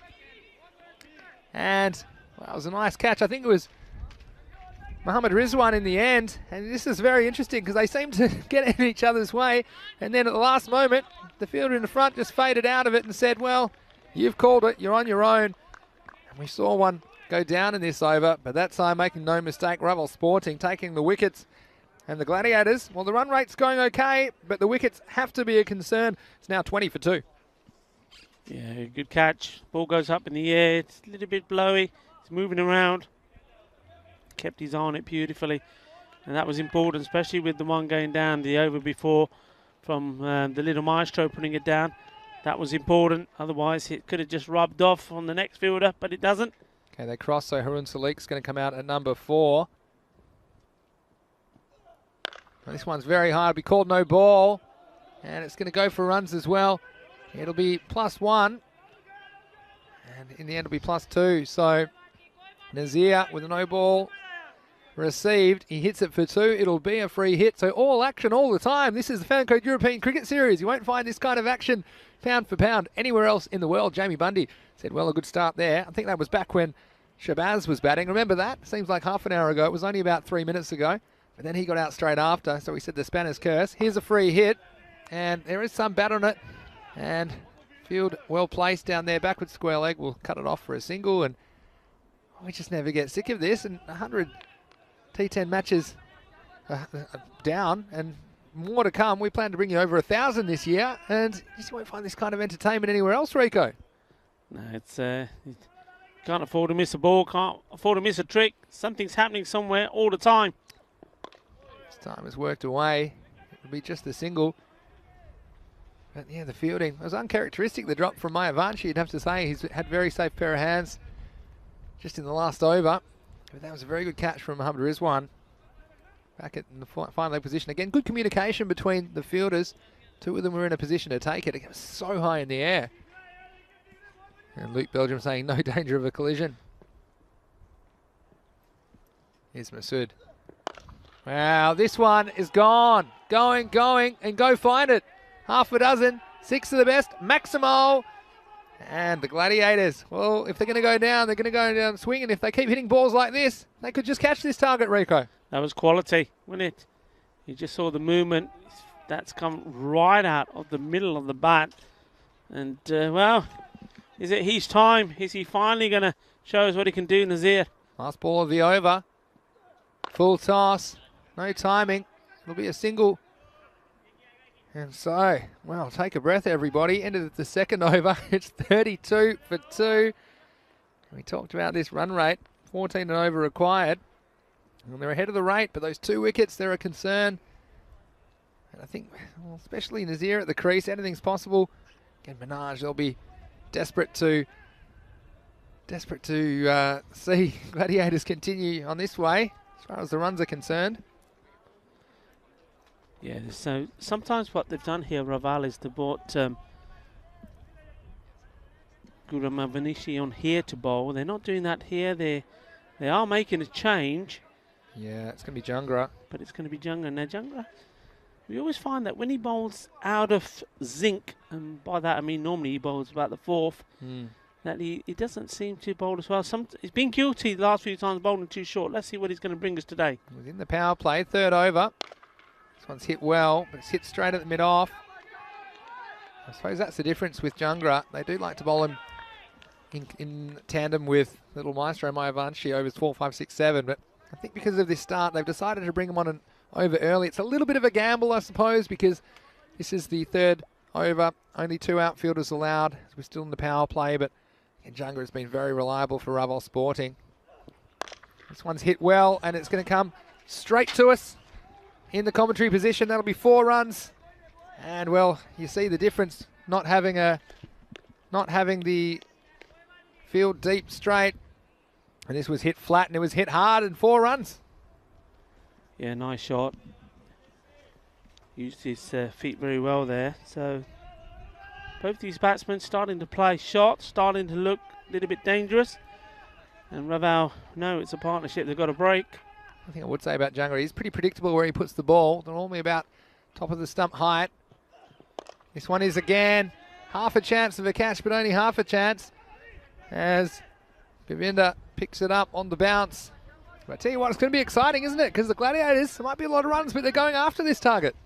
Yeah, you'd expect them to. I mean, that's what they've always tried to do. Unfortunately for them, they've just lost wickets at the wrong time. Batsmen have got themselves in, played some big shots, and got out a lot of 6 and outs. And if they can avoid that, if it can just be 6, 6, 6 and keep going, anything's possible. Next one's a big swing and a miss. And Kish Patel knocking over the stumps, but batsman safely home. And I guess if you're the Gladiators, you just got to keep saying to yourself, we've got to stay ahead of this rate by any means necessary. So they'd want to be 42 after this over. And they know it's not going to get any easier with Mayavanshi coming on. But again, we've seen him go for runs at times. He does. He does gamble a bit and throw the ball up in the air. So Nazir, we've seen him do it before. I mean, not many people have scored centuries in the ECS, and this man's one of them. Can he get going and take the Gladiators to an upset victory here in match 114? Here's Jungra. Another full toss, and it's drilled, but again, straight at the fielder. Govinda at mid-off. I think Nazir will be upset with himself. Well, almost an overthrow, but good backing up. And a queue of people backing up, covering all angles, did Raval Sporting, but being put under pressure at the moment, aren't they? They certainly are. You can hear the noise levels from Raval. They really are. Every time the ball goes, everybody's shouting out instructions. Now, sometimes that can be off-putting, can't you? You're a fielder. Everybody's shouting at you, and when you get the ball, you think, right, what am I doing with it? Who wants it? Which end did you say? It's hit on the pad, but I think it's pitched well outside leg stump. That'll end the over. So still, there was a boundary off it, but not too much else. There was 7 off it in the end.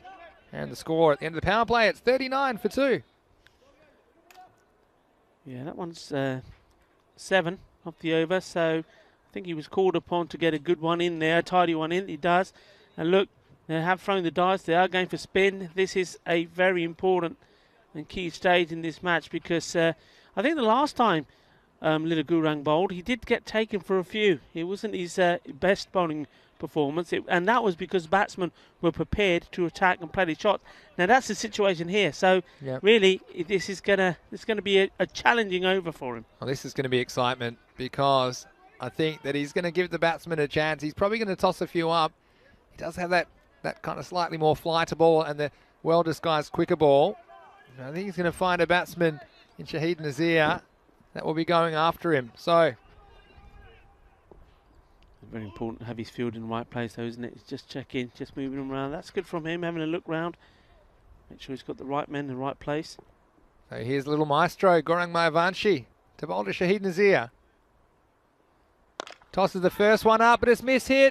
But it's still going to carry the boundary. Maximal, 6 runs, and the little maestro, a little bit uncharacteristically, starting with a loose delivery. And it was flighted, never came down, 6 runs to the Gladiators. Yeah, he's normally a very cool customer. I think he has put a catch down today. That's going to be playing on his mind a little bit. Wants a good ball in here. That's better. And that's too good. And there you go, right on cue. He gets hit for a 6 first ball, and he comes back with an absolute beauty. And that is the big wicket. That's the prize wicket. Wow, that's huge. 6 and out again. Watch him pull the string on this. And it just dies on the batsman Nazir. He was through his shot, and you can see the emotion from the keeper Patel. This one, he thought he had it covered. He thought he was probably going to hit it on the full. But then, just Mayavanshi pulling the string on it. And he doesn't mind giving the batsman a chance. But if you give him a chance, he will take it. And he pumps the air. And he's very happy. That could be the wicket which sends Raval Sporting into the semi-finals. Yeah, that was huge. It's going to be a gamble. You knew the batsman was going to go after him. The question was who's going to win the battle. Well, it only took 2 balls, and it's a little maestro. Well, Tanzir's on strike now, and he immediately attacks onto the leg side. Nice bit of fielding, contending with the baseball mound on that side of the ground. So well done to hold it to 1. And Tanzir, well, he's been put in some sticky situations during this series, but none more sticky than this. Run rate will be climbing. That's required. So Leak on strike this time. And again, you see that looks like to be a knee-high full toss, but Mayavanchi's just got the ability to make the ball fall out of the sky and causing some timing problems for the batsman. This one's the quicker one and gets the wicket. And Mayavanshi, well, he's living up to the reputation that he's earned for himself here in Barcelona in the first Fancode European Cricket Series of the year. He is the leading wicket taker in the tournament, and he's got 2 in his first over. Oh, that's an absolute beauty. And unlike in this, yeah, we love you. We love you. He's the little man. He does all the damage. He's the spin king, isn't he? The maestro. Gaurang Mayavanshi. Well, remember that name because you're going to hear a lot more of it. He's one of the young stars here in Barcelona. And, well, my feeling is he's going to go all the way to the top. Why not? And it's the temperament I like from Mayavanshi that he'll get hit for a 6, but it won't change his game plan. He won't throw himself off his game, and that was the quicker ball. It's Baba Basharat, the captain, who's come out to bat, and he'll have to face the last ball of the 4th over. Once tossed up down the leg side, we called a wide, so there'll be another delivery, but you've got to take your hat off to Mayavanshi. Again, not thrown. He dropped that catch, and you think sometimes that might play on a youngster's mind, but straight down to business with the ball. 2 big wickets in this over. This is hit him on the pad. Umpire having a good hard look at it. That will end the over. In the end, 47 is the score after 4 overs. Let's have a look at this on the replay. This, well, I think it was going well down the leg side with the angle. A good decision from the umpires. They've been pretty good today, as usual. So the score after 4, 47 for 4. And just a reminder, if you're enjoying this, and how couldn't you be enjoying this? There's plenty more cricket this week. We've got Thursday and Friday to come, of course. We've got Group D tomorrow, then we've got Finals Friday. But then we have some more cricket for you. Bonus time on Saturday and Sunday. We've got fan code ECS Malta, 8 games across 2 days, Saturday and Sunday, as well as the Italian Women's T20 final on Sunday. So for all that information and more, EuropeanCricket.com is the place to go. Here's Jungra to bowl the 5th. It's a pretty good shot, hit off the stumps. It should just be the single. And then, of course, Rico, who can forget, we are going to be in Rome for the Women's T20 final, and it's going to be great to see some women's cricket as well on ECN for the first time this year. Of course, International Women's Day during the week as well. But we have the fan code ECS Italy starting in Rome on Monday, so make sure you join us for that as well. Here's Jungra. And that's where he is at his most dangerous, that line. He gets the ball there. And we've seen him get many a batsman out there. Sometimes it can be a little bit short, but once he gets that Yorker-led delivery going in, it's so difficult to play. Yeah, loads of cricket coming up. Yeah, and of course, what's cool about Italy is that we're in 5 different cities in 5 weeks. Yeah, and going to get to see not only the beautiful country of Italy, but also lots of new players, new teams. We're already starting to hear from some of them. Yeah. Looking forward. I'm certainly looking forward to the T20 as well on the Sunday. I think that's going to be great. I've seen some very good women's tournaments at La Manga. I've seen some internationals there as well. So it'd be great to be involved once more in a women's T20 match. Looking forward to that. Should be great. Plenty of cricket to look forward to this weekend. Here's Junga again. This one's up. It's up in the sky. And Manwani, well, he tried to get vertical and he couldn't quite do it. It ended up going over his head for 6, and he couldn't do a lot more. He was right on the edge of the boundary.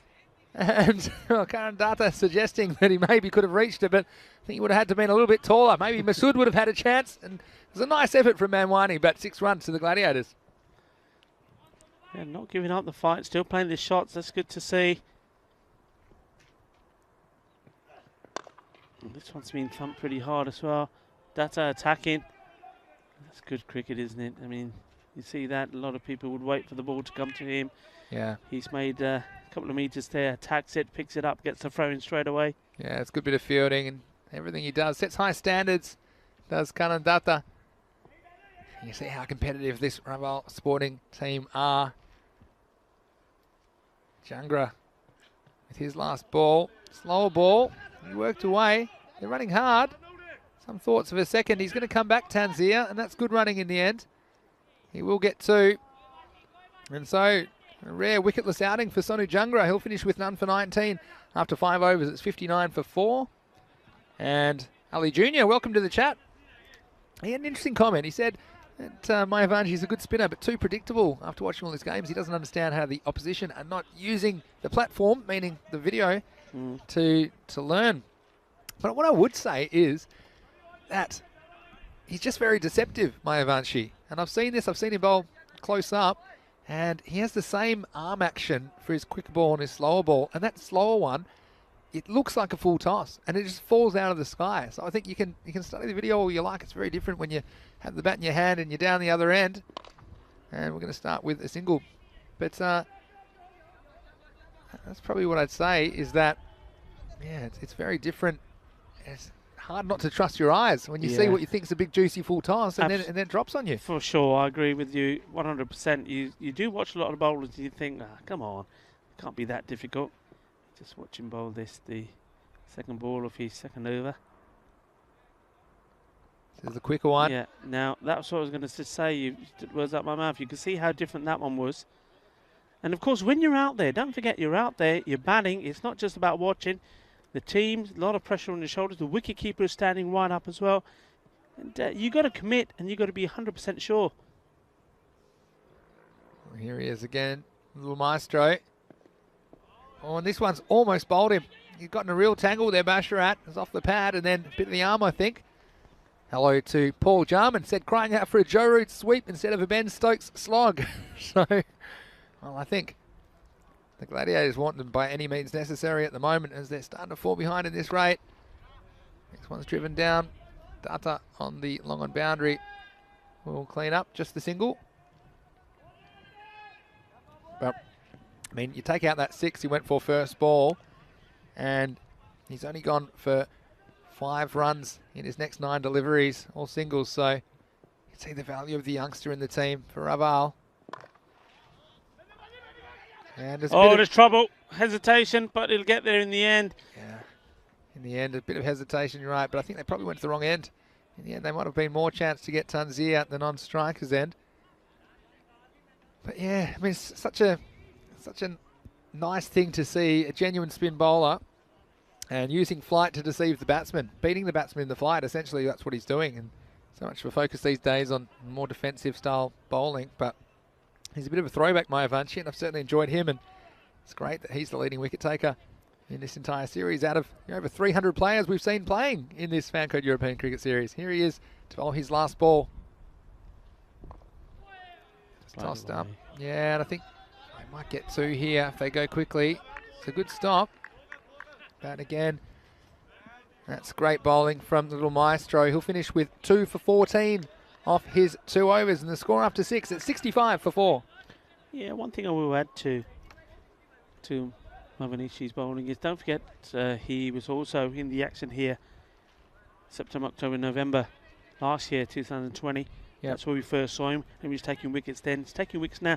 But the other thing is you see a lot of spinners that come on to bowl once the openers are back in the pavilion.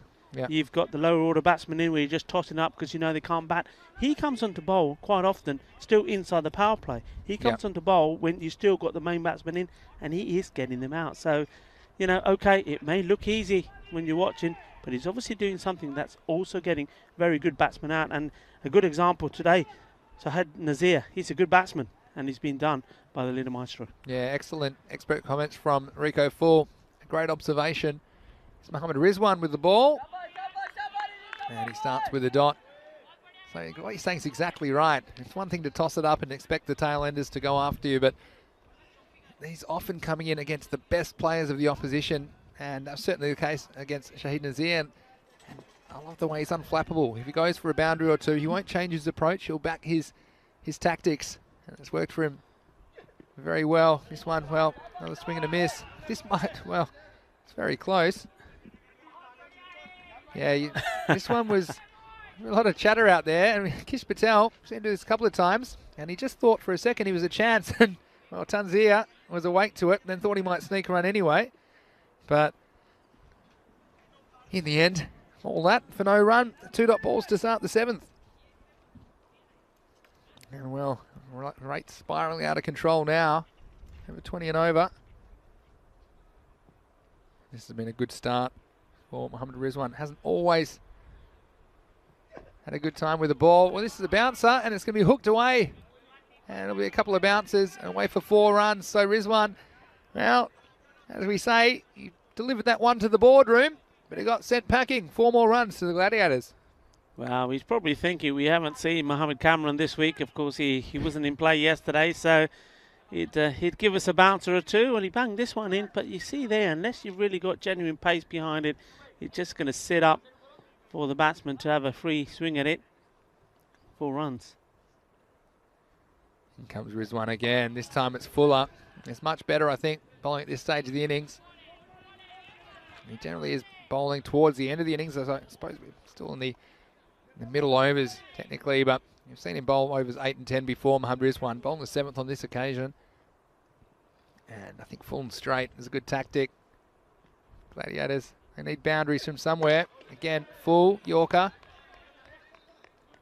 And that's consistency that Raval are searching for with the ball. And at the moment, it's really hard to criticise them in any area. Their batting's come together and clicked at the right time. They've got a bunch of bowling options, and not just Mayavanshi and Jangra, but also Dawood Masood's been good. Manwani has been taking wickets. Mohammad Rizwan is coming together for him. And then their fielding has been outstanding most of the time. A couple of drop catches, I suppose, but they set high standards. And so that's why Raval, I think they're a perfectly suited team for this format of the game. They certainly are. And, well, they're making other teams look up and watch. End of the over, 71 for 4. And don't forget, we have another match after this. Minaj, well, looks like they might be out of the running if Raval win this game, but still they'll be very keen to win this blockbuster finish to the day. Match 115 against the Bangladesh Kings. We saw the Kings earlier today, and they were in really good form. And Minaj, well, they're the domestic Spanish champions, and they'll be wanting to finish their campaign on a strong note. And there's the teams, Awais Ahmed and Asjad Butt, Usman Mushtaq, will be in the top 3 for Minaj. They'll be very strong. Well, this one, it's hit strongly. It's going to be up in the wind. It's going to go all the way. Maximo! 6 runs to the Gladiators. And Masood, well, in much the way he started his second over, well, the second over of the innings, he disappears straight away, getting it slightly wrong. Just going back to that Minaj game, they got some big units at the top of the order, but they will be fielding first because Bangladesh Kings have won the toss and elected to bat. That was a tactic that worked for the Kings nicely earlier in the day. So let's see if the Kings can keep up their good form that they've shown here on day 23. Masood's going to go around the wicket now. And this one's going to disappear as well. So again, slightly too short from the tall youngster. And if you get too short, more often than not on this pitch, sits up nicely. And the Gladiators, well, they've got to go for everything. And I started with 2 sixes. It's the captain, Baba Basharat, doing the damage. Yeah, some nice shots there. And, well, 2 in 2 at the moment.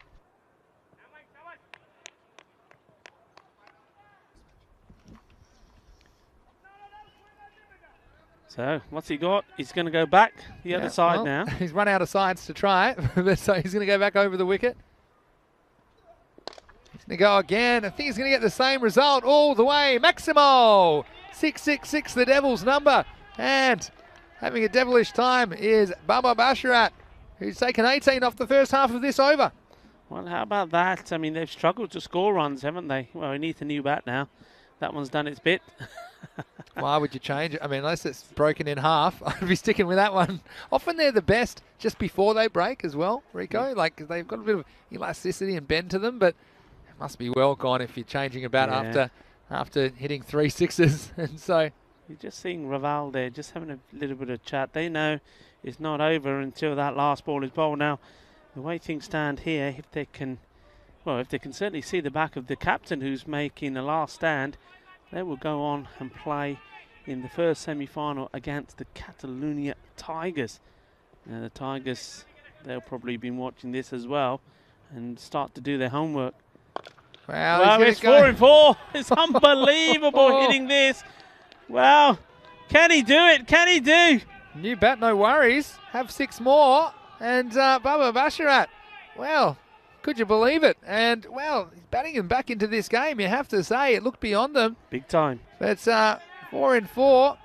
Masood needs to try something different. Needs to get up in the block hole, I think. Char bolna, char chakke. Here we go. Can we go 5 in 5? Well, he's going to have a wide, so we'll get a freebie on this one. Yeah, Paul Jarman had the question. I see Luke's already answered it. Asking, do you know how long the boundaries are at this ground? Yeah, 50 to 55 metres, that's correct. Tick over 50 most places around the ground here. And well, Basharat clearing them easily this over. And so what have we got? 6, 6, 6, 6 wide. 25 off 4 balls. Can Masood stop the bleeding? Wow, swing and a miss. Gets a good one in there. And he needed to, didn't he? You could start to feel some of the pressure there. Karandata, you could see there. He was looking at the heavens and had a quick look at Manish Mawani. Probably say, look, are you okay to bowl the next one? Because that's the thing. Who bowls this? The 9th. It all happens in the 9th. That's well bowled. Yeah, much better. Could have used this one earlier, I think. It'll be squeezed out for a single. But what it will do is keep that man on strike. He's got the hot hand, Baba Basharat. And he's just kept him in this game. End of the over. It's 97 for 4 after 8. And so how many, what does that make the equation? 44 off 12. I mean, it's still very with hitting like that. I mean, there were 26 off that over. And we need 22 off each of the last on average. So you wouldn't think so, but Basharat, he's in the right place at the right time. Well, he likes the pace in the ball. He's demonstrated that already. And, well, Mohammad Rizwan, he's going to give you pace on the ball. He's coming to bowl this, the 9th. A magical one here. And, well, we're going to have one hell of a finish Well, in this match. A few disappear. Minaj, well, they'll be crawling over the fences to get a look. As they look gone for all money, but this is the Fan Code European Cricket Series, and anything can happen. Here's Mohammad Rizwan to bowl the 9th. Oh, just missed timing. I think that was off the body, so it won't be caught behind, but I'm very relieved. I think it's Mohammad Rizwan. That was short, and I suppose at least it forces Basharat to play a slightly different stroke, because he's been very strong on those full balls down the ground, but was that 44 off 11, so we've seen games get close from here. This one's up in the air, and it should be caught. And Devinder Singh does the job. And, well, this time it's an intentional pass. We saw him drop one earlier in the series that fortunately went to the fielder who was lurking behind him, and this time did the job all on his own. What a good effort it was from Basharat. He ends up going for 38 in quick time. And you thought, while he was there, that a miracle victory could still be on the cards for the Gladiators. But you think with him disappearing, also their chances in this match, 114 will disappear. And of course, the chances of Minaj too in their last game to progress to the semi-finals. So, wicket for Rizwan. Next one's hit. That's not going to carry to the fielder, but just the single. But, geez, we saw some great hitting from Basharat. And it just shows you these Gladiators hasn't really clicked for them in this series. Well, they're going to end up 1 in 9, but you know, they have quite a few capable hitters. Absolutely, that's what we've been saying. We just haven't seen the best of them. The batsmen just haven't clicked. We know what they can do. They just haven't shown it, haven't demonstrated it. That's the right word.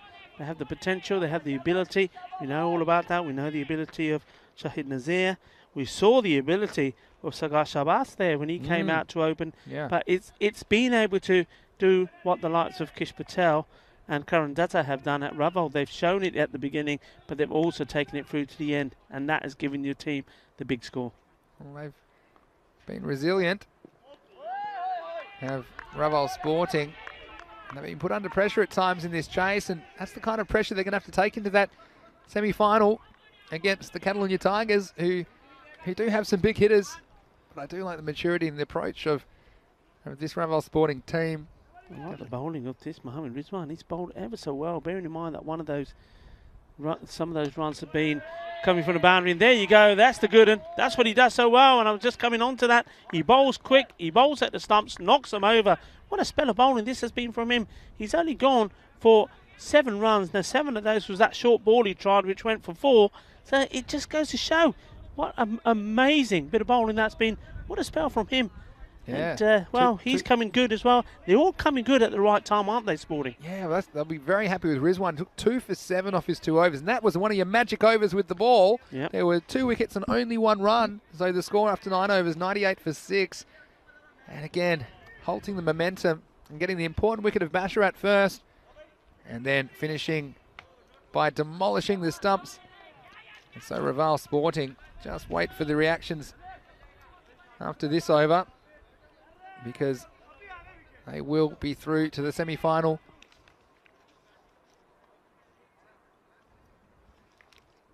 Here's Manwani to bowl the 10th. Starts with a wide.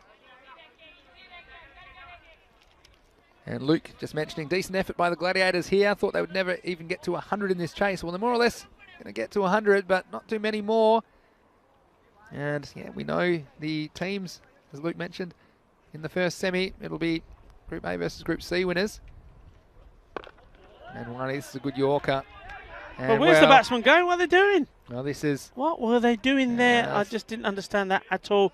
Yeah, I But think he can take either one of the barrels off, couldn't he? Either end, they're just both stood there. And this is, we've seen this happen at times. This is Nadeem Mohammed. Again, they're disappointed the Gladiators are out of the game. And not really. He's saying, well, are we running? Again, it's just a bit of a mental lapse. And it's been a long day for the Gladiators into the end of their 3rd match, and you can kind of see it wearing on them, and they haven't had the results go their way. They've been threatening at times, but as has been the story of their campaign in the Fan Code European Cricket Series, they just haven't been able to deliver. And, well, needless dismissal, you'd have to say in the end, but it was good bowling by Manwani that started that off. But, yeah, Raval Sporting, what a story. All the way from 7th. They were 3rd bottom in the last series they played. And now they find themselves in the semi-finals against the Tigers. Next one, what's a chance? Well, he's dropped another one, little Maestro. And, well, we might have a wicket again. And, again, this is poor cricket. It's Tanzir this time. And, well, as the wheels have fallen off for the Gladiators. You see, originally, Mayavanshi had the chance to take the catch. But you see here, again, just miscommunication. And the batsman, poor calling. Again, sometimes the drop catch will cause some confusion. It certainly did on that occasion. So, well, there's another one for your pond. And, well, 99 for 8. The Gladiators, they're at death's door. But let's not take anything away from this performance from Raval Sporting. They've held up under pressure. And a little Maestro shelled a couple of catches, but quick enough to get the ball to the keeper and affect the run out. Yeah, that's the important thing. That once more shows good maturity. Catch goes down, but he's not moping about it. Gets up, gets the ball in quickly. I mean, he probably didn't need to get it in quickly. The way the batsman played it, well, that's good. I thought for a moment they were going to struggle to get to the 100. They have done. Stay where you are. We don't want to see a hat-trick of run-outs. We always did, didn't we? Yeah, that's right. That brings up the 100 with, well, 3 balls to go. It's going to be Tanzir. He's going to have some explaining to do when he gets back to the dugout. To a couple of his teammates. He's on strike now. It's going to be a wide, so I'm just getting away from Manwani. Bowling of Manwani is important because with no Amit Das in the lineup this week, he's going to be called upon to bowl the first over, or definitely an over in the power play, perhaps even a couple. So he's got to get it right. It's good to see him back out there on the park. Hit away. Will we see another run out? Well, in the end, they'll scramble for the single. So 102 the score. 2 balls remaining. And don't forget, we have another match for you tonight in about 20 minutes. We'll be back for game 5. And that will be the Kings versus Minaj. I think that's regardless of the fact that Minaj won't be able to qualify from the group. I think it's going to be a big game because the Kings are up and about.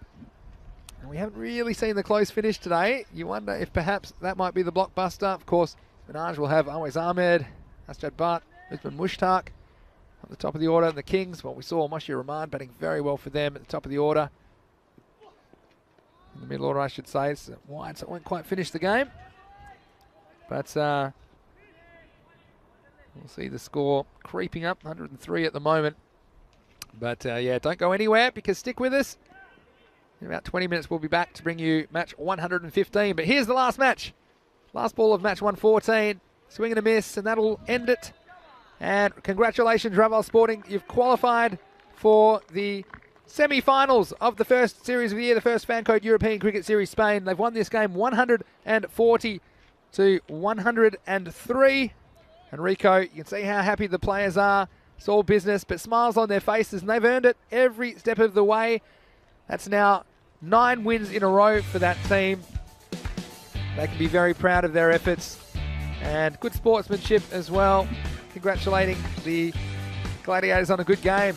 And, well, the Gladiators, they knew they had to come out swinging if they were going to chase 141 for victory. And early on, they got a few away. And there was a time where it looked like they might threaten this target, but then Manwani came up with a good bit of fielding off his own bowling to get things started for Raval Sporting. Yeah, that was a brilliant catch because he was looking dangerous, wasn't he? That's Nazir. And you see the other youngster in the team, little Maestro, he put one down. And you just thought, well, Barcelona Gladiators hadn't read the script.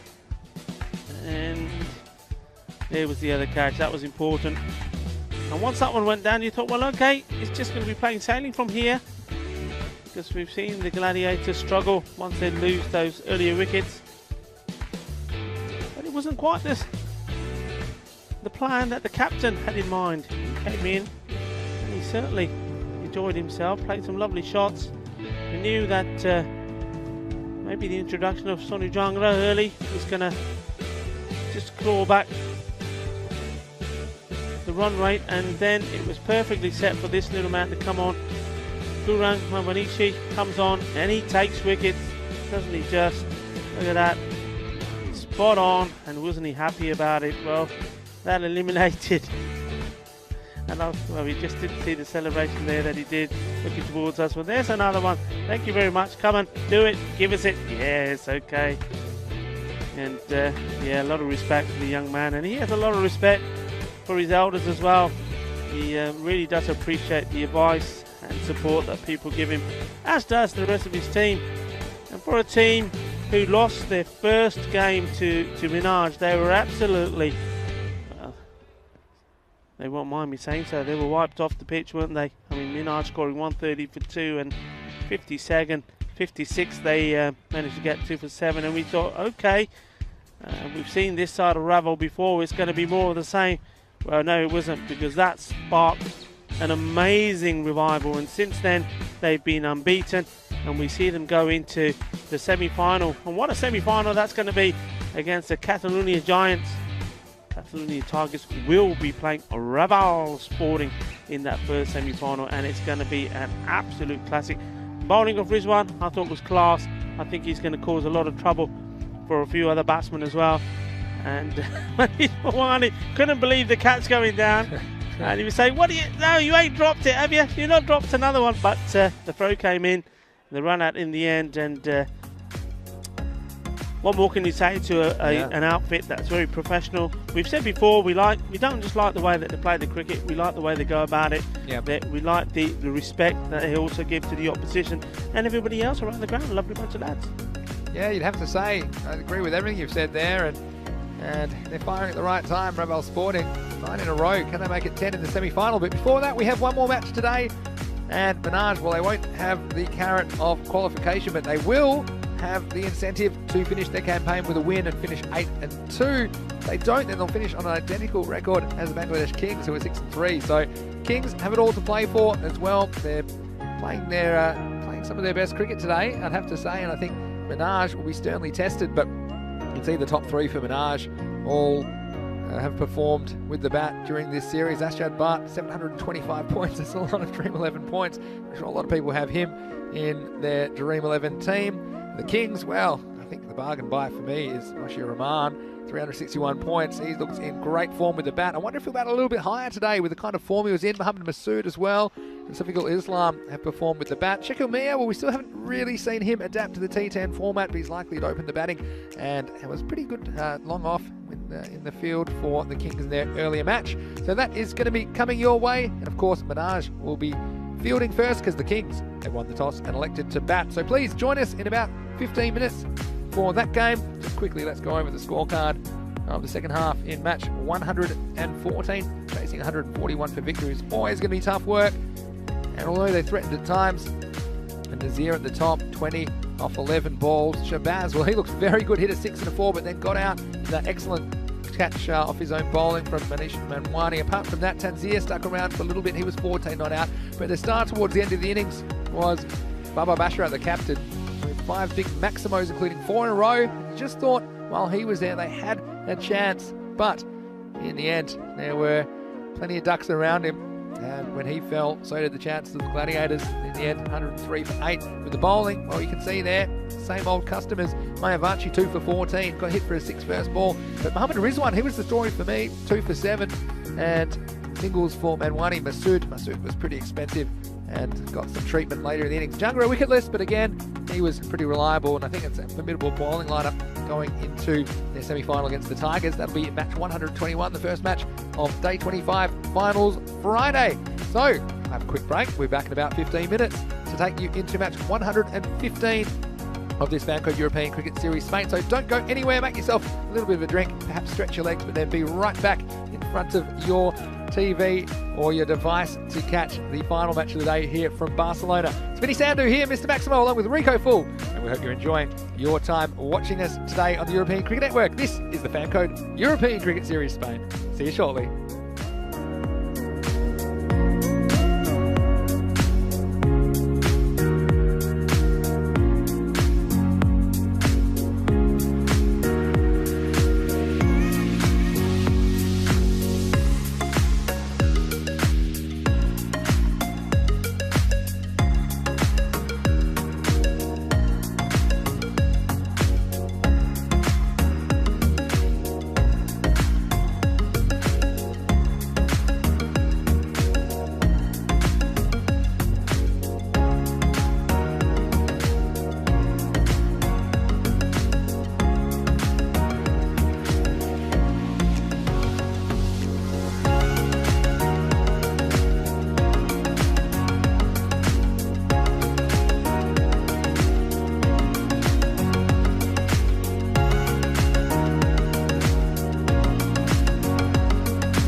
Hello and welcome back for the final time today to Barcelona, Spain for the fifth and final match of day 23. It's match 115 and talk about a clash of the Titans. It's going to be the Bangladesh Kings taking on Minaj, two very strong teams. Let's go to the match referee for the toss.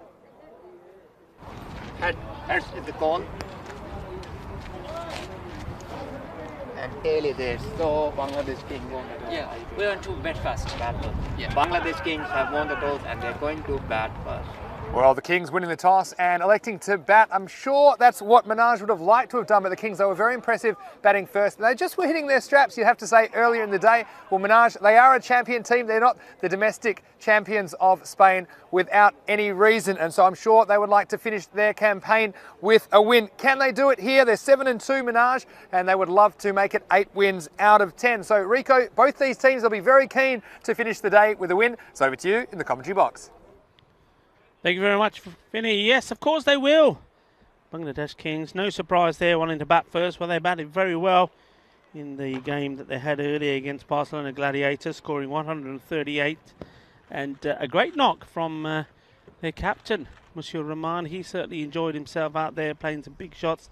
And he'd be keen once more to do more of the same. He will know, though, that they do need to post the similar score. We're just having a look at the teams. So the Bangladesh Kings, of course, we've seen. We've just mentioned the captain. He had a good knock there.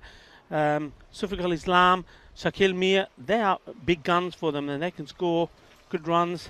They'll be looking at Hussein Homino once more with the ball. He's been very key for them. But Minaj, Ashad Butt, Awais Ahmed, they're the strong guys in there. And then you also got the other big hitters as well. Now, we're not going to see Minaj again. This is the last time we'll see them in this series. And I'm sure the likes of Ashad Butt, he's second in the batting rankings. He scored 348 runs with a strike rate of 233. He has an opportunity to end his day on a high, get a good score here, and he could finish being a top of the rankings with the bat. So it's a little bit of well, personal glory there as well that he can take from it. I know that he's very competitive. I know that he's very one of those players who's very conscious of his own personal performances as well. He'll probably play a part with the ball as well, and no doubt definitely will play a part in the field. We see him, he's looking very cool, coming this way with the shades on right now. He fields right in front of us and does a good job. Busted finger or not, we know that he split his webbing a couple of weeks ago, taking a catch. That's been stitched up now. It doesn't seem to cause him any problems when he's batting, but in the field he does need to be careful with it. So he's a key player for them.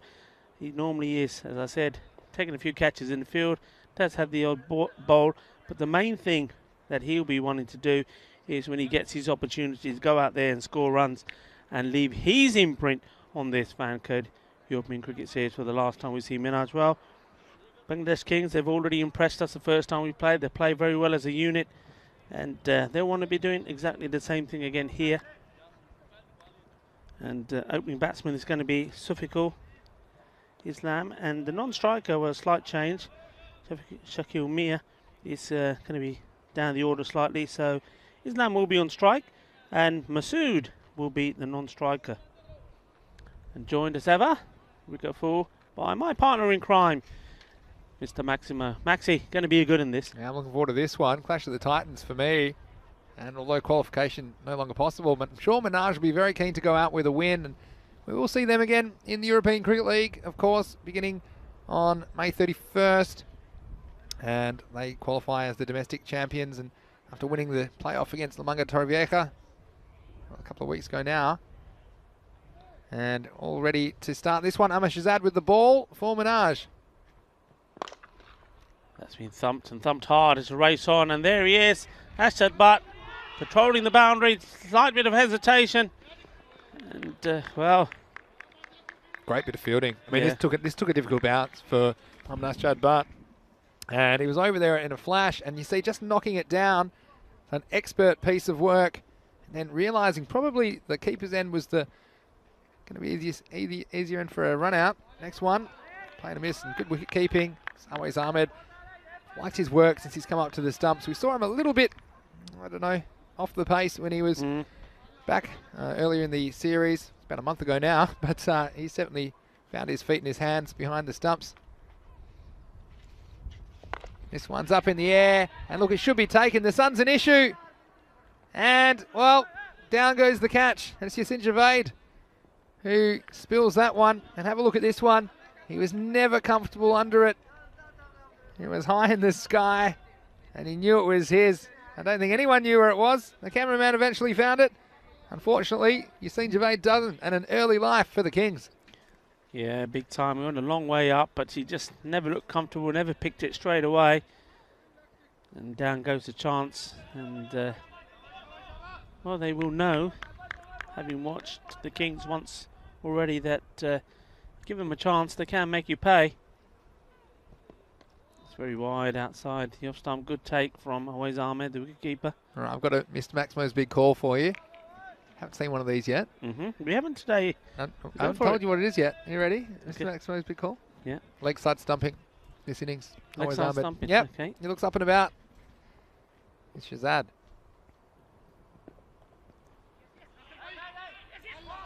Oh, watch your feet. That'll be done. It's just one run in the end. I just got a feeling. I haven't seen it. We've seen it almost every. Haven't seen a good leg side stumping. Just the batsman falling out of his crease. I think Awais, his keeping's improved as the series has gone on.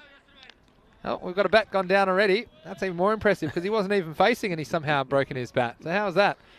Maybe he broke it grounding it? What do you think's happened there, Rico? Well, this is interesting. I'm just wondering whether it was a bat that the two batsmen just changed over and said, look, you're on strike. You need to change this over for me. That's all I can think. Here we go. Shazad. Outside the off, the batsmen come through. The calling's been a little bit suspect here, hasn't it? I just wonder whether Sufakul Islam is so used to batting with Shakil Mir. Yeah. I was going to ask you about that actually. Shakil Mir not opening the batting. Who would you have at 3? I mean, Moshir Rahman was in such good form. I feel like you don't want to leave him too far down the order, but then where do you bat Shakil Mir? That's the question, I suppose.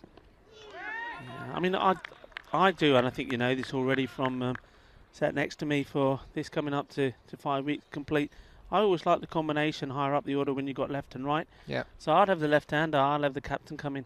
Yeah, I think so. And Shakil Mir hasn't really fired. It might not be the worst thing for him to go down the order a little bit. And Kings, they've got to attack. But I'll tell you what, not too much attacking in that over. It was 6 for no loss after 1.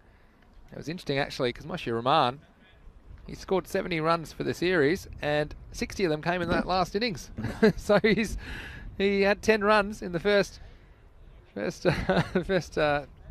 matches I think he played, and then the 8th one he's gone big, got 60 runs, and he's a man in form. So I'm a big believer in man in form, facing balls in the innings. Here's Yasin Javed, who put that catch down. He's bowling the second over and starts with a wide. Yeah, down the leg side, and he needs to make up for that one, doesn't he? He won't look pretty on the replay, so he needs to find some other things for him to be able to point out to people who look at this match, and it needs to entail him doing some good work. And that's what he's trying to do here with the ball now. In he comes, Javed. Once more down the legs. Yeah, extra has been an issue for Javed at times. We've seen him overstepping at times as well. And Minaj again coming in for their first match of the day, the last match of the tournament. Looking a little bit rusty as Yasin Javed.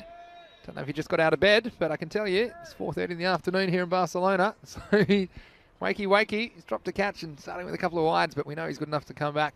Can he grab an early wicket for Minaj? That's a very firm shot, and that's going to go all the way over. And the first time he gets one on the money, on the pegs, has been sent over the top. Lovely hit. This is super. Watch this. Straight through the line. Watch this. Yeah. Straight bat. And just picked up off a length. So Javed, he's questioning his life choices to be an opening bowler because he's disappeared for a big Maximo out of the ground. First of the innings. And Sofakul Islam, like the way he goes about his cricket. He's facing up again. He goes for another one, and this time he's not going to get away with it.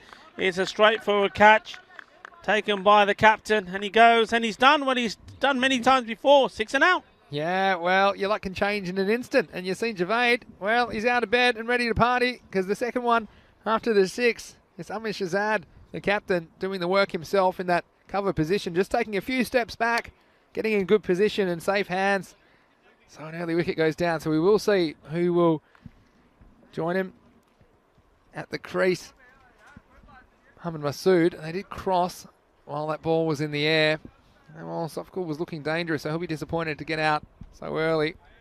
Saqib Mohammed is a new batsman. I wasn't expecting that, but see the Kings have some sort of strategy. Maybe sending him up in the power play to throw the bat. But it will be Mohamed Masood on strike.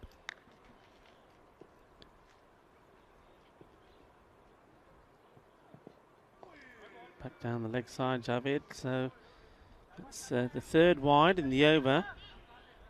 And Javeid's going to get plenty of practice if he keeps sending them down the leg side. But yeah, it'll be great to have another look at Minaj in the ECL when that comes around. He comes once more, trying to get the ball in the right areas. That's better, and this one's going to Asjad Bhatt, and he doesn't drop him, and that's another. So, another wicket goes, and it's going to be a, well, long, lonely walk back. And, well, we've just managed to clear some of the ducks from earlier, and they're going to start building up again here. I mean, not a very clever shot. It's the one man out straight, and he's picked him, put it straight in his hand. So Javeid, well, though his line is all over the place, he's struggling to get it right, to get it straight. When he does, he finds that the batsmen are being very hospitable, hitting him straight to fielders. We've been being a bit unkind to Masood. It wasn't a duck. He scored one.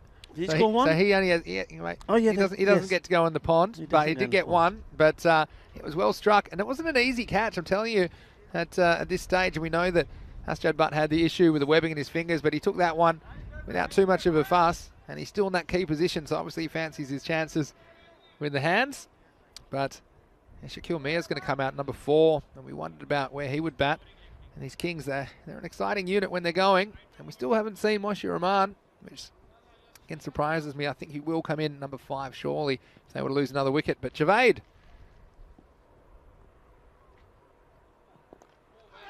That's well bowled, and it's going to go for 4 runs. That's unlucky for the bowler. I don't think the batsman really knew too much about this. He's looking to play this one down the leg side, managing to get a bit of bat. I think even if it gone through and hit the pad, you certainly would be going up there. He went right across his line. Looked very adjacent if he was to miss it, but Shakil Mia, well, again, he's one of their best batsmen, but he hasn't really adapted to the T10 game. I don't think it's necessarily the format most suited to him. He starts with a boundary though. And over he goes. So, after the 4, it was Javeid who came up with a perfect Yorker to remove Shakil Mia. And just watch this on your replay. And he's got a few wrong, but this one was spot on. Bang. Middle stump, back it goes. And advancing, well, he basically Yorked himself in the end of Shakil Mia, and he can keep walking because he goes for only 4. And a 3rd wicket goes down now for the Bangladesh Kings. Yeah, that wasn't, again, we've not seen very intelligent batting here from the Kings. Not sure what's happened. It's nothing like what we saw from them earlier. Literally keeping their wickets away. Shakil Mia, he gets a good ball first one, turns him inside out, but he does manage to go to the boundary. This time round, decided to come down the wicket, turns that ball into a Yorker. If he stayed where he was, he would be looking to clip it down the legs, but he's gone. And well, Javeid here somehow has picked up 3 wickets. He started with a few wides, all over the shop. Bowled about 20 balls. Not surprising. Some of them took wickets anyway, but you're right, exactly right. He's got 3 for 13 with a ball to go in his first over. And the captain, he only knows one way to play, and that's attack. Nothing wrong with that shot. Well, he'll be looking to carry on from where he was last time. So, Moshir Rahman, good shot from him, 4 runs. Well, this is Fancode European Cricket Series in a nutshell. He had 3 for 17 off his over. Can you believe you'd ever see something like that in cricket? Took 3 wickets and 17 runs were conceded. And I think that's a win for the bowler when it comes down to it, removing 3 of the top order at this stage of the game. And, well, it does bring Moshir Rahman to the crease, like you said, and he scored 60 in the last match.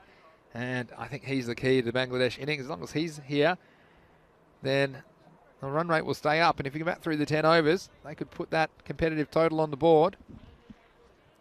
So Asjad Bhatt, he does come into bowl. So he's done everything that we said so far. We've seen him do the fielding. We said he takes good catches. Now he's coming on to bowl, and if he takes a few wickets here, and then all that'll be left for him to do is to bat. Well, this one's been hit all the way. That's a lovely shot. What a sweet pickup that was. So Saqib Mohammed, he opens his account with a 6. That's how to do it. Don't we love watching these Kings, the way they play? Of course, they didn't have the highest chase in Barcelona last year in the 140s.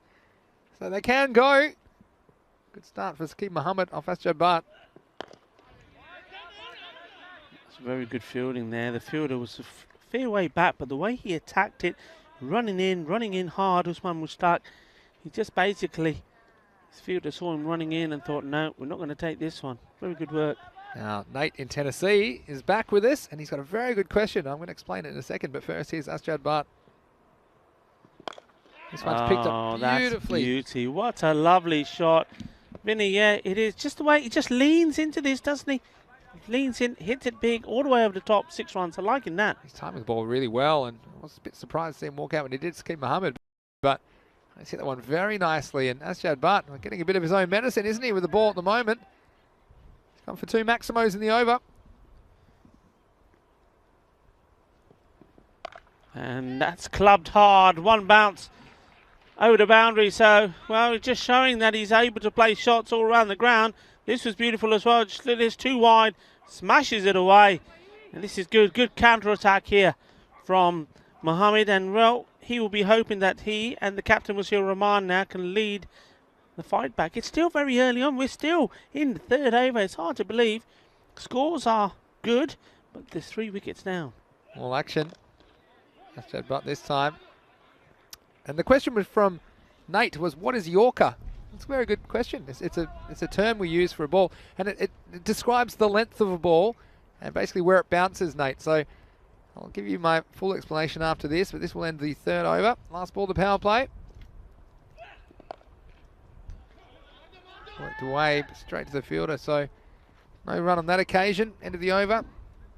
And it will be 39 for 3 after 3 overs. So yeah, probably my best explanation of a Yorker. The length of it's level with the batsman's foot. So if it hits the batsman in the foot on the full, I'd say that's about a Yorker. Or often what people will say is it will bounce more or less on the line, the crease where the batsman is standing. So that's probably a Yorker length. And Yorkers are so effective because, number one, they often slip under the batsman's bat. So if they're straight, they can take wickets. They're not quite full tosses, which are easier to hit.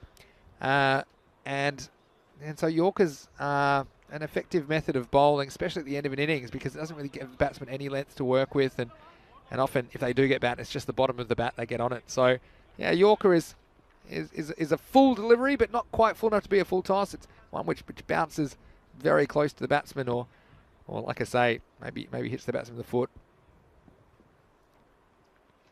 New bowler coming on, and well, it's up in the air straight away. Chance, and it goes down. So Ramzan Sadan down at 3rd man, spilling the chance, and the bowler Mohammed Unib Shah creating a chance but not taken. Yeah, that's once more went in the air. A little bit of luck for the captain once more, and you see, he looked like he'd composed himself well, and in the end just lose it. But good for him to keep the ball in play and not give away the boundary. Yeah, so Nate just describing actually better than me, I think, his response. We'll come back to it in a second. But this one's bowled. Mohammed Unib Shah not messing about. And this time, he had a high-risk strategy, didn't he? Saqib Mohammed. And this time his luck ran out. Again, the shot. I think he was on the move this time. He was. And again, it wasn't really a shot that was on. He was hitting the ball beautifully, and he's disappointed. I guess that's the way they play. He has to walk back to the pavilion. And a 4th wicket goes down with the score at 40. Yeah, and I'm going to say it again, not very clever. He's done the same thing that we've seen batsmen before him do. There's no need to come charging down. Shaquem Muir did the same thing early on. Yeah. We're still in the first half of these innings, and they're charging down it's like... very Kings, isn't it? Yeah. It's very Kings. Just to come back to what Nate was saying. So Nate's description of my description, which I really liked, was, so it's one that bounces at the feet area, making it awkward to pick up off the ground with the bat. Yeah, that's a really good description. And he says, makes sense, prevents the batter from getting the meat of the bat on the ball. Absolutely. And Azim Zafar saying, hi gents, the word club sounds very non-crickety.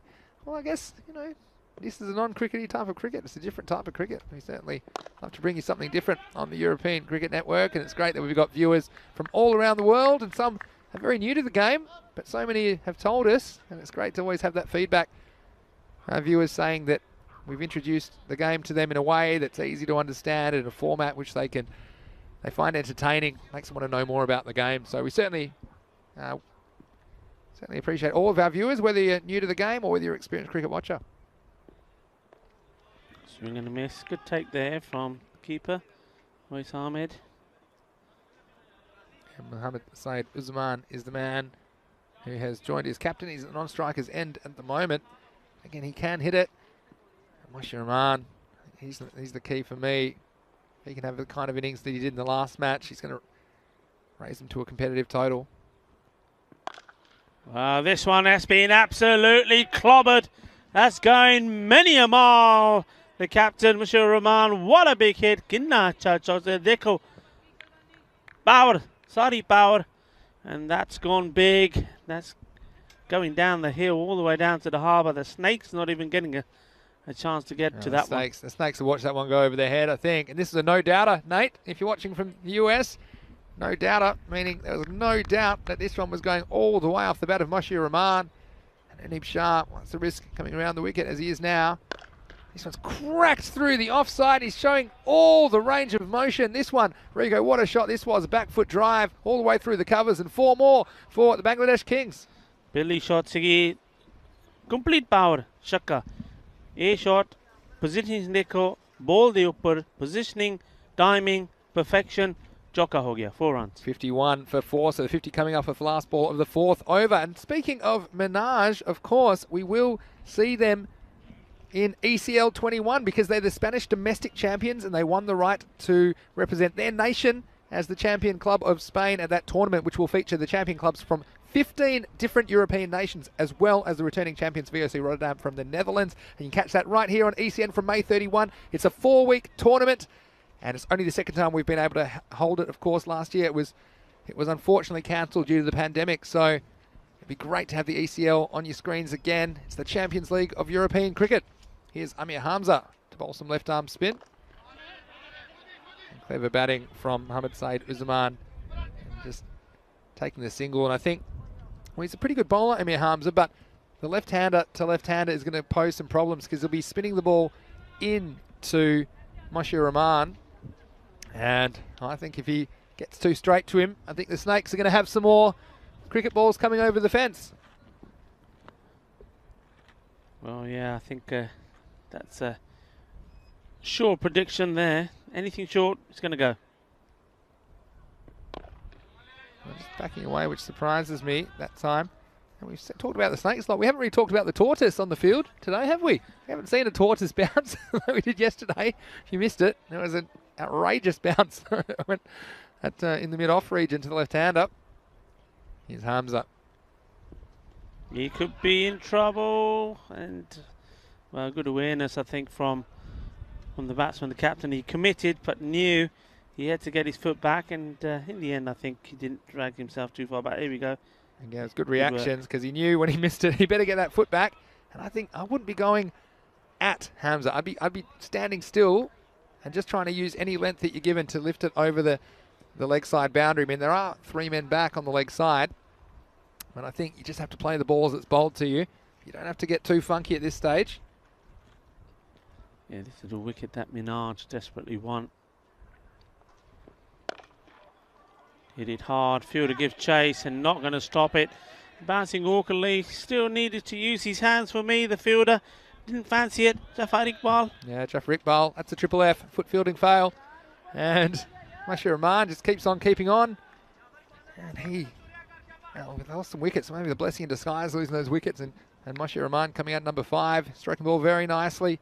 I think he's going to go leg side, he's going to go big this ball. Just got a feeling, Rico, if Hamza gets too straight to him, this could disappear.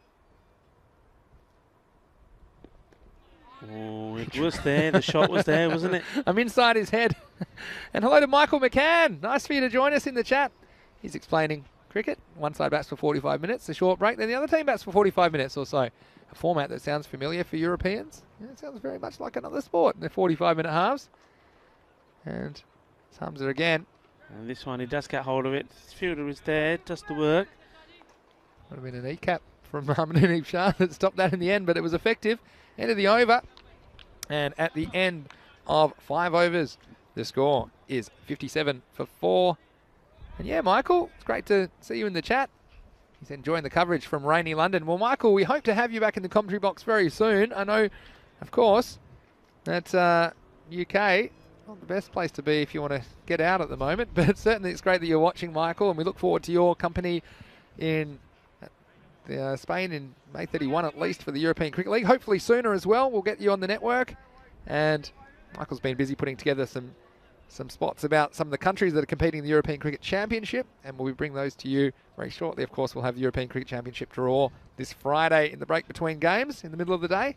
Here's Yassine Javed to bowl the 6th over for Minaj. Yeah, no messing around. They want this wicket. They want it badly.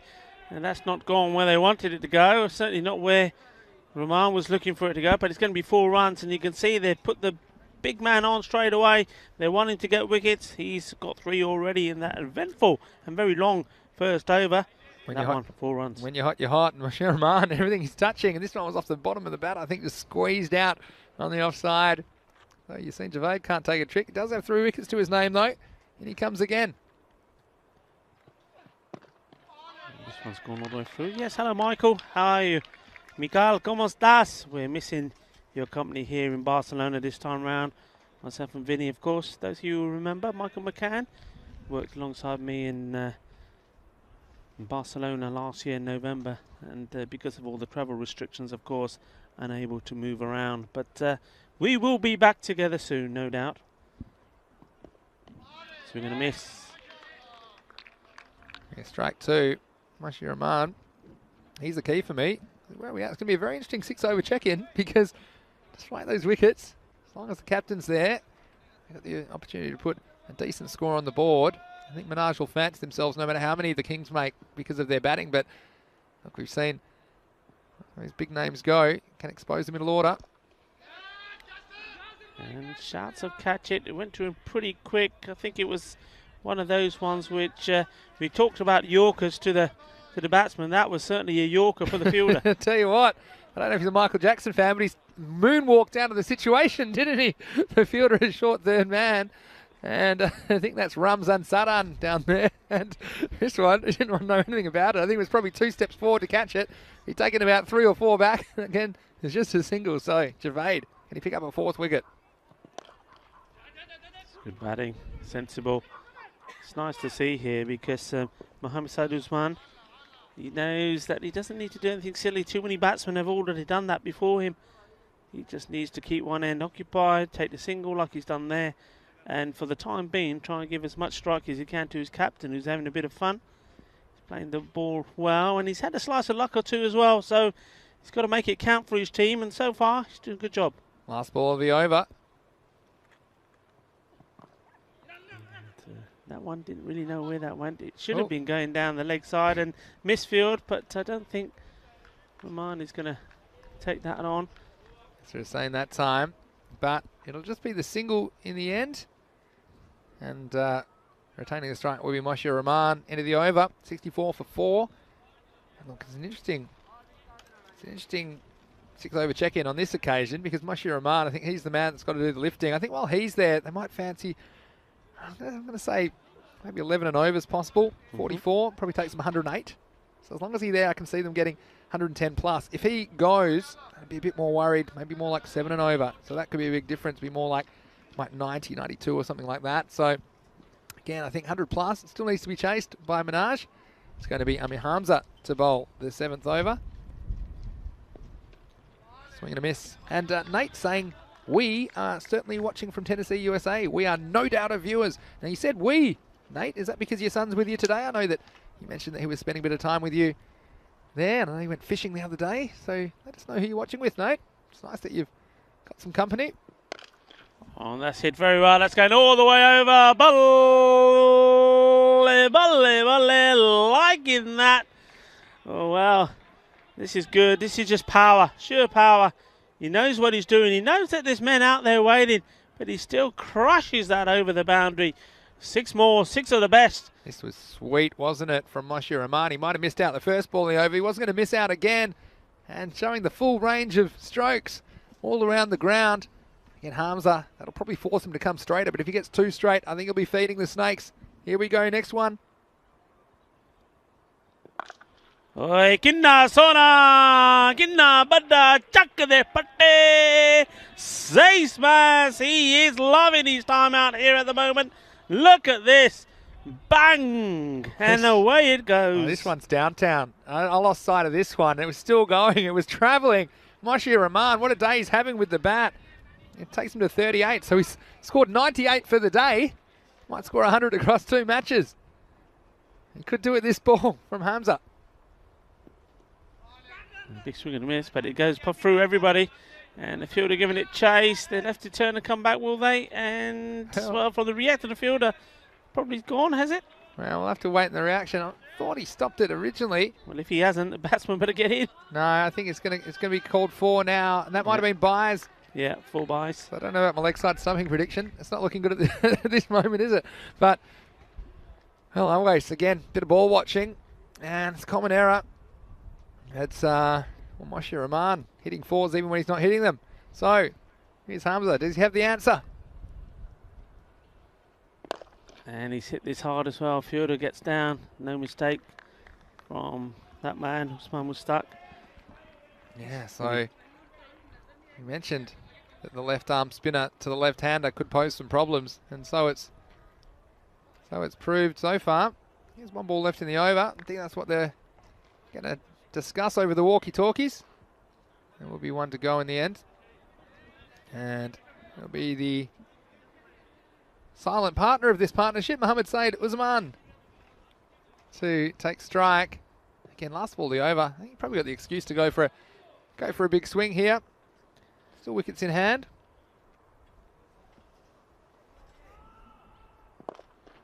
It's nicely played, and it's going to be very nicely played in. How about that for timing, perfection? कितना अच्छा shot सीगा. 2 बंदे तो है गया boundary थे, पर देखो timing सी. बहुत अच्छा shot, बड़ा अच्छा, मजा आ गया, चौका हो गया. Yeah, you're right. 2 fielders there, and they couldn't do the job in the end. This is perfect place, and there's a bit of country dance to this, the do-si-do, and through it went. 4 runs into the 7th. And the score 85 for 4. Just a reminder to all of our fantastic viewers out there, we've got bonus cricket coming up for you this Saturday and Sunday, the 13th and 14th of March. That's this weekend. You have 4 matches every day from Malta as part of the FanCode European Cricket Series there, as well as the Italian Women's T20 final. Rico and I will be bringing that to you from Rome on Sunday morning. So plenty of cricket, even 2 games at once on Sunday. So make sure you join us this weekend for more cricket action on the European Cricket Network. Well, Moshi Rahman, he starts on strike in the 8th over. Ramzan Sadan is the bowler. And I'll tell you what, you just wonder if Moshia stays there, how many they might end up with the Kings.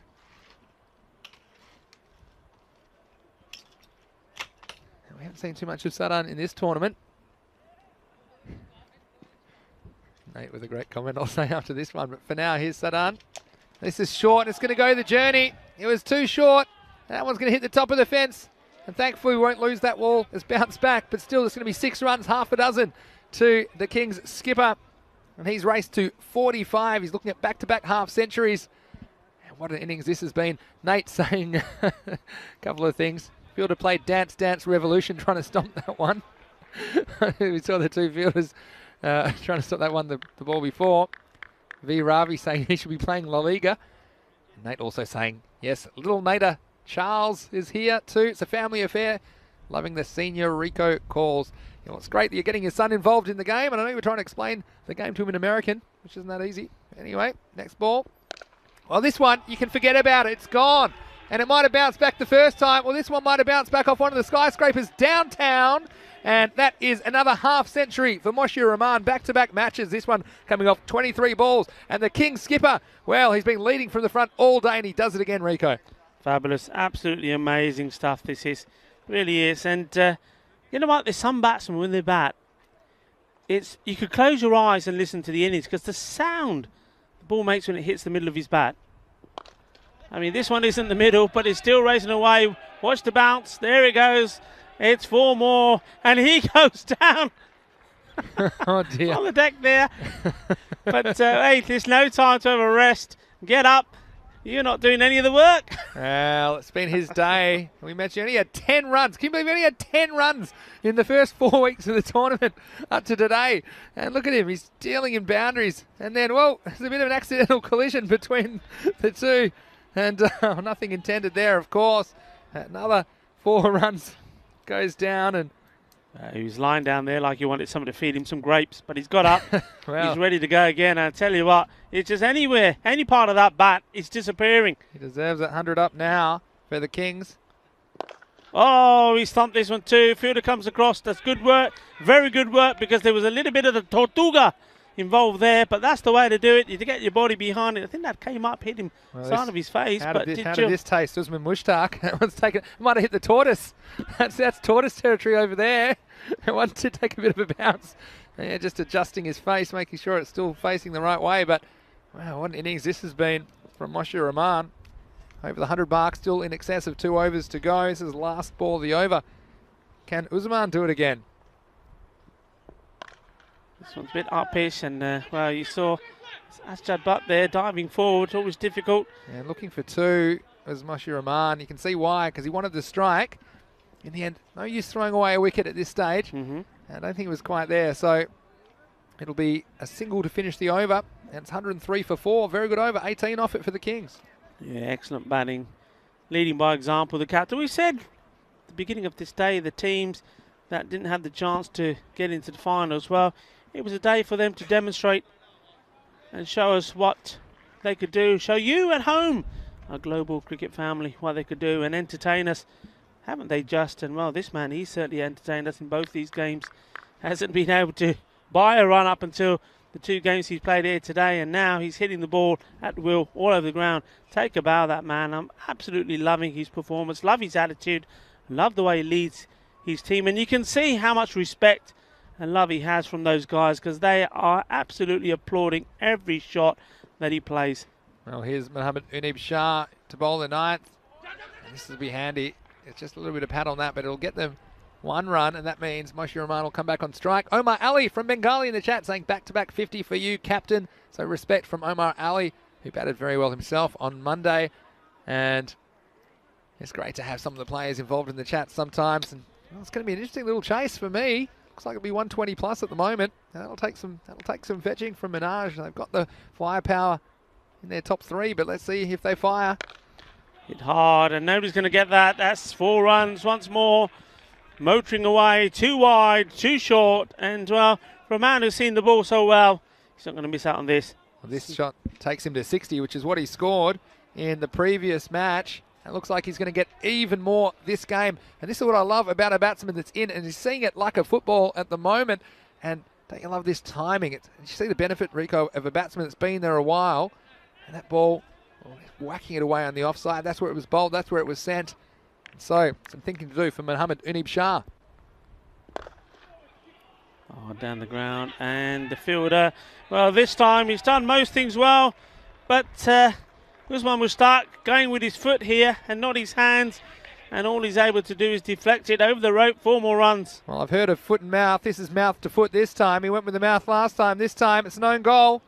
Back in your own net. 4 runs. Foot fielding fail. Not the first we've seen, not the last we'll see as well. So, wow, back-to-back boundaries at the moment. Well, they just don't know where to bowl to Moshe Rahman. He's hitting the ball so hard every time. This is a batsman in full flight. You're seeing it here in the Fancode European Cricket Series. Oh, he's hit that from the middle as well. I just love the sound the ball makes when it comes off his bat. That's sweet. Tell you what, I could record that and play it over and over again at night and go to sleep to it. That's love it. I just love it. It's just so nice. It's a cracking shot again. Even these singles, they're so crisply hit. That was Tortoise territory. I was a bit worried about Usman Mushtaq. Maybe he was watching the show yesterday and he would have seen a couple of balls jumping over. Anyway, Usman, your turn. He misses out. No. So, again, this is the last ball of the over, so I think you've got to have Moshe Rahman on strike start of the next over. So they don't want a single here. He's got to hit big, hasn't he? Yeah, he's got to go. And look, perhaps Usman, he's been a great foil for Moshir Rahman, giving him the strike, and he has to maybe, even if he does get a run to the outfield, perhaps try and get back for 2. This will help. It'll be a wide, so I'll get that one again. But I even liked when Usman hit that boundary a couple of overs ago. The teammates, his teammates back in the dugout, gave him a big ovation because they know what an important role he's played as well, because he's allowed Moshir Rahman to continue being aggressive without wickets falling at the other end. And, well, that's not bad. I mean, it's bad for him. He's out. You know what? It's not the worst scenario because he's had to hit. He's had to go for the big one there. I think the single was no good. Yep. You have to have the captain on strike, Mr. Rahman. So he's done the right thing. He's batted, for me, very well. He's played a very, very important role there.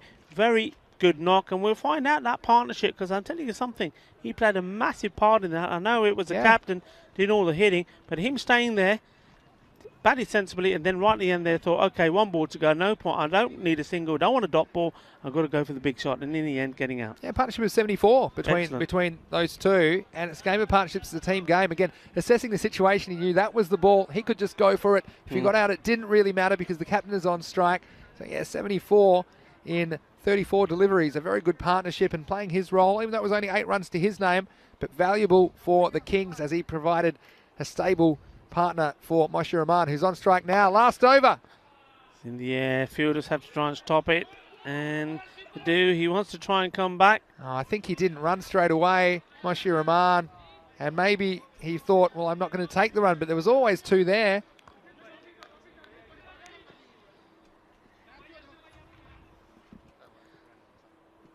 So new batsman on strike. Yeah, so it was a bit of a mental lapse there. And again, Yasser Hussain with the ball.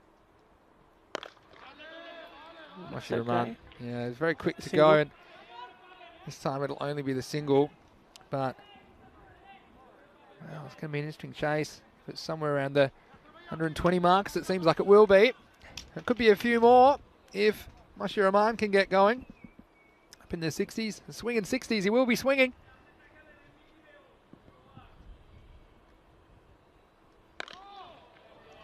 Where's this one gone? It's gone a long way up. That's a butt. And even he can't get his hands onto it. Well, that's a very rare lapse of fielding. Yeah, and it's called a no ball as well in the end. Could have been for height, it was. So probably Asjad knowing that it wasn't going to be a wicket anyway, just saving his webbing, not too worried about the catch. So perhaps that is smart. It'll be a free hit. And for me, the wrong man's probably on strike. But anyway, he'll be having a go at it for sure. Moya's it in. Oh, this is handy. Yeah, why not have a go? That's very good running. Very smart cricket. Very smart cricket from the Kings. And he will get the free hit. Yeah, of course. Yeah, he gets the free hit. It was a good stop actually by Always to stop it going for extras. But they do get the 1 extra, which means that Rahman's going to be on strike for the free hit. And well, call him David Copperfield because I think he's going to try and make this one disappear, Rico. Round the wicket now, Hussain. Oh, okay. Yeah. It's giving us a wide. Yeah, it's a wide down leg side. Free hit still in play. Hussain's got to run off the pitch the other way. This really annoys me. Look at this. When he's bowling from that right-hand side, he's running right in front of the umpire, so he's not going to get a decision.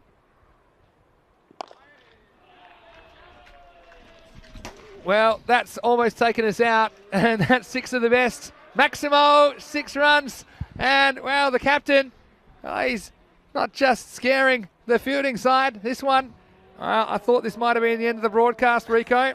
That one sent us flying for cover, but 6 more, and hasn't he batted well? So, the free hit eventually bringing the Maximo for the Kings. And 3 balls left in the innings. 127 the score. Got to run hard here. They've got to get 2. He's got to get back. It's a good throw, very good throw. That's going to be out. That's good work. I think it was that direct, wasn't it? Direct hit. And I'll tell you what, longest throw in the game. This is from downtown.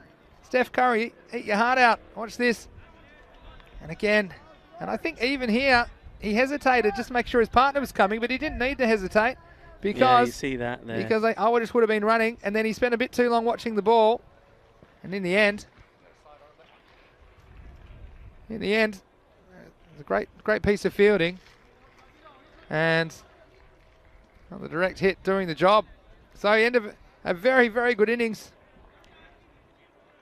74 he scored off 32 balls. He's put them in the position where they look like they have this kind of a score that could trouble Minaj in this game. Game 115. Yeah, Nate just noticing that Rico was out of there. Yeah, I was fearing for my life. That was one of those ones in that 6 which we couldn't see for a second because of the marquee. And tell you what, this one, it's going to be out of this world. And I suppose no Moshir Rahman, no worries. It's Hussein Aminul who's come out. He took a knee-high full toss. And I tell you what, this was absolutely huge. And we saw Deschambeau in the golf hit the ball a long way. Well, this one, we'll give him a run for his money. 6 more. Last ball of the innings. 134 the score on the board. And he's gone through this time. Well, my lad, he had to go for it. It came down, had a good swing. Well done to the bowler there as well. Hassan kept the ball nice and straight, right in the block hole. It's not easy when you've had the better bowlers, the bigger bowlers than you take punishment. They all took a little bit. He came back with a good one there at the end, taking the wicket. But, well, what an exciting game. Game of 2 halves. So, yeah, absolutely was. Now, early on, Yassine Javed, after a tight first over, he came on. He's pretty wayward at times, and his first over went for 17, but he picked up 3 wickets, and you'd think that would just put the Kings on the back foot. But those 3 wickets brought the captain, Moshir Rahman, to the crease. That was Shaquille Mia yorking himself. He had to go to the pavilion. And so with those 3 wickets taken, but then there were runs aplenty. And a couple of chances going down. It was Ramzan Sadan who spilled that one. Saqib Muhammad, well, he was handy while he was there. He contributed 16, including 2 Maximos. But then it was over to the captain, and he hit 60 in the last game, and he followed up with 74. Now, what a day for him. 134 runs, and he only scored 10 in the first month of this tournament. It's actually hard to believe. And once he was there, he was very punishing. Very clever to keep his foot in the crease on that occasion, but he played shots all around the wicket. What an innings it was. 7 fours, 6 Maximos. And he's taken the Bangladesh Kings to a score of 134. So it's going to be a decent sized chase, and that was a bit of after you promenade your partner.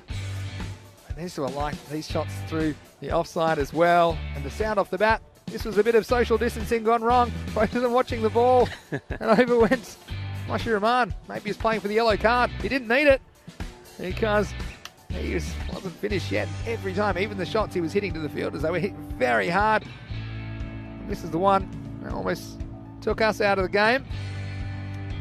And then eventually, saw here, he was just a bit slow getting going in the second run. Direct hit was the end of him in the last over. The damage was done by them. Hussein Aminul came out. He got 6 and out off the last 2 balls of the innings. And so 134 scores on the board. And Rico, what that does, it sets up a very interesting chase, but just looking quickly at the card, you can see that Moshir Rahman dominated it with his 74 off 32 balls. The other 2 batsmen to hit double figures were Safkul Islam, the top of the order, hit 10, and Saqib Muhammad with 6. Shout out to me, Mohammad Saeed Uzman. He only scored 8 off 8 balls, but it was a really important partnership of 74 runs for the 5th wicket, which set that total up. And sometimes it's just about playing your role, and he played it to perfection. He hit 1 boundary. But the fact that he stayed there and provided some stability at the other end while Moshir Rahman was going bananas has a big reason that they made it to that final score of 134. But what it does do, if we look at the bowling figures, well, 3 for 24. Javed was a bit expensive in the first over to got the 3 wickets, 2 for Mohammad Munib Shah and a single to Yasser Hussain off the last ball. But what it does do is it sets up a very testing chase for the domestic national champions Minaj. They're going to need 135 for victory. It certainly does. And Minaj, well, it's not quite the same score, but the thing that they'll have in their mind is that they've had a run chase before where they've had to score over 120, and in that one they got very close but fell short by 2 runs, and that was against Kharian. And this time, well, it's not as many runs, but it's still not going to be easy because, well, look, we've seen how strong the Kings were when they came out to bowl.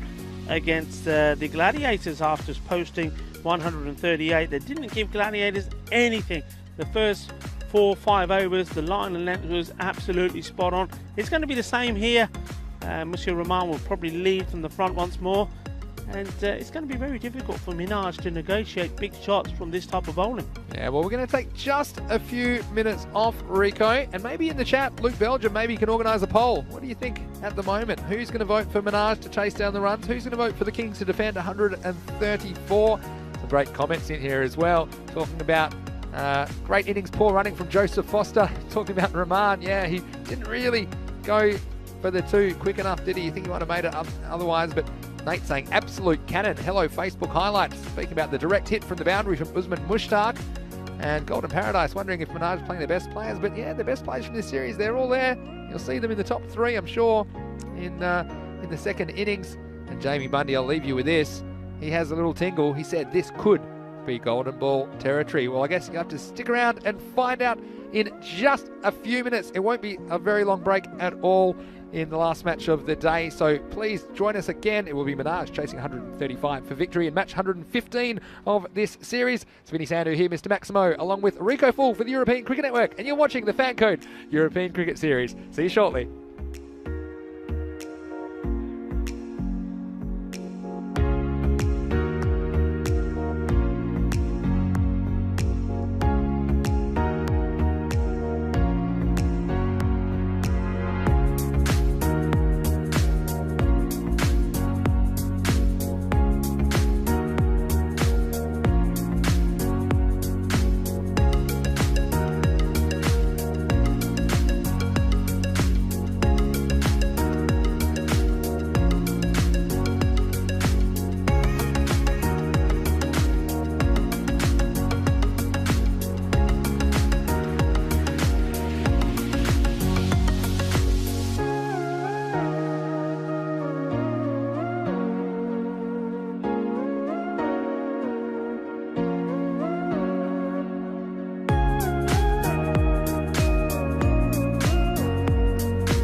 Welcome back, and I hope you're ready for this, because we certainly are.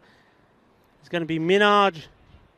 They've got to be at their best, and their best means being able to score 135 runs to win this match.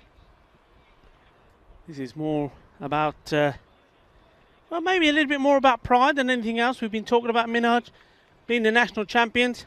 You saw them winning the playoff here against La Manga Torre to be the team that goes through to represent Cricket Hispania in the European Cricket League. We've seen their badge, we've seen their name amongst the teams that will be taking part, but they'll want you not to just remember their badge, they want you to remember their performance. And the only performance that most people remember is your last one. So this is it about them. They weren't at their best in the field. They started well, got those wickets, but they did not account for the counter-attack from Monsieur Rahman. He was fantastic. And, well, he's probably having a little bit of a rest. He's probably allowed to do so, having a breather, because normally he would open the bowling. Looks like it's going to be Sufiqul Islam. And while the captain gets his breath back, because it's a slightly shorter break than what you normally have. But everything to play for Minaj. It's going to be Awais Ahmed. He's the batsman on strike. And Ashad Butt. And what those red helmets tell you, folks, is that both these gentlemen are part of the Spanish national setup. And they'll want to prove to you why that is. Awais Ahmed, he started to become good the last few matches. Up until then, he's been a little bit rusty in both his keeping and also his batting. Ashad Butt, he's just been in superb form. Well, he's got to see that through here now. We already mentioned the amount of runs that he's got. He's right up there in terms of the most runs scored. In fact, he's second in the table, 348 runs, strike rate of 233. At the top, Yasser Ali, 389. He'd love to topple him. Well, let's see.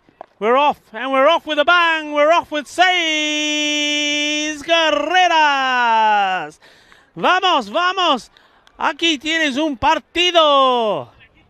And Rico, we mentioned how dangerous he can be. He's getting better as the tournament's gone on. Awais, we didn't see Moshir Rahman bowling the first over. That surprised me slightly. Like you say, maybe he's just catching his breath. But Sufiqul straying onto the pads of Awais Ahmed and disappearing. So Luke was asking what my vote was, what our vote is. I feel like I might want to change my vote after that first ball. My instinct says the Kings are going to defend this, but let's see what happens. Short and wow! Mamma mia! That is big! That is awesome! That is savage! 6 runs, and well, there was very little backlift here at all, and how that went there, I have no idea. That has been motored away. What a start! Wow, can you believe it? And that's crazy batting. I told you I fancy the Kings, and now Moshir Rahman, well, where is he fielding? But he's been rethinking his decision to bowl Sufiqul Islam in the first over. Has disappeared for 6 more. And, wow, what do you think about that start? He's going to go 3 in a row. He tries, he makes space, but it's still going to be a boundary. That's raced along the deck this time. 6, 4. Que fuerte tienes esta hombre. Genial. Tiene fuerza, tiene fuerza. No sé qué comer, pero comer algo que está, vale, tiene mucha proteína porque tiene ahora de sabor. Por 6 carreras, ¿quieres más? Well, he's got the taste of boundaries here. Here we go. Here we go again. It's up and away. That's another one. Smashes into boarding behind us this time. Awais Ahmed. He is up and running. And, well, at this rate, we're going to get this done in no time. Well, can you believe it? I mean, he made 98 not out last time he was at the crease, and it's like he hasn't missed a beat, isn't it? Awais Ahmed, and he's just flying all around the ground. It's a disastrous start for Sufiqul Islam. Still has 2 balls to go this over. It's 22 the score already. Hi. Ginni kudpendi hai bowler otra shakka. भाई पटाखे तो चल पे आज हुन कि नहीं ढोल भी बजाओ अपना Awais Ahmed आ गया. What an entrance he's made here. Ooh, you think 1 over can't make a difference? And Moshir Rahman would be a different proposition, I think, with the left-hander bowling to Awais Ahmed. But I know that it's been 28 with a ball to go. Again, anything can change. Still over 100 are required for victory. It's an amazing start for Minaj. And he wants to keep the strike. But you're going to have to wait your turn. Always wants them all. On some all on his own. Said, I fancy this. In the end, 29 off the over. And what a start for Minaj. Don't want to get the rate under control.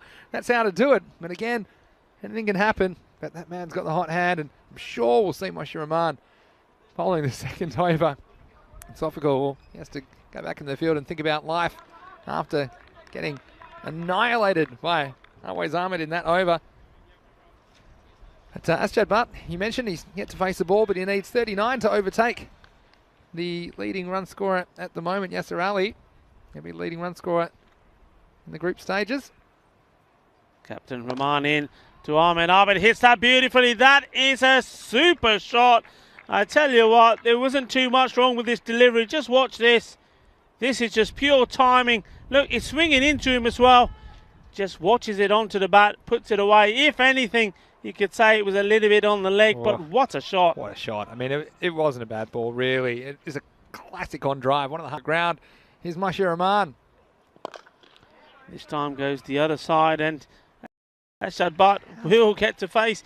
He's got that movement, though. He still gets that movement, doesn't he? Moves his legs right across. Yeah. But if you've got an eye like that, well, okay, you can get away with it. The ball's coming off the bat of Always Ahmed is a different type of pace. And even these balls straight down the ground, and even him taking that single last ball shows me he's thinking about this innings. He's thinking about being very destructive in the power play, but again, not throwing it away, hitting the ball hard. And if he doesn't think he can get out of the ballpark, he's keeping it low and keeping along the ground. So Asjad Butt, first chance to get a look at him. Moshe Rahman, he's just had the knack to pull out something special, and he really needs to do it now for the Kings to hold the momentum.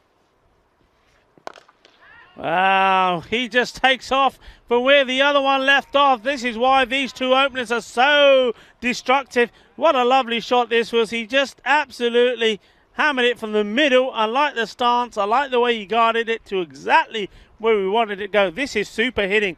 And, well, Moshe Rahman is doing the double teapot there, thinking, well, okay, what else can we do here, boys? Getting a bit of his own medicine, isn't he? This is what it feels like.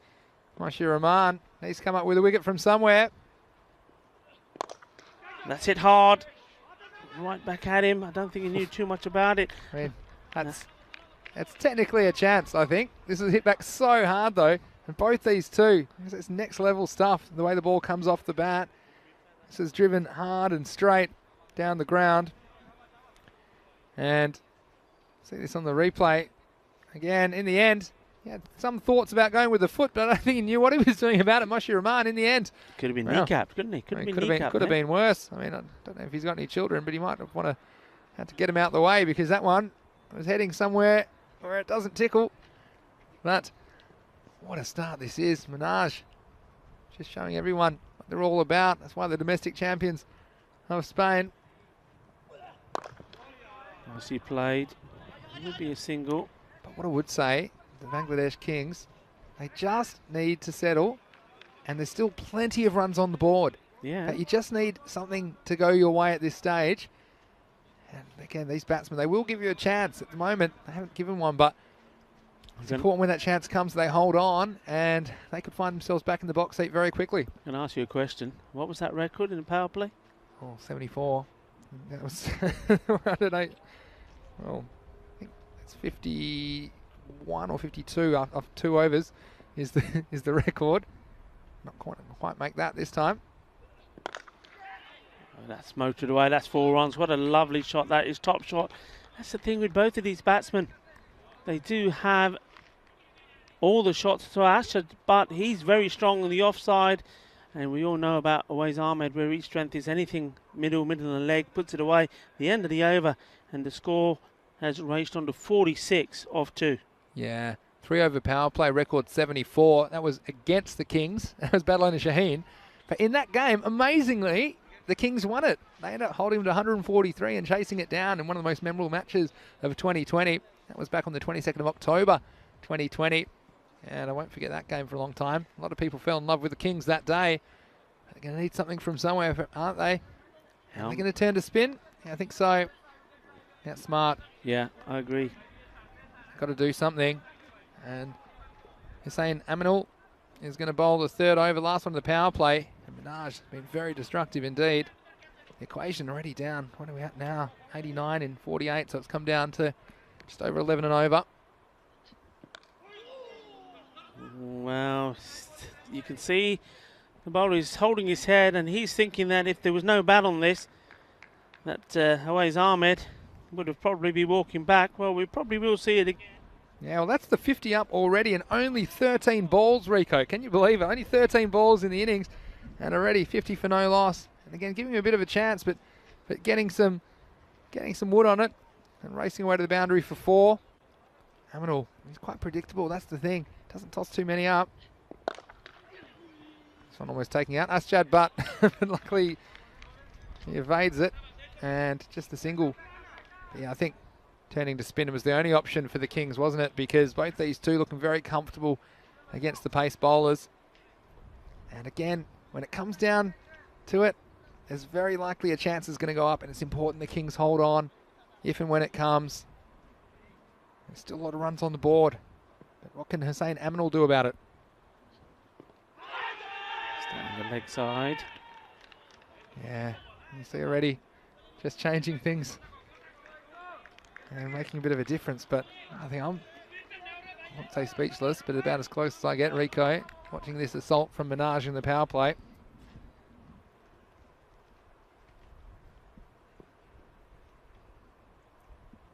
Here comes Aminul. Short, and that's hit hard, and it's going to be chased down, and yep, it's good pick up and throw straight away. Well done. There's not too many in that case get chased there, but fortunately landing on the grass slowing it down a little bit. Yeah, and this is one you thought might disappear because it was a poor ball from Aminul, but just a miss-hit. And this is what the slower bowler can do. This is one I think he'd fancy to hit out of here, but a bit of a top edge. If there was a man back on the fence, it would have been very interesting. But of course, we're still in the power play. Only 2 outfielders allowed. That's great work. Oh, it's going to be a run out. Wrong end. Wrong end. Wow. Wow, this is, what a replay this will be. And you see, it was a great bit of fielding that started it off and miscommunication. And we said there might be a chance from somewhere. This might have been it. We've seen these two be in this situation before where they've had where Wais Ahmed has been run out. And he was almost, or should have been, it was just thrown at the wrong end, and all the noise around the ground, the screams and the shouts were probably all, and that's what I was talking about earlier. When there's so much noise, everybody's shouting, you don't know what they're saying. Exactly right, but, well, things are happening at a breakneck speed. Oh, once more, Ashar took off, and this time, Wais Ahmed said, I am not moving. You got to know Always, and Always was saying, well, I'll be facing the next over, Asjad, so you can just go back to your end. End of the over, end of the power play, and it's going to be 53, the score. The much better over, though, with the spinner. Only 7 conceded in that over. And so, well, the equation now, 82 or 42. What do you think? Let's just go back to the chat. And Luke Belgium saying, anyone who thought Minaj would not be up for this, think again. What a start this has been. Certainly has been a breakneck start from Minaj. I'm sure we're going to see Saqib Mohammed, continuing with spin. I think that's what you've got to do at this stage with these two. And Always will be facing 82 or 42. So again, it's around that 2 a ball. If these two stay there, you think they're going to do it. But again, get another batsman or 2 out there. Might not be as easy. Here's Saqib Mohammed for the first time. Didn't quite time that, Wais Ahmed. But you won't mind too much when you've got 2 batsmen very powerful like these. Well, if you don't time one, if you get the single, you're not going to be too worried because you're not putting too much pressure on yourself because the other guy is just as good. Well, here comes Saqib again. Oh, and no messing around this time. That's going to be over. The man, he's right on the line. He can't do anything about that, sailing over. You saw Asjad Butt having a look there earlier when he tried to smash the last one. And this time he's decided, well, all I've got to do really is time it. It's the wind is banging around a bit. It's blowing in that direction. And I think if you time it sweet and get it in the air, the wind is going to just take it over the man there. No problem. So 6 more. So Asjad just getting enough, didn't need to get that over. He's chasing the leading run score on the group stage. Just managing to dig this one out. You do take the single rotate. Wais Ahmed gets back on strike. He's on 41 of just 12 deliveries. Yeah, he's been flying, hasn't he? And when he gets going, there's nobody better, really. We've seen him take some attacks apart in this European Cricket Series, not only this year, but of course last year as well. Here's Saqib Mohammed. Yeah, just being a little bit more careful, showing some respect to some of these deliveries. Again, the 5 outfielders, bit of a game changer as well. The way Always was hitting them, didn't matter how many outfielders you had. They were going a long way, but that was good bowling by Saqib. Again, that's what he needs to do just to keep his team in the game. There's a lot of cricket left to be played. And we've seen some of these top teams as well lose their way after a strong power play. So middle overs, the Kings need to win this little arm wrestle. Get that rate back up there. Lovely shot. 6 more. That's beautiful. Ginna Sona. Timing both अच्छी सी पूरा shot Maria. Shakka ho gaya. And I'll tell you something, Vinny, I'm a little bit concerned about the fielder that is out there. He may come into play, but no cap. Anything that's going to go in the air now later on here is going to be right in the sun. Yeah, these are not comets coming at you. These are cricket balls. And this one was just timed beautifully off the pads again. Says Gladiators Mas para Minaj. And they are absolutely flying at the moment. Saqib Mohammed needs a wicket. The Kings desperate for one. Can they stop this assault from Minaj? That's nicely played, pushed away, and the ball racing away. Fielder giving it chase. Does well. Nice a lot of ground to cover. That's what you need to do. Look, a couple of times in the Kings' defence, their fielding has saved some runs. They've probably saved 6 or 7 runs, and that was another occasion where 3 were saved, turning the 4 into 1. End of the over, 68 for no loss. Again, along very nicely indeed. And just seeing what they're going to do with the bowling. I would imagine you've got to stay with the spin, try to get that rate back up again before you go back to the bowlers, but also try to break this partnership. That's what they've got to do, because obviously otherwise all you're doing is just delaying. Yeah, you said it, Rico, and it's difficult to know what to turn to at this stage. Hussein Aminul, he's going to get another go, and he went for 7 in his last over.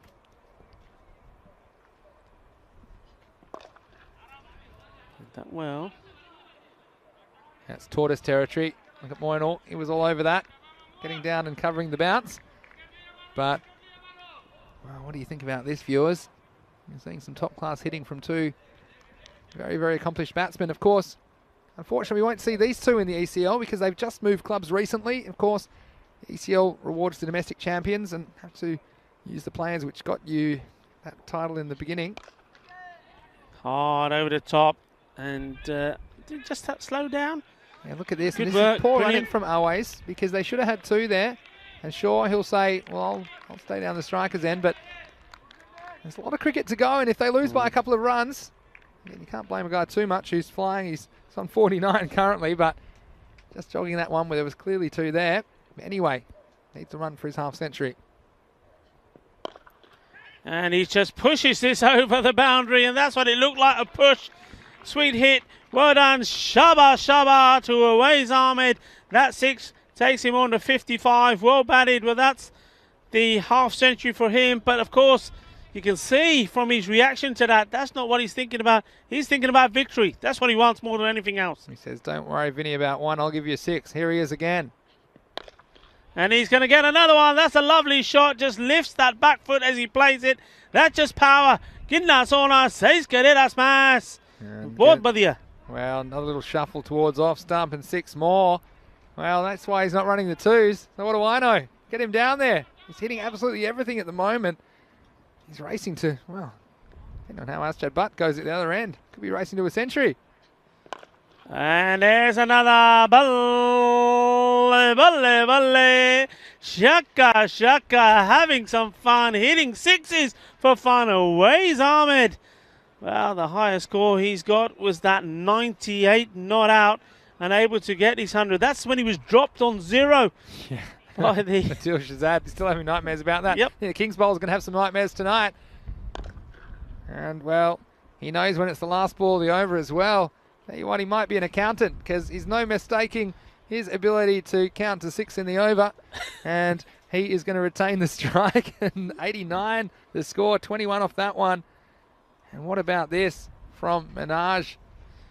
I tell you what, that walk back from Asjad Butt to the non-strikers end, did you notice there was no eye contact at all between him and Awais Ahmed? And you can see there's a little bit of a duel going on there as well. Both had words when there was that danger of a run out.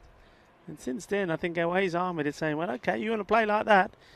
It's just, I think I said Butt is probably thinking, wait till I get on strike, if I get on strike. Well, it's a big if at the moment. Come on, Islam. Well, good luck. You've been thrown the ball. The equation now, 46 in 30 balls. Well under control for Minaj. Always so destructive. 32 required for the century. It's a chance here, maybe. Oh, and just wide of the fielder. And for one moment, I thought maybe that's going straight to hands, but it's not. The fielder's much straighter. Well, this is just a half hit, really. It's still gone for 6. Shows you how well he's hitting at the moment. He's into the 70s. It's an incredible innings. One of the innings of the tournament. Back to Aways. This one is a chance. Oh, it's gone through him. And that is going to hurt them. The ball has been stopped, has it? Throw comes in. Aways absolutely gutted with himself. Well, he's still there. He's got to make it count now, for sure. Moyes it in, putting the chance down. It was a hot one. But again, you're going to win this match. You need to take this chance. And Aways, I don't know what he's more upset about, getting dropped or the fact he's not on strike anymore, because he had to take a single. And so now he has to watch on as Asjad Butt gets to face. And this is another opportunity, and Shaquille Mir takes a very good catch indeed. That's the way you got to do it. They're not easy. The ball's dipping, you're diving forward, and you can see how low that ball was when he took it. Great catch. Well done. And that's the first one. Will it bring more? Yes, and well, this was a way more difficult chance, you'd have to say. It was Asjad Butt. Again, it's the wicket you want.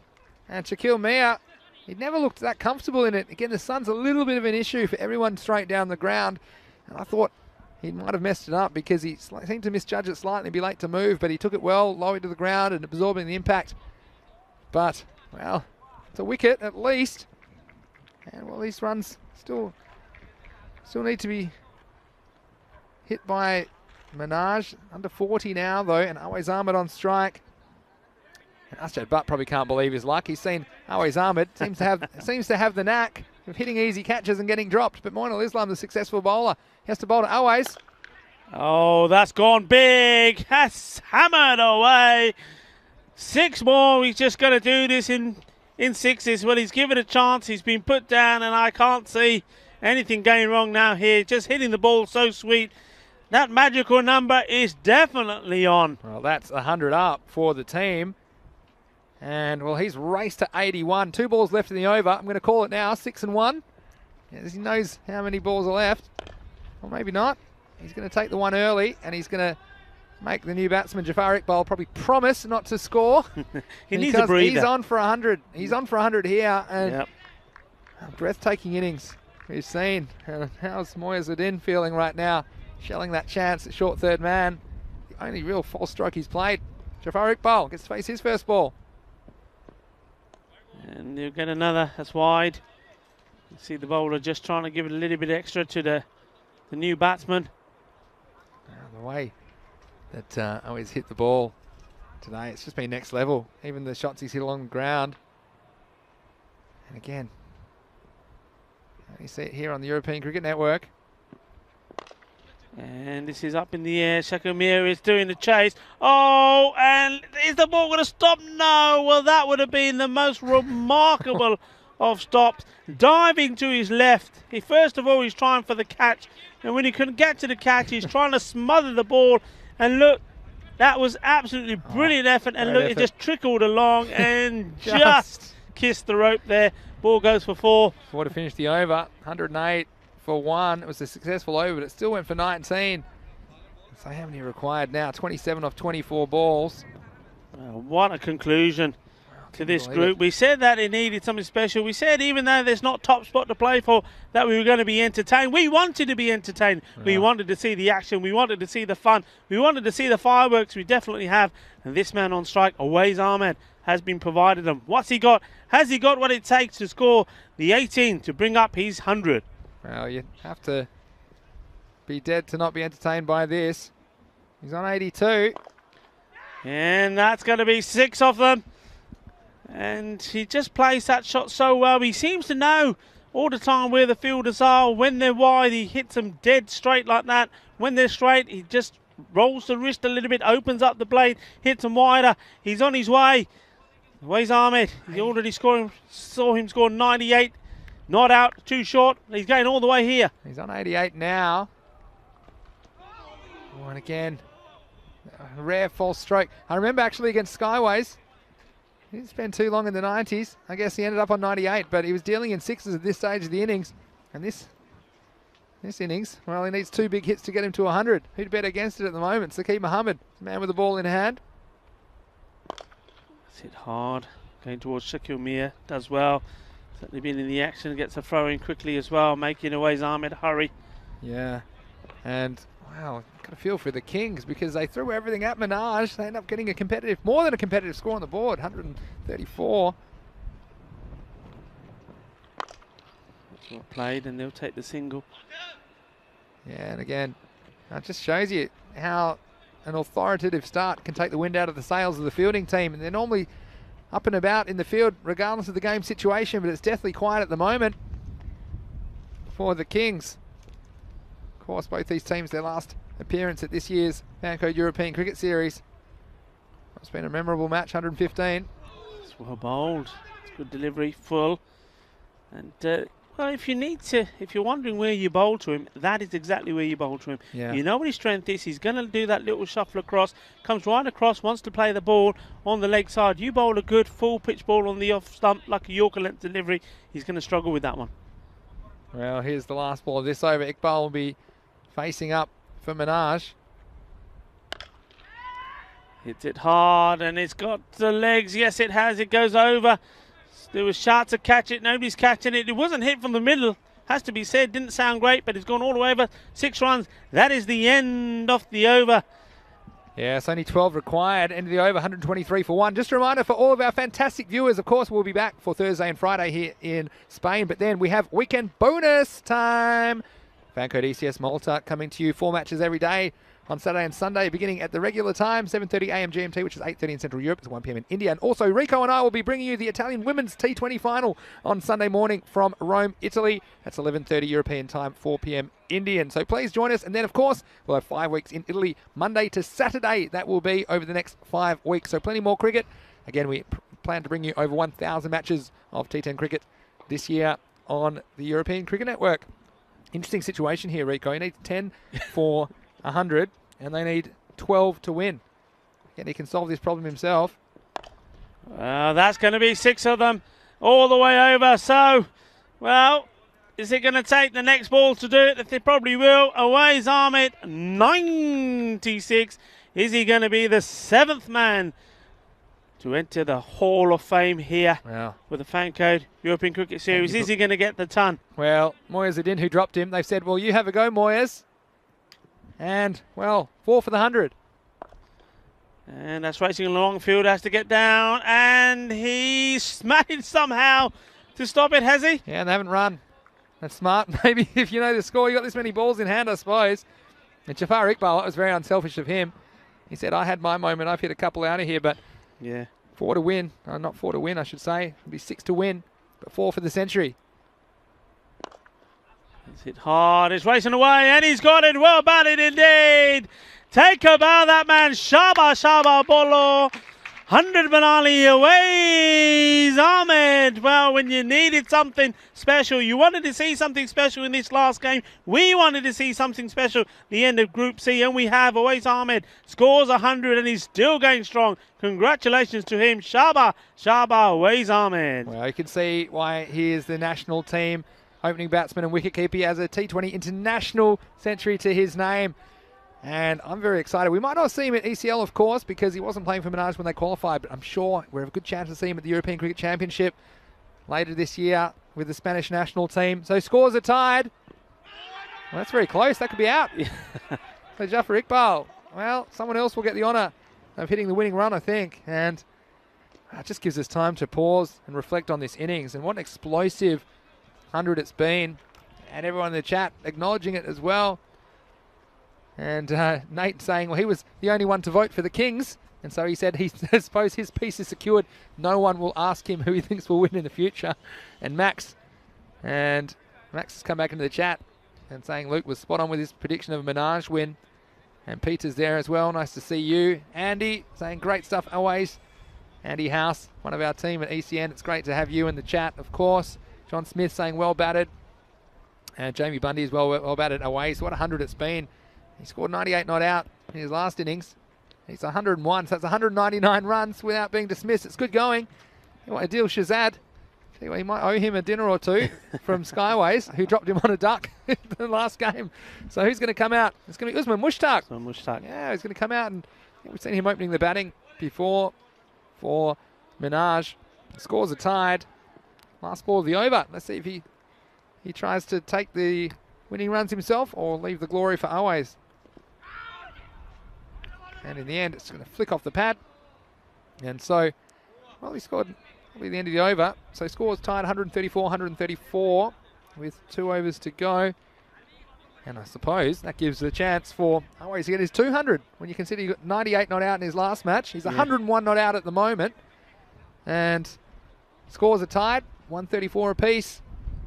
Yeah, I mean, and the other thing here to note, and this is very important as well, remember we're into our 5th week here, and good players have demonstrated that the more cricket they play, the better they get. And Awais Ahmed, classic example of that.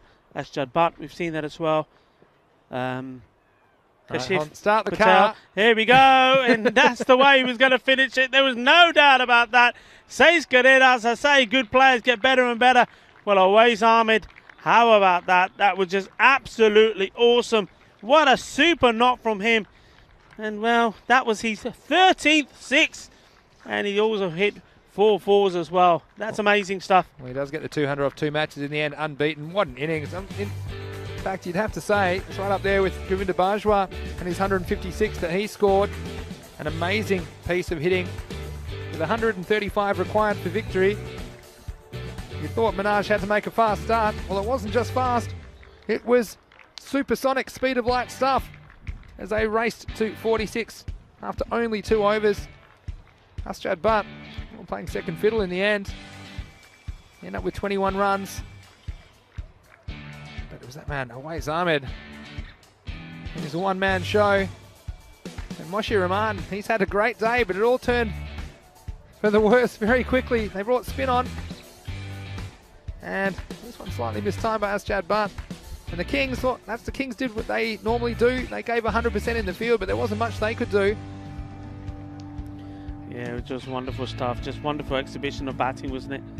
Yeah, and this was a moment where Awais, he overcommitted and said, I'm in big trouble here, but thankfully the ball went to the wrong end and then fumbled by the keeper. There was still a chance if the keeper gathered it to run him out. So again, he's had a bit of luck as well, but he's definitely cashed in on it. It was that run out chance, but man, it was the old Awais shuffle. He's back to it. Likes to get outside the off stump, back and across. And then, well, it's like being at the driving range, Rico. There were balls flying everywhere. And he had that swing going, long and strong. Like you say, 13 Maximos. 107 off 33 balls. Yeah. Strike rate over 320. And that was the moment as well where did give a chance. And this one was taken, Asjad Butt. Very well taken by Shakil Mia. But the next one was a bit too hot to handle. Trying to smother it in the end. Just dribbled into the rope for 4. Again, ground crew doing a great job. Helping out the umpires. But can you believe it? And in the end, they chased these runs down with 11 balls to spare. So it just shows you what might have been. But Minaj dropping the... When you think they didn't qualify for the semi-finals, in the end, there's probably 1 run in it, or 2 runs in it. That game they lost to Kharian, 149 to 148. If they got those 2 extra runs, they would have got the extra win, which would have put them in the semi-finals. And finally, Iqbal falling late in the innings. Where's it in? Getting the wicket. So some consolation for the Kings, but then the end was nice. Shakil Mia came on. We only had to bowl the 1 delivery. It disappeared. Awais Ahmed hitting his 13th Maximo and 140 for 2 in 8.1 overs. It's a big win to Minaj. What do you think about that? We've seen some amazing things, haven't we, in this Fan Code European Cricket Series. Well, today certainly belonged to some of the batting. Talk about the hundreds we've seen. Mustanza Iqbal, Gurwinder Bajwa. He's got 2 of them. Mustanza Iqbal 2 as well. Yeah, Just have a recap here, and I'll go back to that, but it's on your screens there, some information, the final score. yeah, Kharian in winning the first game against Gladiators. Gladiators had 3 matches today, and 107 to 103, winning with 4 balls to spare, thanks to Muhammad Umar Waka, 62 not out. And it wasn't too long before we would see the Gladiators back in action, but first it was Kharian that would come back in match 112. And Skyways, well, they couldn't quite compete with Kharian, who were up and about. They scored 174 for 1 wicket, but it was good to see Skyways get a wicket in the end. It was a long time between wickets for them. Skyways in response. Unfortunately, their openers couldn't get going. Adil Arif with 20 and Tamutis with 17, but they could only score 60 in return. And look at the bowling there. Muhammad Hassan 2 for 4, also 2 wickets to Wadood. Then the Gladiators were back, but it wasn't going to get much better for them. The Kings putting on 138, doubling their score. Gladiators are all out in the last over for only 69. Moshir Rahman, what was the start of his batting day, and it went really well for him, 60 off 23 balls. Safiqul Islam with 3 for 7, but things were going to take a turn for the worse in the last game for the Kings, and the Gladiators had to come back. And could they get a win against Ravel Sporting, which would force this the final match to be a competitive fixture between Minaj and the Kings? Ravel Sporting needed to win to go through to the semi-finals. That's exactly what they did, putting 140 on the board and holding the Gladiators to 103, thanks to innings from Karan Datta, 69 not out. Devinder Singh, also a very helpful cameo for him, 26 not out off 9 balls, and Kish Patel 26 as well. And the little maestro Goyang Mayavanshi with 2 for 14. Also Mohammad Rizwan 2 wickets. I think that was an important innings as well for him. And you'll see that we have more cricket coming your way tomorrow. And look, Group D is very fascinating, Rico, and it's a 3-way race for the final semi-final spot. Of course, we now the California Tigers and Pakai Care and Ravel Sporting will be in the semis. And it's a 3-way battle between the Trinidad Royal Stars, the Trinidad Royal Stars, as well as Falco, Battle and Shaheen. But just recapping the match first. And this chase, 2 for 140. Now cruising 17 and over, thanks to innings of 107 off 33 from Awais Ahmed. As far as the bowling goes, well, the Kings won't want to look at this. And really, Hussain Aminul, who bowled the only over that didn't really get punished and went for only 7 in the 3rd over. But you can see even he got some tap in the end. Single wickets to Moinul Islam and Moyez Uddin getting one at the very end of the match. But, well, hard going, but you can see that the Kings, they've had their bright moments and definitely one of the most exciting teams to watch, but they were no match for Minaj on this occasion. Of course, we'll see Minaj the next time in the European Cricket League, the Champions League of European Cricket, which they've qualified for as the domestic champions of Spain. Just recapping that final result. In the end, it was 140 off 8.1 overs for Minaj, defeating the Bangladesh Kings 134.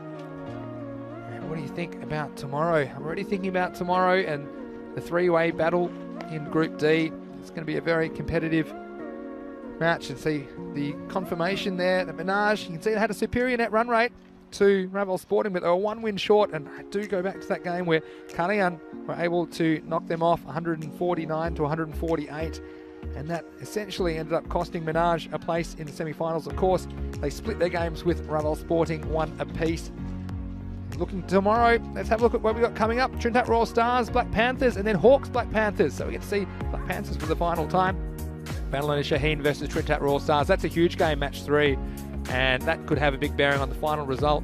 Trinidad Royal Stars then back up against the Punjab Warriors in match 4. And then Bangalore Shaheen versus Falco. And depending on how other results go, there's every chance that that could be a live game to see which team will go through as the final semi-finalist here in the Fancode European Cricket Series Spain.